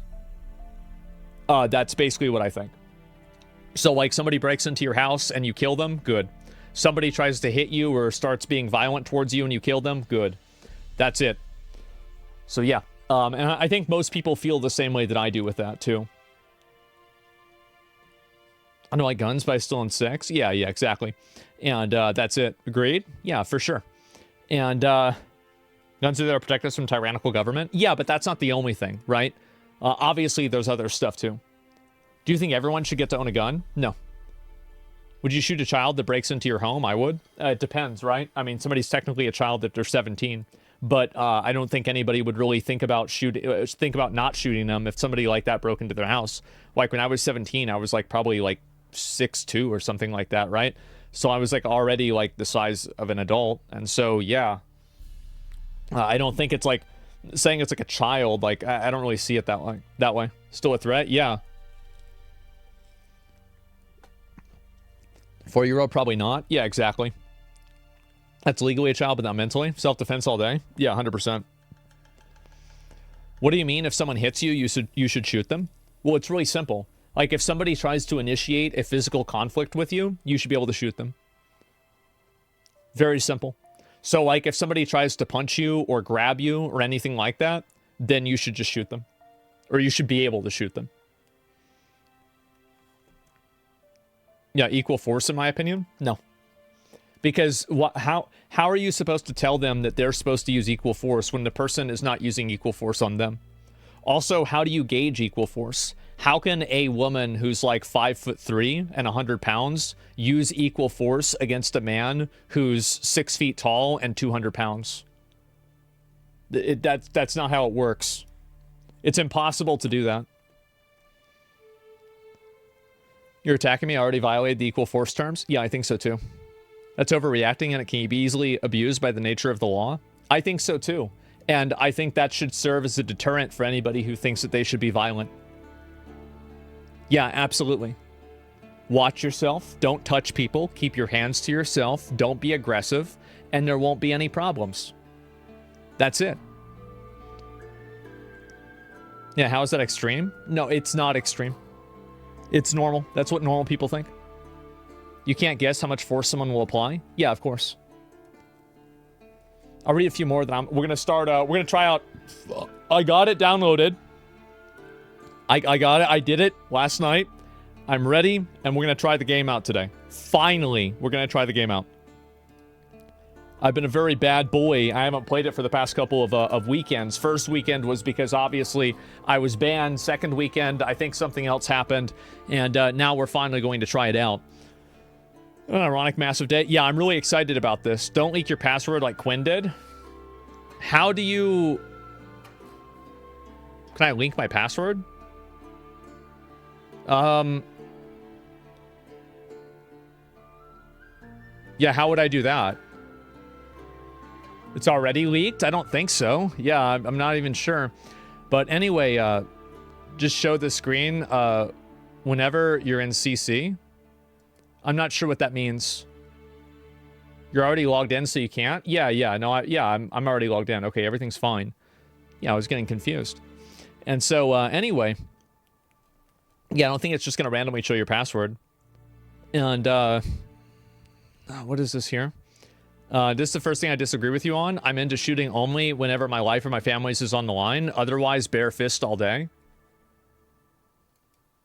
I think that type of opinion is something that a lot of people have because you don't really understand the nature of physical conflict. So, like, for example, if somebody punches you and you fall down and you hit your head on the pavement and you die, you're dead. That's it. Like, and I don't think people understand how quickly and how easily physical confrontations can escalate into permanent damage or also death. It's always very easy to say, like, oh yeah, everything, it's like, you know, some like a 300, right? I'm gonna meet somebody out on the battlefield and have like a 1v1 with them. That's not really what happens in a lot of cases. You also don't know what's happened whenever you're knocked out? Yeah, exactly. Dragging a knife and stabbing someone takes less than half a second? Yeah, exactly. Like, if you're trying to get in a fight with somebody and they pull out a knife, like, yeah, you're dead. So, I think that it's like, I think that mindset is the mindset of, like, kind of, I think it's like kind of like soft, like, internet alpha males that have never seen what happens in a real street fight and what happens in, like, actually the aftermath of it. Because I think if you see somebody that's actually been in one of those fights and you see, like, how much they can be damaged and hurt by them, you're not going to have that mindset. And I think that usually the people that do have that mindset are, like, I think teenagers and then maybe, like, really young guys. Right? Give me a second. Hello? All right. I'll put you on speaker. Go ahead. Listen, guys. When I was younger, I lived up north, and we were wealthy, and country clubs and shit like that. And so I learned, you put out your right hand. Hey, how do you do? So we moved from custom-built house in Pleasantville to a fucking house in a swamp in Florida. And my neighbors were different. And I went over there to, I found this shotgun, this toy shotgun that this kid had, and so I put it inside, and when they were gone for the summer vacation, I took it over there and said, hey, here's your shotgun. My name's, Yeah. But like, so they punched you, right? Whammo, right in the fucking face. Yeah. That guy beat me up with like baseballs in each hand, whipped me with whips, threw my bike in the ditch, which was like a deep ditch with water moccasins in it. Yeah. And one thing after another, and then this guy showed up from Tennessee, and he had something I had always wanted to have. He had a fucking Daisy pump BB gun. And so he said he shot it a few times. And I said, wow, totally cool. So I said, can I take a shot? I look over, I see this bird, boom, shoot it down, bang, falls dead. And I, wow, geez, I didn't know to do that. That's crazy, yeah. And that guy shoot me in the leg with it. And I said, wow, holy shit. Because those old Daisy pumps were really powerful. Yeah. And so this guy, Eddie from Tennessee, he became friends with me and said it with most of the guys. Yeah. Because I was myself. And so after a couple of days, had an idea.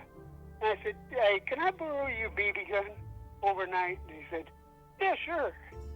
And I had a, what do you call it, like a tree platform thing? Yeah. It's like a treehouse, kind of. Yeah. Excuse me, I'm a little out of breath because I've been doing shit.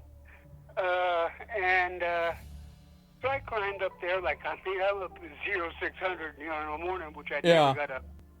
And I'm up that fucking tree, and I'm in that platform, and I'm waiting for that fucking BB gun. Because it wasn't a gravity feed you got to shake the BBs in. Yeah. I had a force feed tube, so it doesn't stop firing. Yeah. 25 shots. I think. So what happened? And by the way, I still have one in my closet right now. Yeah. It's Model 25 Daisy. Mm-hmm. So I get over there, I'm up in the tree fort, and I'm waiting for them to find me. They don't. And I was kind of shit. So I made a little noise. Finally, this guy, my neighbor Jack, he sees me, and he says, Wayne, climb up there and get him. And so Wayne comes up the tree, and it's called a slash pine tree. Isn't Jackie the one that got killed by his dad? No, it's his brother. That's yeah. That's another, got killed in a knife fight in the living room. Yeah. That's another story. Yeah. That was my next door neighbor. Mm-hmm. But anyway, and Billy was the one who had his fingers cut off by Jackie. Yeah. And they were hanging by just skin. Mom rushed him to the hospital, sewed him back on. They fixed him back up. How about that? Anyway, side story. So Wayne comes shinnying up this tree. This tree, slash pines that have bark on it that are like razors. I shit you not. Yeah. You up. And so, and it's a few feet up, like 10 feet up, till you hit the branches. And so he's climbing up, and I'm up there, and I'm waiting. And nobody's seen the BB gun except for me. And so right when he got about 6 feet below me, his head was probably about 4 feet away. I leaned over the side, and I was aiming for his eye, but I missed. And I got him right in the head. And, he goes down that tree, cuts himself to fucking ribbons, and he's hollering down there at the bottom of the tree, bleeding all over. And those guys said, fuck, they didn't know what happened to him.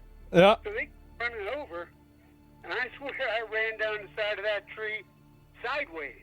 Yeah. Feet on the tree. Boom, down to that ground with that BB gun, and normally I had to put it on the ground to pump it because it was so fucking powerful to pump the Yeah, yeah. But I was like, you know, The adrenaline. Yeah. pump, you know, so I'm just pumping and you know, squeeze the trigger, pump, pump, pump, and these guys are trying to run away, and I'm shooting them right in the back. I mean, I'm about 2 feet away. And they finally went down into a duck and cover position, and I'm just standing right over and shooting the fuck out of them. The BBs run out, and you hear kind of a poof sound instead of whap, whap, whap. Yeah. When they ran out, and I knew what that sound was, I ran home. Yeah. And I learned a lesson that day. Be better armed than everybody else. That's right. That's right. The time I got stabbed in the arm was by a fuckhead in the 6th grade. In the 5th, I was 10, and first time I stabbed somebody else in the arm, same fucker when I was 10, and because you could buy switchblades back when they were federally illegal, right downtown, and they didn't give a shit how old you were. They guys sell to you for $10. So all my life, even now, ask Zach, I got a serious knife in my pocket, and I feel a little bit sweaty if I go out without a knife. Because if you're up against somebody else, bigger than you, better armed than you, two guys than you, whatever, you got no chance. Exactly. No matter how much you think you can beat it out with your fist, some guy said. Yep. Well, only the last resort. Yeah, well, you don't want it to get down to last resort time. You want to take the offensive. And so some guy comes out with a weapon, you come out with a weapon, you shoot him. Or you come out with a weapon, you stab him, buck him. And you get the drop on him, and Zach knows, because I loved, and after I got the hang of it, and I learned sneaky fucking holds and shit like that. Yeah. Actually beat big guys. And well, you just stab them. That's it. Then they're not going to be doing much else.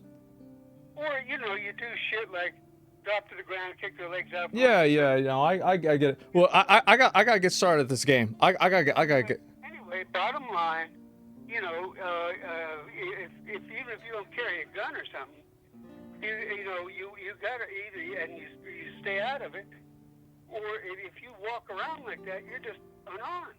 Yeah. You have no chance. Zach does, but somehow nobody ever picks on him. I got picked on all the fucking time. No. The Army and on beyond. Mm-hmm. So, however, he's right about street fights. Yeah. Because I was totally into it after that, and all the way up till he was 5 years old, I was one of those guys that was off side of the road. You go by, and there are two guys out there getting at it. Maybe with one with a pickaxe handle, and me, I had a wrecking bar, which was the crowbar, which took out those guys every time. I mean, I never lost when I had that crowbar. Yeah. And I have one under the seat now. So, all right.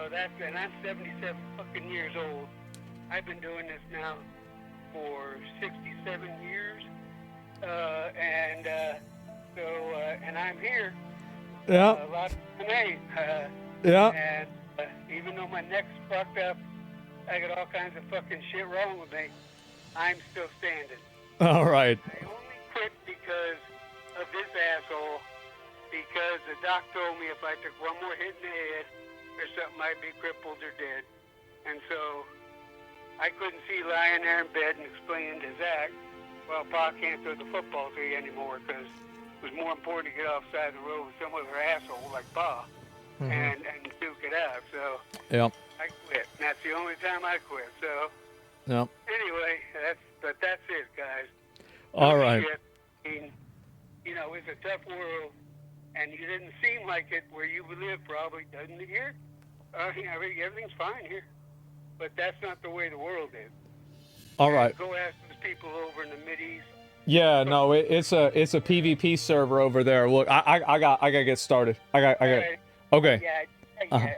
It's the same shit. We stream every day, so calm the fuck down. All right. I'll see you later. All right. Yo, bye. Yo, bye-bye. So. There you go.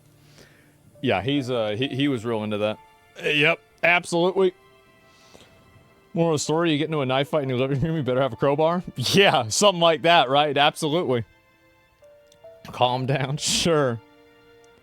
What's this here? And calm the fuck down? Yeah. Do you need to pay $100 to join the alpha? Yeah, I think that's the way it works. I'm gonna try this out. I've never even logged in.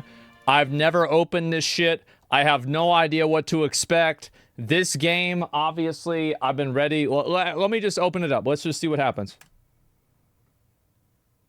Unable to authenticate.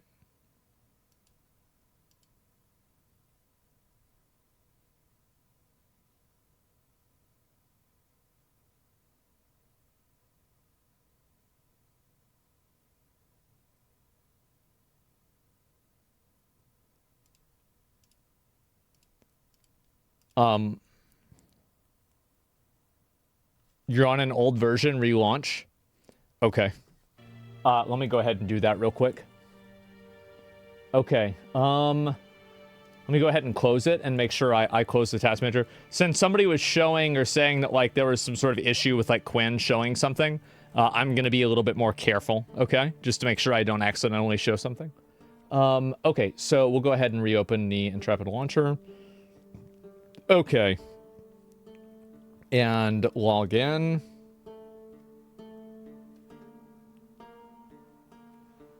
Alrighty, I am logging in. And hopefully this is going to work. It looks like there's an update that's happening, so we should be alright. There's a repair button at the launch? Yeah, I'm gonna try it out and see for myself, okay? Show footage from your last alpha for comparison.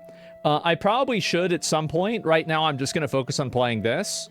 But later on, I will, probably. Let's see. Okay. Lineth, yeah, that's the server a lot of people said that I should go on. I think that's what SFand went on as well. So, yeah. I think it's okay to show this. Let me just go ahead and do this. All right, I need to use the bathroom real quick. And while we get started... How long is the alpha around for? It's today and tomorrow, I know. I'll be right back.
Alright, this shit ready? We about to go to work? We about to get this shit done? Is it time? Is we good? Oh, let's find out. Let's go. Alright, let's launch this bitch. Just a sec.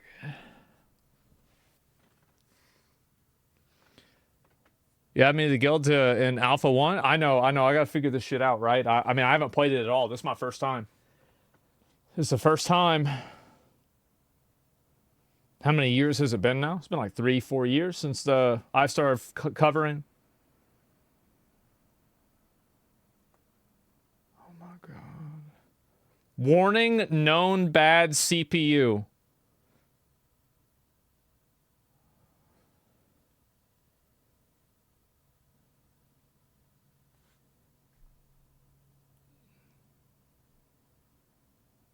Yeah. Hopefully everything is fine. Oh shit. Gentlemen,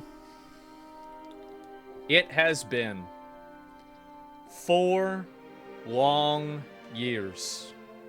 4 years since I started being aware of this game. I watched a Lazy Peon video.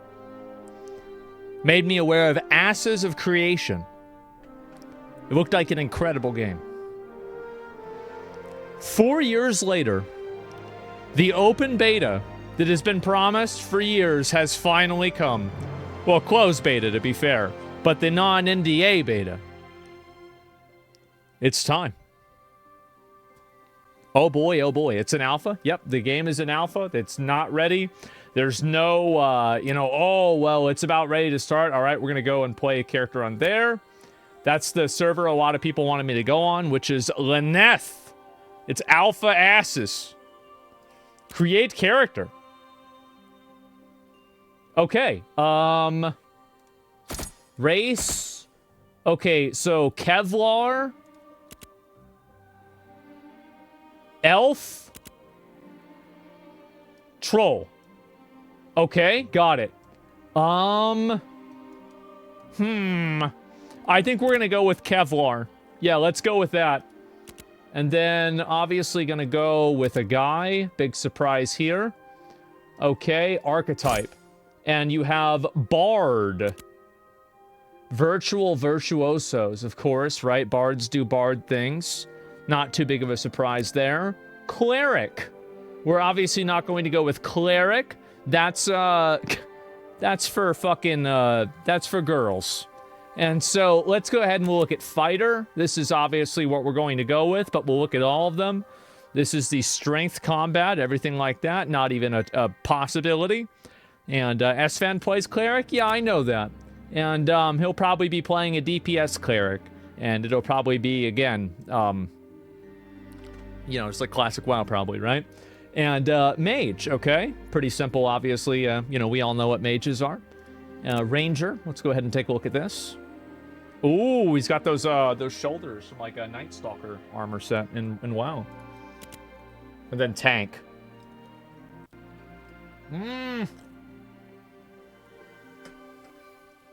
I think that I'm going to go with Fighter. I'm going to be a DPS warrior. And let's take a look at what we've got going on here. So we have our body type, our full body presets. Let's go ahead and take a look at a few of them. Okay, where is generic white guy? Okay, there's generic. All right, that's basically Will Neff. And what else do we have besides that? Ooh, oh, actually, that's a pretty fucking good one. Okay. That guy's got way too good of a jawline. Man. I feel like this is a little bit closer for me. What do you guys think? Like, this is a closer starting point, at least, right? Yeah, I think so. Like, obviously, I'm going to change the hair and everything. Okay, height. I'm, like, 6'3", so we're going to put... how about like 95, maybe like 93. I think that's 93, like 193 centimeters, something like that. Yeah, somewhere around there. Weight. Okay, so how do you change weight as well? Oh, wow. Ooh, that's fat. Okay, we're going to go 0. Actually, weight is going to be 5. So there we go. Chest. Okay, super skinny chest. Arms, super skinny arms as well. Oh, wow. Damn. Got Popeye. Okay, and then so arms is going to be 0. Legs is also going to be 0. Gentlemen, I think that we are looking at an absolute champion. Actually, I'm going to put arms at 3. And then legs is going to be, instead of 0, it'll be at 1. Okay, yeah, I think that's peak male physical fitness right here, guys, okay? So yeah, we've got that. Okay, skin. Base skin tone, I don't really think this matters. I'm just going to go with this one, I think. And let me see. Zoom in here. I think that's about as good as it's going to get. Pigmentation. Okay, so we'll go like right about there. Muscle tone. Okay, we're going to take that down to... Yeah, that's going to be down to 0. Wrinkles. I don't really have any wrinkles, so we'll put this at like 5. And then pigmentation. Oh yeah, I already did hue. Okay. I have kind of like reddish skin, so we're gonna start like right here. I think this would be good. Yeah, that seems decent, right? Too much hair? Shut up, idiot. I'm working on that. Okay, what server? Lyneth. Okay, hairstyles. What do we have? Okay, absolutely not. No way. Nope. Yeah, it's pretty much gonna be this one, right? I mean, like, you know it, I know it, everybody knows it. Okay, so hair length 100. I think that's actually pretty good. Bald? No, I mean, because, like, bald doesn't have any. Like, I get what you guys are saying, but I think I have to go with this one. This seems like the best option here, right? Hair base color. I'm gonna be honest. I think this is pretty much good already. Like, this hair color is already good. And then facial hair. Let me look at this. Okay. Beard length. I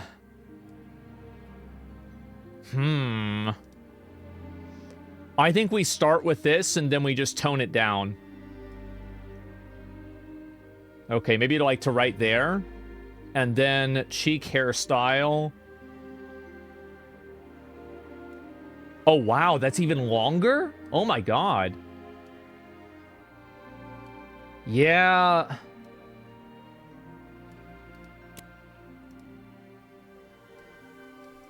Looks like Adam Driver.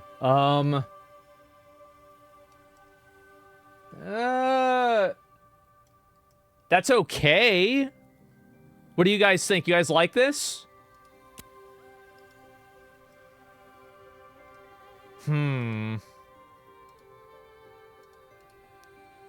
I think I'm gonna have to go with this, and then... it's so close. Go with the thick beard? I think I have to go with the thick beard too, honestly. I think we go with the thick beard, but not that thick. And then we move everything else. We keep it all pretty much the same. And... yeah, definitely like that. Okay. Then mustache, I think that's pretty much fine. Yeah, I think we go with this, and then we take it all the way to 100. Change the color? Yeah, I will.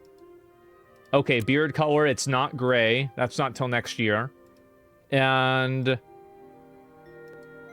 aren't really a lot of, like, big options, so we're just gonna go with brown. I'll go with a slightly... yeah, I think that's better. Not crazy, but it's close enough. Pink beard. Ooh, ew, ew. Oh, wow. No, we're not doing that. Okay, so let's go ahead and look at the other ones. All right, that looks good. Okay, perfect. And face shape. Okay. No. Maybe. No. Fat. Super fat. I have a pretty sunken face. So maybe this one is good? I don't know. What do you guys think?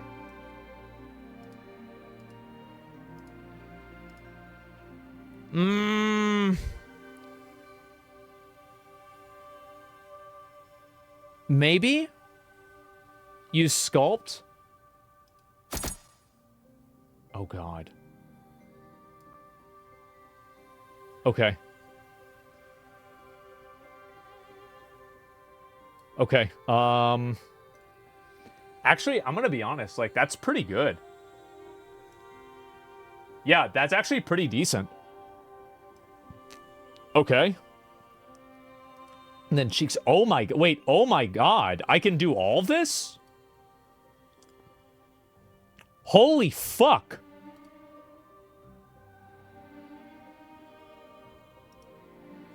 What the fuck is...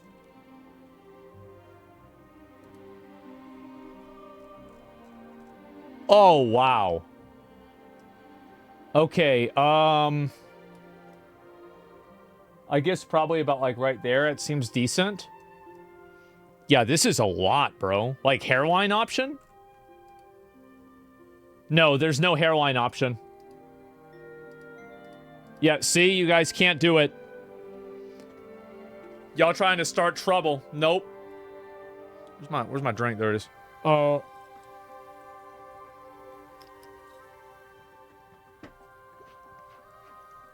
Okay, let me see here. And let me look at the rest of these. Eyebrow protrusion. Okay, all this seems like it's pretty much okay. Individual sections. Okay, for like cheeks. Oh my god. I think that's probably a little bit more accurate, honestly. And then width. Probably about like right there as well. No dimples. Probably about like right there. Yeah, probably about like right here as well, I would say. The hairline option? There is no hairline option, guys.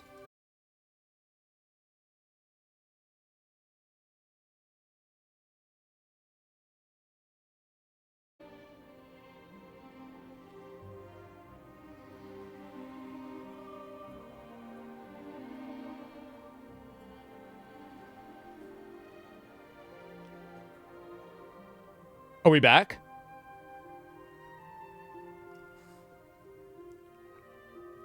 That's so weird. I wonder why that happened. I have no idea why that happened.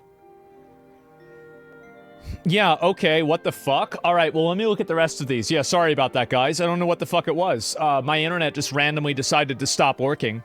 Who the fuck knows why? Okay, and let me look at the rest of these. Eyes, okay, color for my eyes. Brown eyes, okay, that's good. And let me look at the rest of these. Yeah, Trump nose, exactly. We're gonna figure it out. I don't know what Celeria is, so we're just gonna... I don't even know. I'm gonna not go with it. And eyebrows, I think eyebrows are pretty basic. Details, nail color, literally do not give a fuck about this. Markings, aesthetics, okay, all that's bullshit. Okay,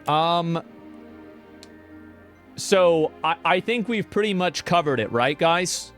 What do you think? Like, I think we're good to go?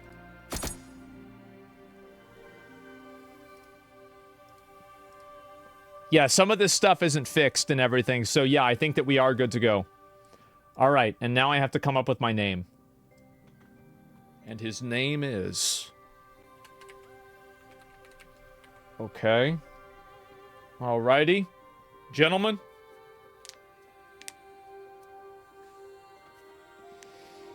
And so it begins. I'm gonna see how this goes. Alright. Okay. Okay. Okay.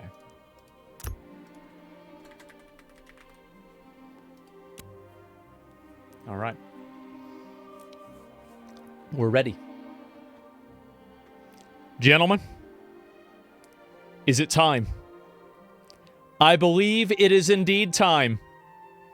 You getting after the name? Yeah, I guess so. Alrighty, guys, and let's see here. Fucking viewers, yep, it's fine, it's fine, it's not a big deal. I understand it. Alrighty. All the settings, key bindings, all of that, I'm not going to worry about that too much. Okay, gentlemen. Let's fucking do it. Here we go.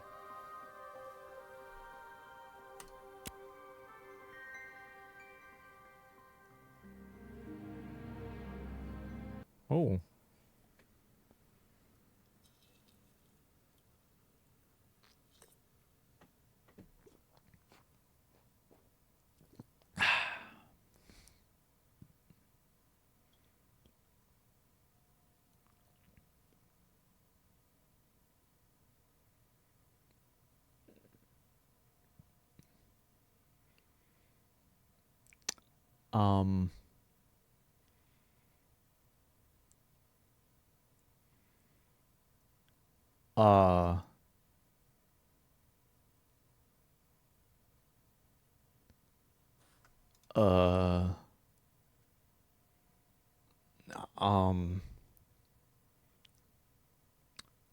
Yeesh.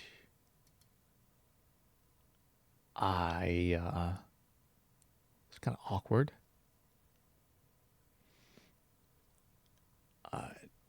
Okay, let me, let me, okay. So we're in a situation that, okay, let me close the game, maybe? Maybe I'm going to try to reopen the game. All right, we're going to end task, Asses of Creation, and then we're going to re-begin task. Did you already beat the alpha? I would say the alpha beat me.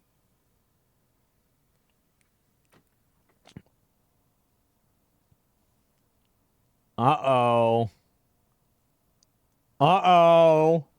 We'll see what happens here, guys.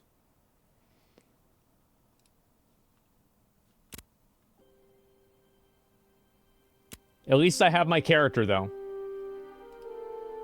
So, change realm. Okay, I'm going to try to log in again.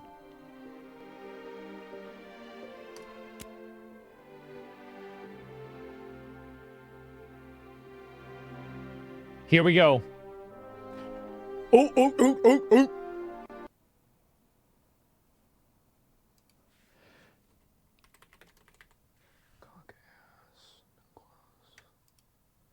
Okay, all right, it's fine. We've been here before. We have been here before, gentlemen. This is the third time. Driver update? No, it's my processor. I need a new computer. That's really the truth. I need a new computer with a different processor.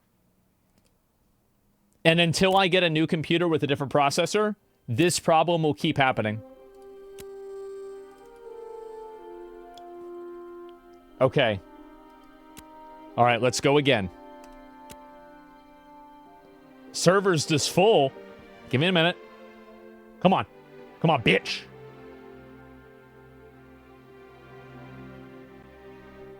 Where it don't work. Third time? No, it's okay. It's okay. As long as we get the bar and the bar is completing, everything is okay. That's the only thing that matters. Guys, stop playing. Guys, get out of the game. Get out of the game so I can log in. Yeah, guys, get out of the game. Okay, here we go. Thank you. Okay, was it 19%? Oh no.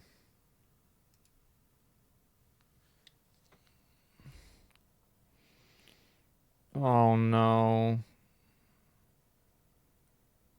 Now this one was 10%. Like, this is really bad. Close your browser. I don't know if that's going to help. Okay.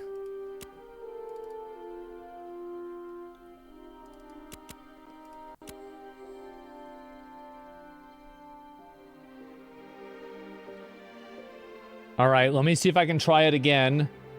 Hopefully it works.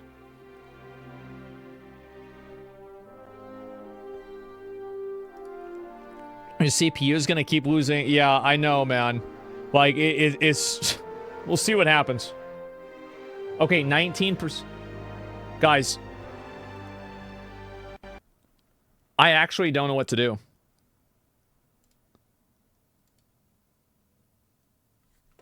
I had the same issue. I had to disable CPU boost from BIOS. I think I should just get a new computer.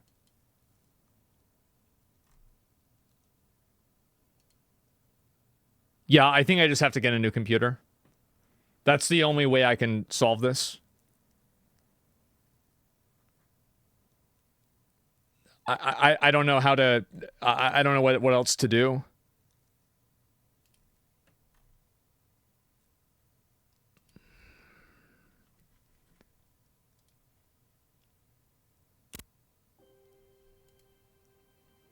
Fuck.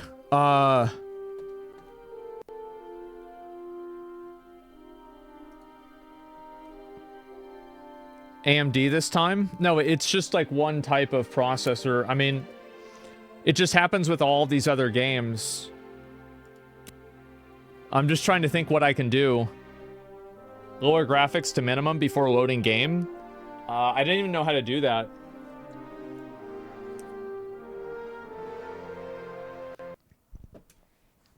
Fuck, man. Try windowed mode? I don't know if that's going to help.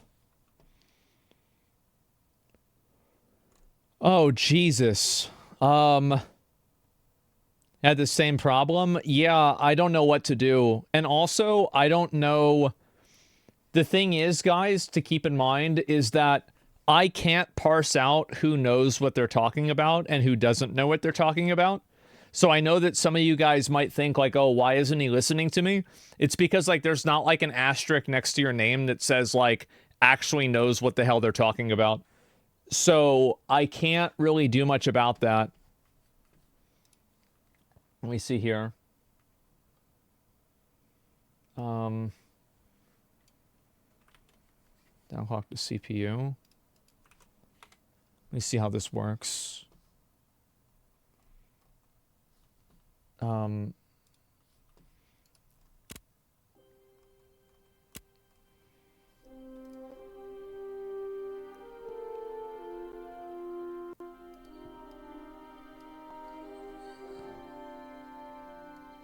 So I can downclock the CPU.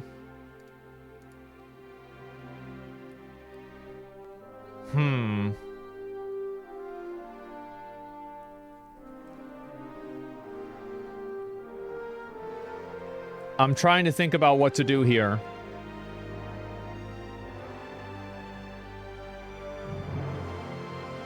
Oh no. Okay,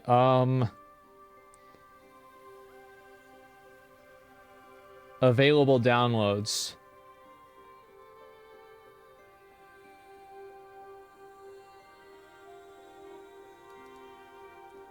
Okay, so... well, Steven actually sent me this link. Thank you, Steven. I'm trying to figure out... You're crashing later into percentages, so if you keep going, you might get it? No, because that didn't happen before.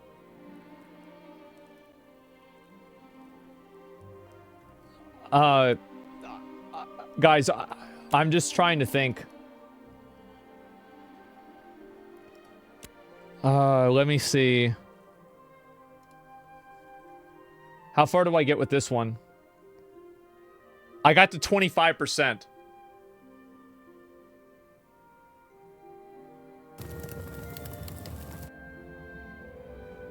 Out of video memory trying to render a resource. Okay. We got to 25%. All right. Now, if we're moving up, let me try it again.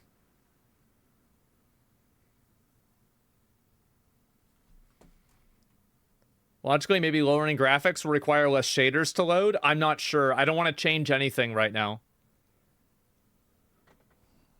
Yeah, I'm not gonna take any advice yet. I'm just gonna keep doing this. I think that the real solution is buying a new computer. Like that's the way this problem gets fixed. See, like it's dying at like 3%, right?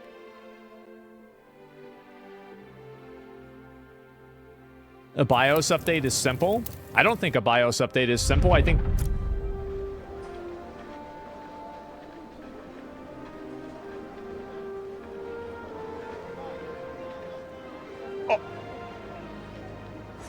Oh my god. I'm in. Holy shit. Holy. Look at all this. Can I do D&D? Slash D&D. I don't know if I can or not. Oh my god. Yo, what's up, boys? Wait. This guy's attack. How does this guy attack me? Wait, I'm getting killed. Oh my god.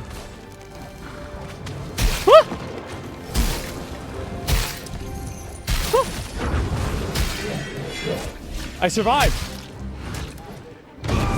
Okay.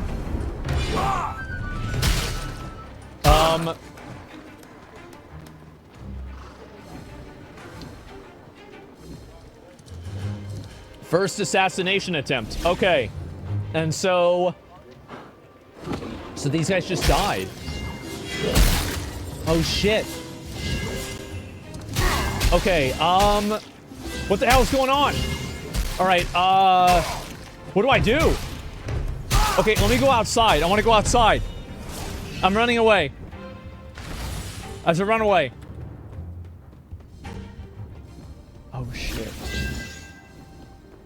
Oh shit. Damn. Uh-oh, uh-oh. Uh-oh. Uh-oh. Uh-oh, uh-oh. Don't fight back. I'm not. I gotta run. Okay. Oh, this guy's got a bird. He got a griffin. Okay, oh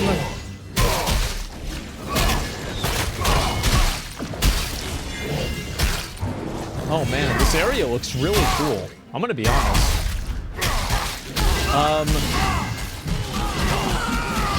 Yeah,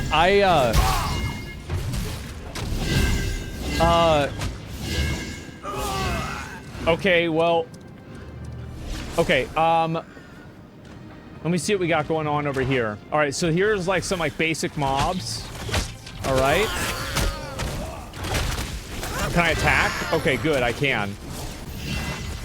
All right. Friends healing. Why don't you play on a PvP server? Yeah, I wonder why. Okay, so let me see. I guess I'm gonna look over here.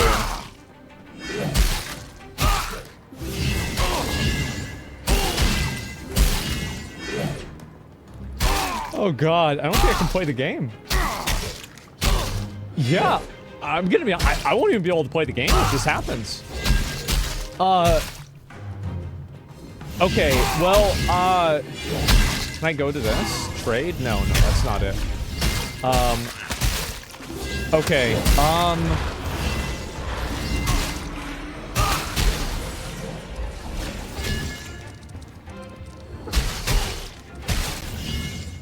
well,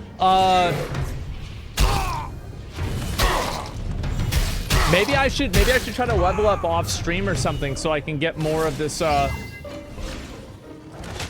I can actually move around.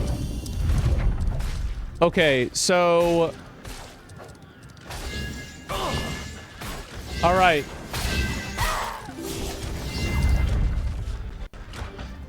So what do I even need to do here? I'm trying to look, change server. Yeah. Give me a minute. Okay.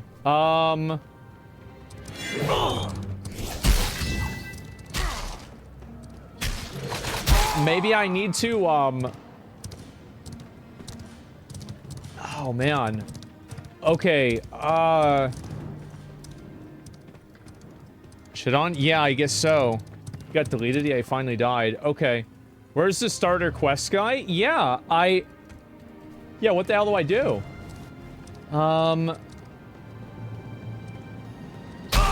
Okay. Okay, so okay. I guess tab? Okay, let me just double check here. All right. Account management. No, that's not it. Okay. Is it not possible to put PvP mode off in the beginning? I don't know how the game works. I'm not sure. Okay. Can I talk to this guy? Arrived? Okay. Okay, I think I got... Okay,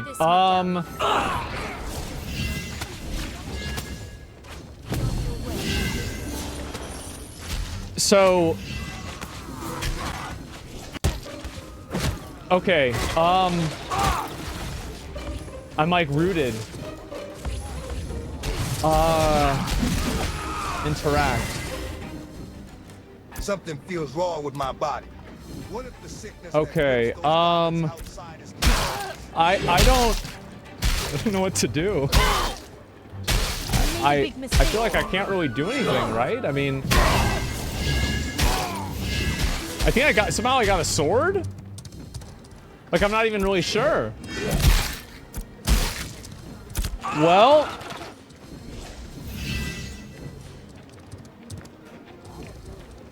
okay, what do I have to do here? The Gateway Sentry asked me to come slay some sickly goblins. Okay. Well, let me go over and see if I can find one of these.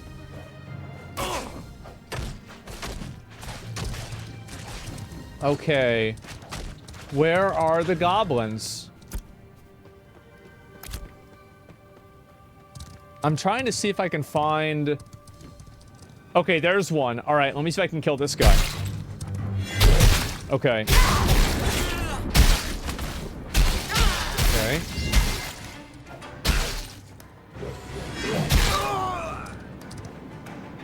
Well,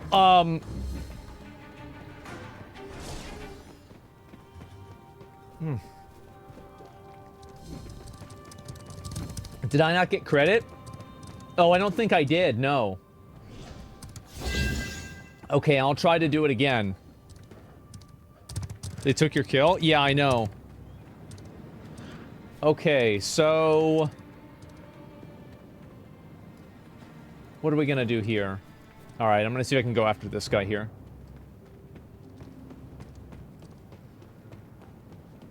Is it gonna be too bright? It looks okay to me. Okay. Oh, somebody killed me. Oh, shit! Wait, I died.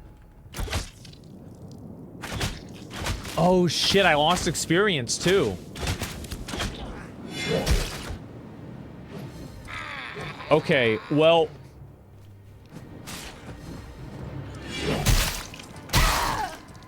Alright. Alright. I think this is gonna have to be a game that I'm gonna have to play off stream. I can't do this. Like... Yeah, sorry. Like, it's unplayable. It is. It's unplayable. As funny as it is, I can't do anything. I mean, yeah, and I know, like, what will happen is that if I level up, there's just going to be people that are a higher level that are going to do the same thing, right? And so there's not really much I can do. Yeah, aren't there any PvE servers? I don't think so. I'm pretty sure that's not how it works, but I'm not certain. Yeah, I do not know. Was there no layers in a zone? I'm not sure. There are no PvE servers? Okay. Yeah, I wasn't sure. Okay, so... Okay.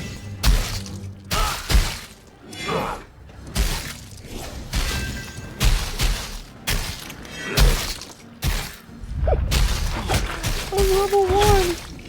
Oh no! Okay, well, here's what I'll do. Maybe I just I have to do this, like, off stream or something, right? I mean, I feel like that's what has to happen. Because it's just... Yeah.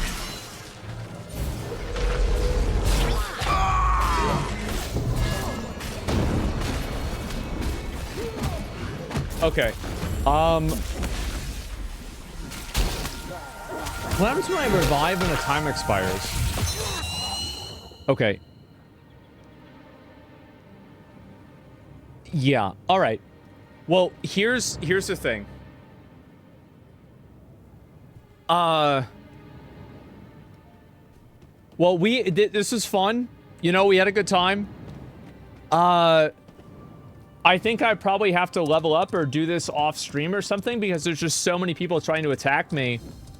I don't really think I'm going to be able to play the game at all. especially like with so many people like running around and like, you know, interfering and everything. I just don't see it. Especially whenever I can just get killed in one hit randomly. I don't feel like it's possible. This admin message? I don't know about that. I just think that,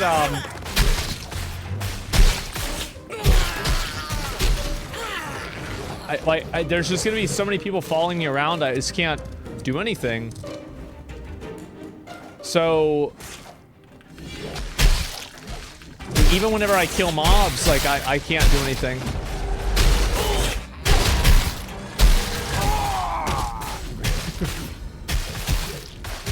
Okay, I'm dead again. All right, so... And then I got experience and I lost experience. Okay. All right.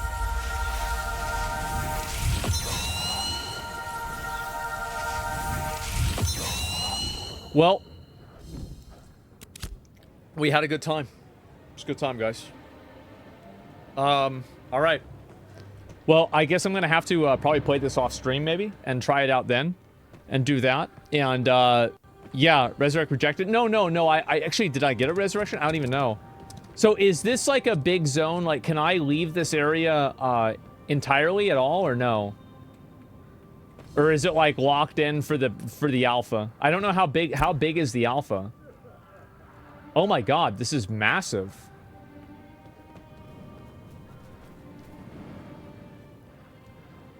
Yeah, go down? Yeah, I'm not even sure. I just think what's gonna end up happening is that I will, like, people will just like one-shot me and I'll just like be randomly killed out of nowhere. And it's gonna create like a lot of drama and like weirdness if that happens. And so like I just you don't get one shot? Yeah, I think so. Stream delay? No, I don't think that's gonna matter. PvP and leveling just don't mix. Yeah, I mean, I think I'll probably just have to play or try it off stream or something because I don't really see this working out without like getting like just like spammed and like attacked and everything. So I just like, cause it's just, oh god. Oh man. Turn PvP off? I can't. So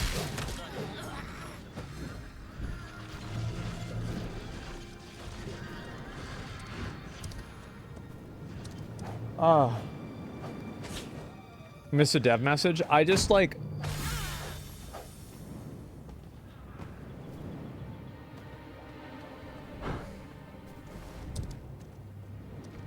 I just think it's gonna create a bunch of extra drama and I just don't really want to deal with it, to be honest. Like I don't want to deal with like all the annoying stuff and everything.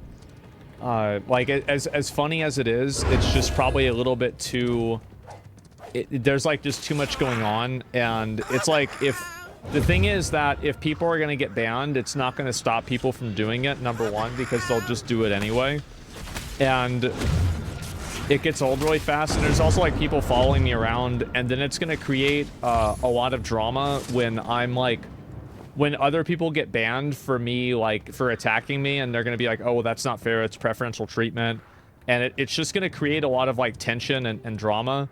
And I just kind of don't want to... Okay. Okay, it's just gonna... I just don't want to deal with it, right? You need a group? Yeah. It's just a lot. Sag, I want to see the game? Yeah, I don't know what to say, right? I mean, like, what do you do? I do think you need streamer mode. I think that there are some games that just aren't congruent with live streaming. Oh, shit. Did it crash? Like, there's a lot of games that just simply are not congruent with live streaming. And so I think if I'm going to play the game, I either have to be in a position where, like, I can defend myself or not. Because, like, I don't want to have a situation where it's, like, people are getting banned for, like, playing the game. It's just I just don't want to deal with it, right? And then it just creates a lot of like extra drama and like tension and annoyance. And so I don't know, like that's kind of one of the reasons why I kind of stopped playing a lot of MMOs on stream, is like basically this is the truth.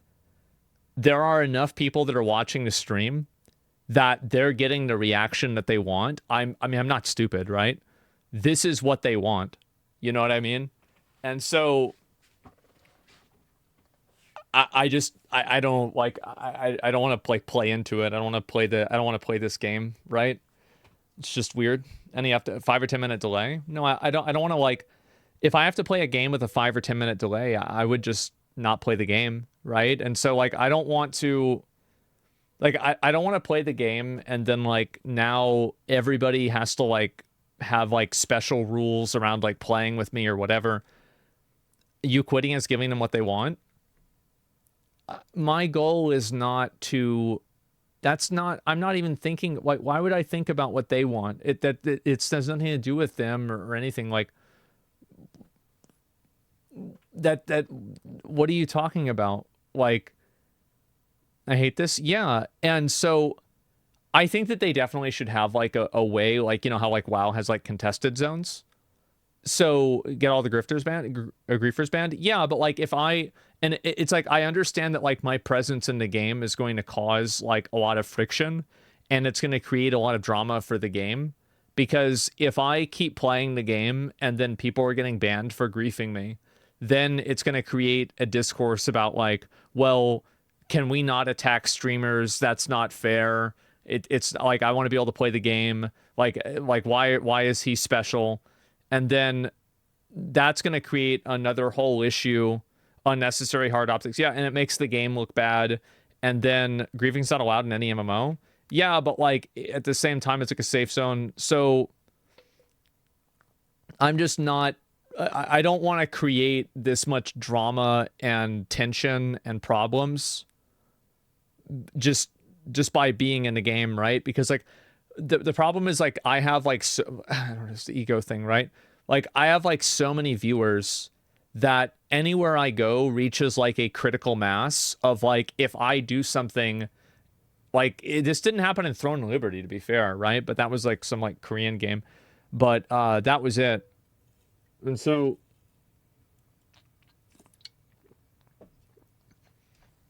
I don't know what else to do. That's it. Is this game PvP only? No, it's not. You aren't the only one to have this. Even smaller streamers will get the same treatment, to be honest. They will. So it's really hard to know like what to do about something like that, right? Because like, I don't know. I feel like with any type of like stream sniping stuff like that, I was wondering what your opinion on the game is, man. I don't know. I'll let you know when I play it, right? Change your name to not Asmongold. There needs to be a PvE mode and a war mode. Well, here's really kind of what happens is that I think in any game that has mandatory PvP, the people that want mandatory PvP want it so they can force people that don't want to PvP into PvPing.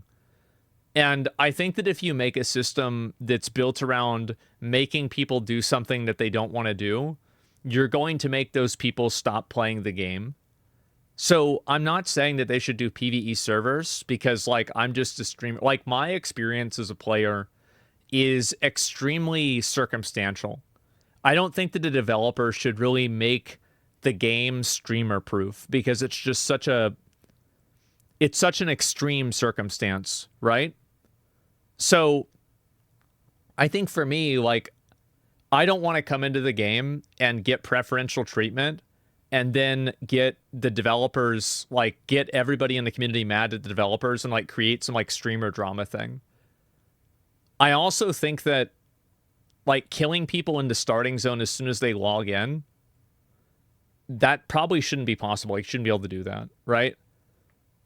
But if you can, then you can.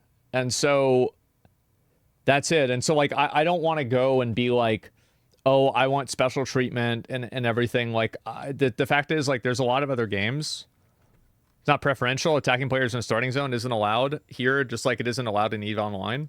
Yeah, but it's just like I've seen this happen. Here's the thing, Thor, is like this same shit happened with like Classic WoW, and it happened with New World too, and like I've seen it happen a lot, and it's just like a lot of like really annoying tension and drama, and it just makes me not want to have to deal with it because like this is like the third or fourth time a level past it. No, what do you mean? I'm like 2 weeks behind because I do really want to play, but I think that what I need to do is I need to wait a little bit longer and like maybe level up a little bit more so I can take advantage of it, right?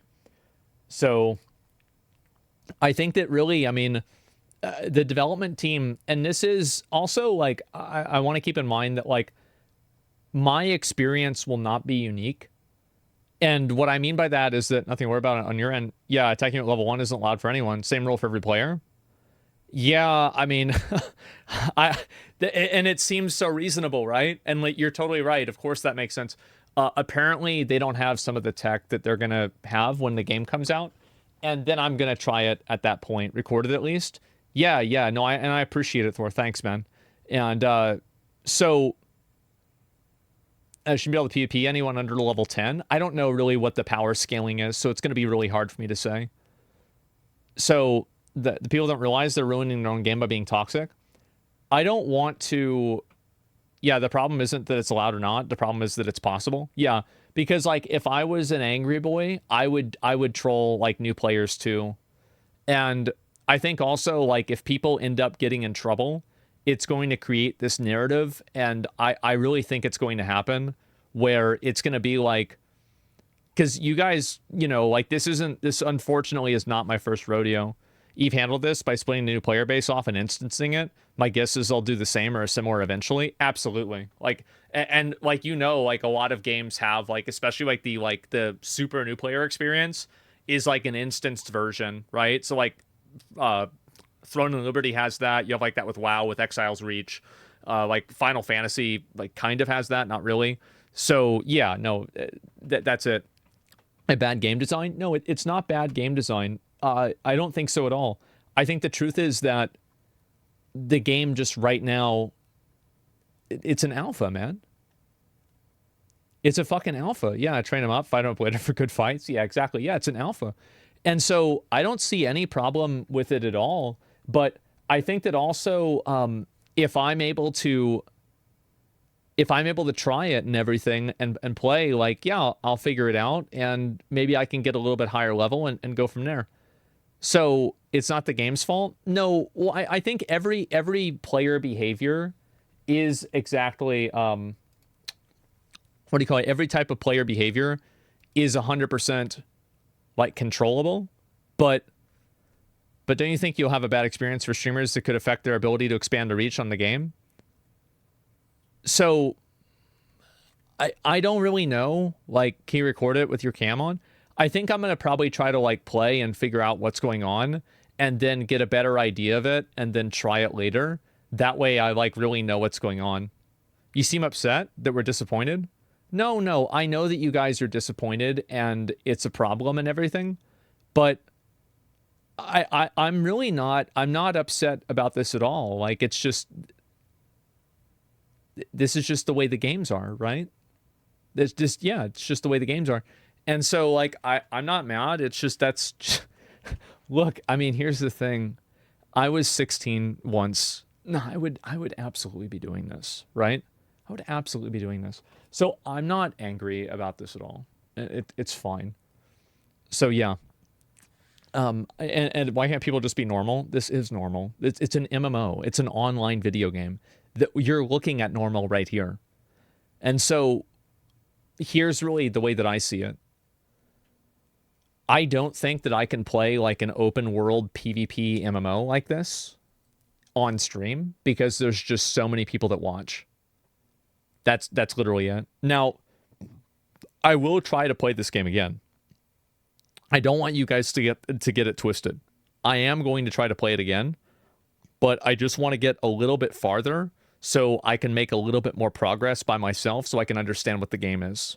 Because when I have like people running after me, like spamming me with trade, trying to say things in /say, trying to like harass me and like and attacking me, and like, you know, spamming heals on me or spamming AoEs on me, like it's too much, right? It's like there's so much sensory overload that's going on. It's just such an unpleasant experience for like not only me, but I think it's also unpleasant to watch too. I think you can't just get a group together, play off stream. That's what I'm thinking, man. Yeah, I'm offline playing. I know you've been playing a lot. I've been seeing it. Yeah. Like I talked to S-Fan, and like S-Fan said like basically the game didn't like really hit for him at the beginning, but then after he played it and got into it, he was like, yeah, this is good. Like I'm good. I'm chilling, right? So yeah. And nobody, what's this here? Nobody would want to watch that. It's funny once. Yeah, no doubt. Add PvP protection for you. Yeah, I'm gonna try it again. Like, I just want to just like see if I can move a little bit farther away. I was blown away by how fun the combat is. See, that's the thing, right? Is like I want to see how the combat fits together and everything. That's the problem. Think it's overwhelming, people running all over you? Yeah, it is. Is it too egotistical to ask for a whitelisted server? I think that anytime that, like, if I get preferential treatment as a streamer, it's going to create drama and tension for the game that because I want to see this game succeed and I want to see it do well, I don't want to have my influence in the game cause the game to be negatively affected by that influence. And so maybe that it sets a bad precedent. It does. It sets a bad precedent, and it's going to, well, a lot of people aren't going to like that. And so if that's going to happen to me, I think it's just better for me to do something else or to figure out another way to like approach it. And I understand like some people like that's not like probably the best answer, but I think this is the most like humble and like reasonable approach that respects the game and also like respects the community without causing trouble. And so, yeah. Also, by the way, this is why they have an alpha. I am the guinea pig. This is my job. Like, basically, I am the stress tester right now. Because, like, they're seeing what happens when somebody logs in and they just start killing new players. So you could say, yeah, exactly, right? And so, like, fuck. Like, I'm not upset about this. Like, I'm signing up for an alpha. Like, I know what the plan is. I know what's going on. So, yeah. Steven won't be happy about this. Steve, I'm sure it's annoying, but actually, I think Steven and a lot of the team at Ashes of Creation really appreciate it because now they see basically like they have a use case of what happens when this happens. Yeah, no, I think they totally get that. And so, like, yeah, I'm giving them info. And, like, I want to see this game succeed. I don't want to cause drama. I don't want to cause any bullshit or anything like that. So, yeah, no, that's it. I'm basically a stress tester. Yeah, exactly. And so I'm not worried about it at all. They should have figured this out easily. To be fair, like, I'm not really sure, right? Like, what it is. Like, I mean, I don't know anything about game design, right? I mean, like programming. So, like, I'm not sure why it wasn't working. It was probably just, like, I would assume it's probably some sort of filter that's, like, just not working for some reason. What must have happened? Oh, it's turned to level 1. Experience is new. Everyone's about level. Yeah, exactly. Because, like, I'm 3 weeks in, right? So, like, I'm starting off, you know, like basically, like, way behind.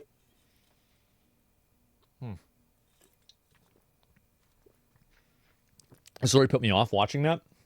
There's no reason you should be put off by it. My experience as a streamer is going to be completely unique. However, new players will experience what I experienced to the extent that the game allows that experience to occur. So a big problem with MMOs is that a lot of people in MMOs play them because they want to be able to fuck with people, right? Like they want to be able to like annoy them or like kill them or do something.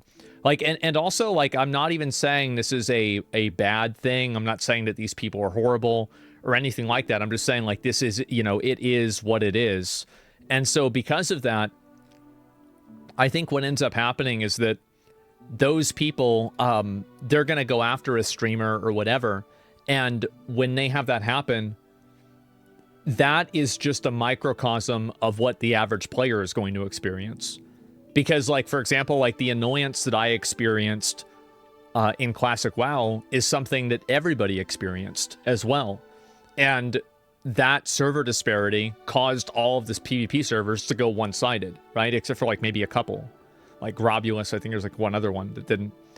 So what ends up happening is that I don't want to play it. Yeah, exactly, right? And so like if you give players the ability to ruin another player's experience, the problem is that when you make so many guardrails for a player experience, at a certain point, you take away the texture of what that experience is. If, like, nothing can go wrong, in a lot of cases, nothing can also go right. And so the value of those experiences goes down substantially. So I think that's really what happens the most. It doesn't feel organic. Yeah, exactly, right? They should let you flag and unflag for PvP. Forcing it just alienates people. I think what will happen is that to the extent that you can force people out of the game and like spawn kill them, people will quit the game over that. Because especially if there's any sort of like backwards progression with that. But you said it yourself, it ruined the experience. It does, but I'm trying to talk about it in the context of like not just myself being a streamer or something like that. I'm talking about it as in like me being a person that's just playing games. And so griefers will ruin the game. Yeah, basically griefers will ruin any game that they can. Low-level safe zones like the WoW Vanilla had? Yeah, I think that would be smart, right? Yeah. But in Alpha, there's no consequences. There will be a wipe. Nothing carries over, and they're using this as an opportunity to grief. At the same time, the games will have open world PvP, but impose much harsher consequences for player killing. I don't think that's true. I just like, with everything that I know about video games, everything that I know tells me that's not true. Won't happen at higher levels as corruption for unprovoked PvP will kick people's ass real hard. Maybe, but like you're always going to have people that are going to try to do annoying things, and also being able to kill a streamer, especially somebody like that has a lot of viewers, that's worth it for them. Even with the corruption and everything. Like because I know how this works. Like people would even buy accounts to do it in other games. So yeah, it's extremely common. Is that fair? It's just a nuisance. Yeah. But also, entire fanbase here wants to see you play the game and stream it. To say getting special treatment is unfair. Unfair to who? Well, it's unfair to other people that play the game. And so, the problem with like what happens, is that it creates a lot of dissonance and drama in the community. And when that happens, it's just going to be problematic. PK is penalized, though? Yeah, no, I know that. It's time to play Dragon Age? Yeah, I don't know about that. Force PvP is the fun of games like this and EVE? Yeah, I think so, too. The Stream Sniper Guild was made for Caparian? Yeah. Like, I just, like, I know how these games work, right? I know how it is.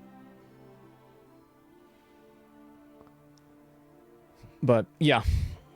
Some Ordinary Gamers made a video about you an hour ago. Did he really? What did he say? Oh, God. Oh, God. Look at the face. Oh, my God. Yeah, of course he did. Why am I not surprised? But, yeah. That's pretty much what my plan is here. Is that I'm going to try to level a little bit more and try to play a little bit more off stream maybe. And then go from there. If you said it yourself, you have a unique experience since your big name, you should get some unique protections. I understand that, but I get that. But I don't want to cause drama. I know how the MMO community is because I've been in it for years. I know that me getting special protection and privileges will cause more drama, and it will bring a lot of negative sentiment to the game that I don't want to see happen. I know this will happen. Like MMO players, it's like a unique form of like, I don't know, like weirdness that MMO players have. I think really the reason why is that MMO players, a lot of them are a lot older, and I think that they want to play MMOs that are from before the time of streamers and content creators. And so they view streamers and content creators almost like a, what's the word for it? Like a escapism detriment. I know this might sound weird, but I think that's what happens. And so like pests, like an invasive species, they don't want it in their games. They think that it's like a pollution to their game. And for me, like, I don't want to deal with that, right? I don't want to deal with like the weirdness at all. I don't want to like fight against it. I don't want to like try to overcome it. I don't want to try to deal with it at all. I don't want to interface with it. So like if I see it and it's happening to me, I just turn off. Okay, like I'll just go do something else, right? Yeah.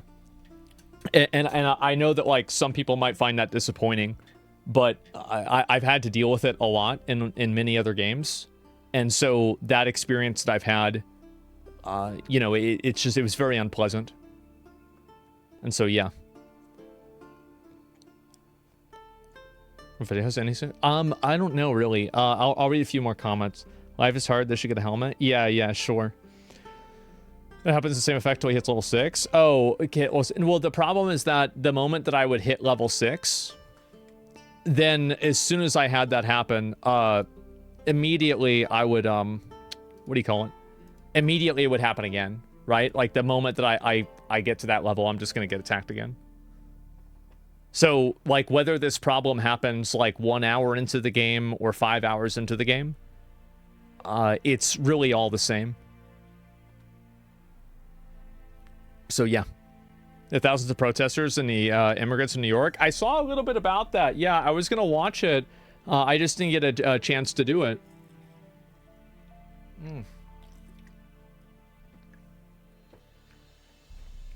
Why is chat being so naive about this? Why are you arguing with this experience? Because a lot of people don't understand what it's like, and they've probably never thought about it. But I've had to extract it from the zone. Thanks, man. Yeah, I'll figure it out. I'm really not worried about it. I'm actually not. It's okay. Yeah, it's kind of game. Someone at US to go in with buddies. I'm gonna be honest, guys. If I have to do all of that stuff, I probably just don't want to play the game. That's really the truth. Like, I don't want to have to deal with that. And maybe that's weird, but like, I don't want to have to constantly think about this. I don't want to be worried about, like, I play video games. What you guys have to understand is, like, I play video games a lot to relax and to just kind of wind down and not worry about stuff. And so, like, if I'm constantly playing video games and I have to be, like, constantly, like, vigilant, worried, looking over my shoulder, I'm not having fun. I'm not enjoying myself. It's not good. It's just, like, it's tension, right? It's just unnecessary tension. So, yeah. That's it. Such is the life of a king. I don't know, bro, chill out. Totally chill out. Like, everything's fine. But, yeah. Far from alone feeling this way, that's why the game will die. I don't know about that. I don't want to say the game is going to die. Like, that's so extreme. No, I don't think that at all. An anti-PvP player? Yeah, I'm not a PvPer. I'm really not. It's just not... Like, if I play Rust or something like that, like, I'm signing up for that. But if I'm not playing a PvP game, I don't really want PvP in my game, right? Like, I like playing, like, Valorant or, like, CS or, I don't know, I like playing Overwatch a little bit, right? Like, but that's a PvP game. That's what it's made for, right? But, like, PvP and MMOs just don't go well. I think the problem with, like, PvP and MMOs is that MMOs are built around consistent player progression, and PvP is about skill. It's supposed to be, right? A lot of people view it that way. So, like, you can't have these two things. It's like they're counterintuitive. They're, like, diametrically opposed to each other. So, yeah. For no single player experience? I don't know about that, right? But, How come Thor had no issues? One big reason probably was that he started on the first day. So people weren't fully familiar with like everything that worked in the game. So like now, like it's like 3 weeks, so people could be bored and everything. And so now it's easier to go back and like do that. I mean, I think that's probably one reason. Also, you know, be honest, right? It's like, oh yeah, we're gonna be on the Asmongold YouTube video, like trolling, right? And like a classic WoW and everything. Like I just, again, it's happened a lot, and so I'm very used to it. Some Spurs. Yeah, well, no, I'm just saying I think that's, you know, some of the differences. But anyway, yeah, kind of weird, but like, either way, glad to be a, what's the word for it? Glad to be a, a guinea pig. Yeah, that's it. Play the game on linked? Stop it.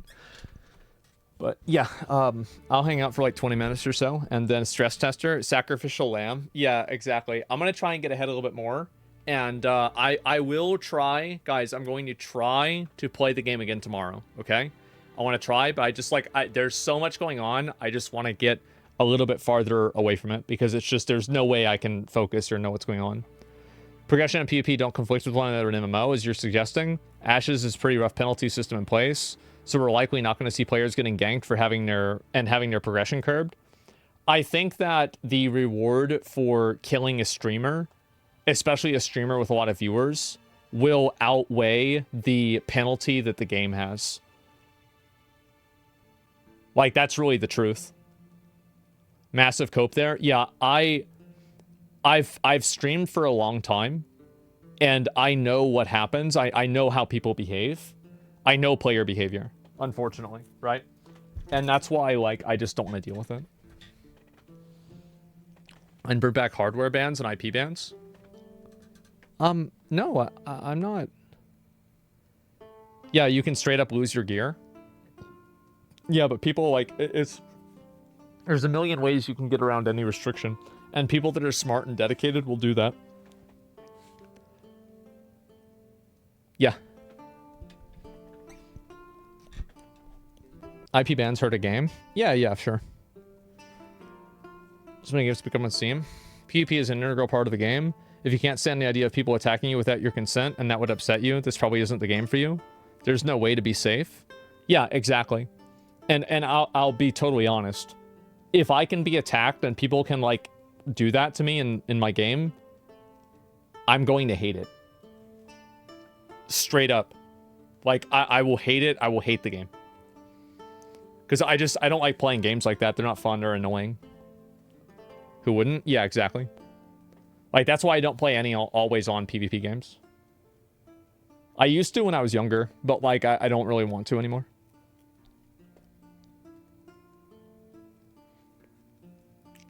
I'm looking at the PvP MMOs. Game for you. All of them are less than 50k players. Yeah.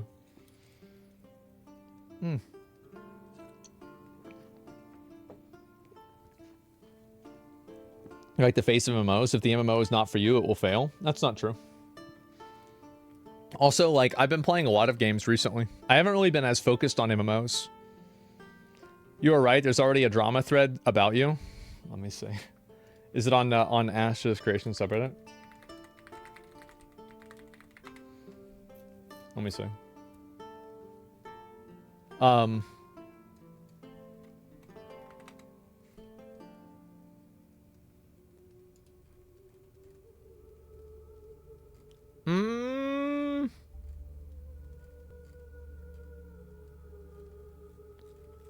not seeing it.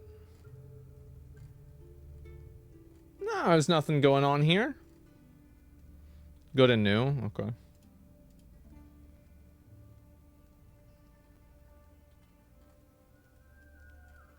Yeah, that's it. PK streamer equals ban. Thoughts? Spawn camping a freshly created character foul to ban reason. I agree with you. They should make some production of freshly created character. Good luck managing that manually. There's been griefing and PKing. Stream sniping Asmongold. Why can't I harass people? I'm in the right here. Going out of your way denies the ability to play the game. Yeah. This is gonna create so much drama.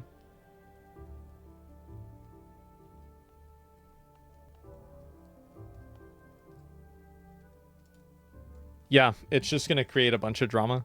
Called it. I told you guys, like, I know how people are. Like,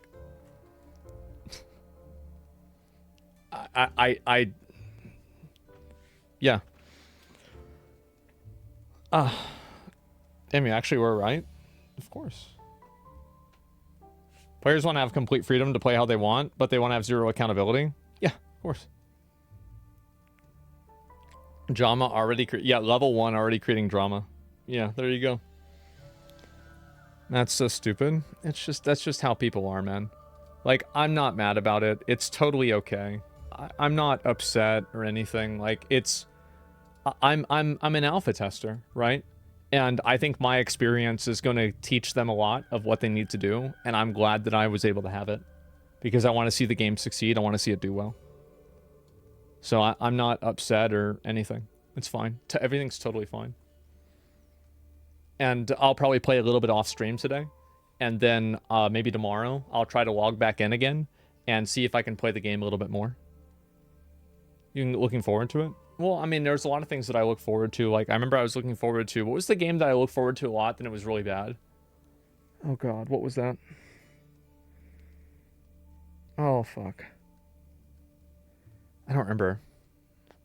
Concord? No. Day Before? Yeah, PAX Day. No, I like PAX Day.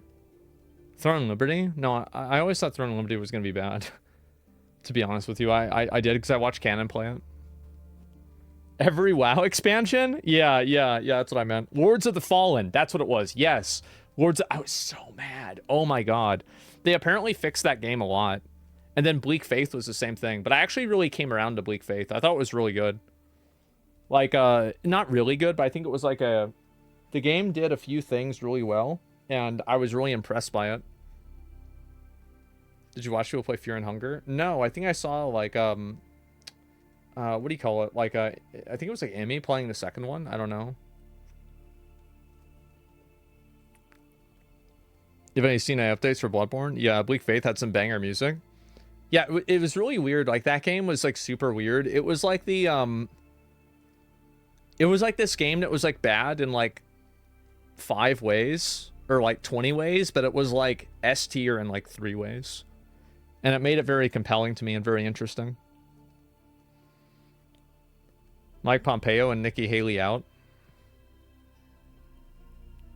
What does that mean?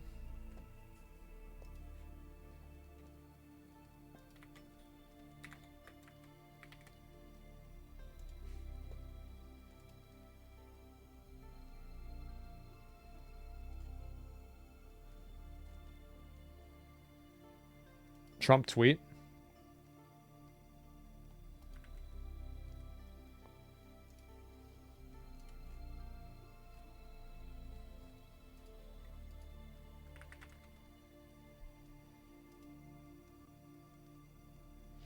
I will not be inviting former Ambassador Nikki Haley or former Secretary of State Mike Pompeo to join the Trump administration, which is currently in formation. I very much enjoyed and appreciated working with them previously and would like to thank them for their service to our country.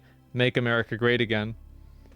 I think this is a good thing, right? Because like, isn't Mike Pompeo like kind of a war hawk? I don't know enough about it to like really have a like. I don't want to go out on a limb, right? But I feel like this is good. Yes, and Deep State. Yeah. Both Warhawks? Yeah, there you go. He picked a Warhawk the first time, and he'll pick another one the second. Well, not this one, apparently. Have you seen Internet Anarchist's new video? No, I haven't. The DEI equals tie video? Not yet. I've been so busy looking at other stuff, I haven't really had time.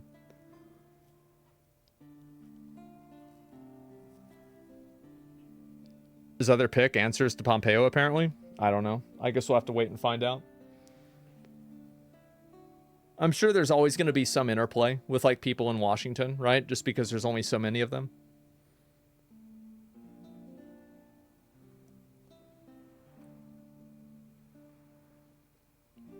You need to learn about intersex before commenting on it. What was I wrong about with intersex? What was it?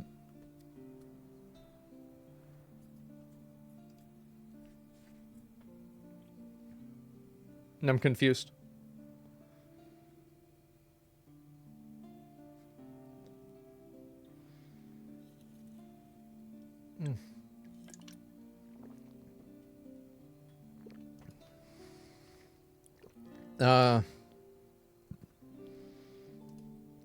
Yeah, what is this? Banovator? I don't know. 1.7% is the correct amount.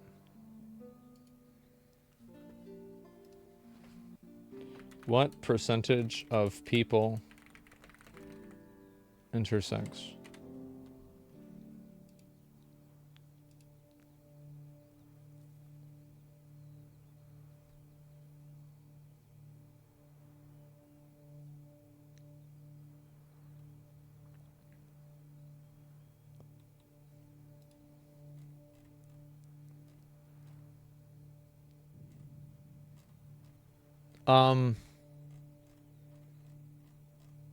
It seems like that's an estimate, and it's not an actual number.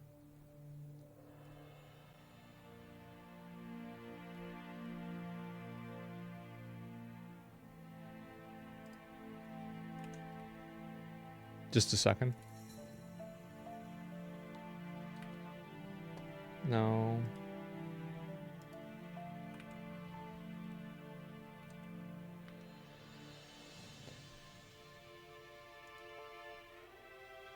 So if you look at it right here, it's an umbrella term. It has estimated up to has an intersex trait, and approximately 0.5% have clinically identifiable sexual or reproductive variations. So it depends on what it is, right?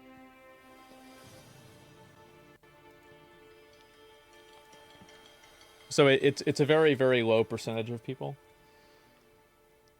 It says 0.018 on PubMed. Yeah. 1.7 is some traits. Yeah, but who knows what that is? It's extremely low. Yeah.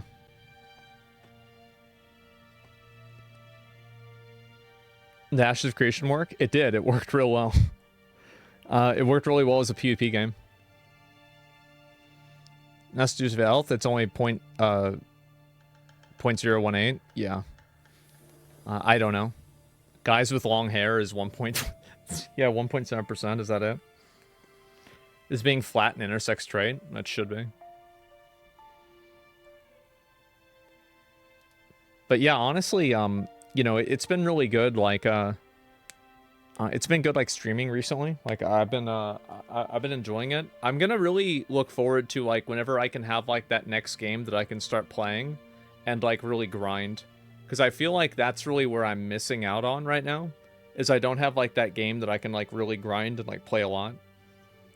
Will you play Wayfinder again? I need to. Oh, yeah, PoE 2. That's going to be the next big game like that. Yeah, you're right. Oh, fuck. When does that come out again? What's the day for it? I forgot. The 6th of December. Okay. Monster? Yeah, exactly. But honestly, I've actually been, like, super tired recently. Oh, God. I've been super tired recently. I don't really know why. But, yeah. Hopefully I can probably, yeah, maybe it's, like, after that election stream, like, that's really what it was. Fake yawn? I wish. But, yeah, anyway, I'm gonna go ahead and, just probably chill out and relax. Election drama overload? Yeah, definitely a little bit of that time change. It has, yeah, the time change did affect me, I would say. So yeah, that's it. And anyway, guys, thank you all very much for watching. I really appreciate it. I'm going to be back on tomorrow. We are going to try Ashes of Creation again tomorrow after I figure out what's going on in the game. And I'm a little bit farther along, so we can have a better idea of what's really going on. So that's really what the plan is. So thank you guys all very much for watching. I really appreciate it. And we'll be back on tomorrow. And hopefully we'll be ready and prepared and good to go. So I'll see you guys then. Peace. See ya.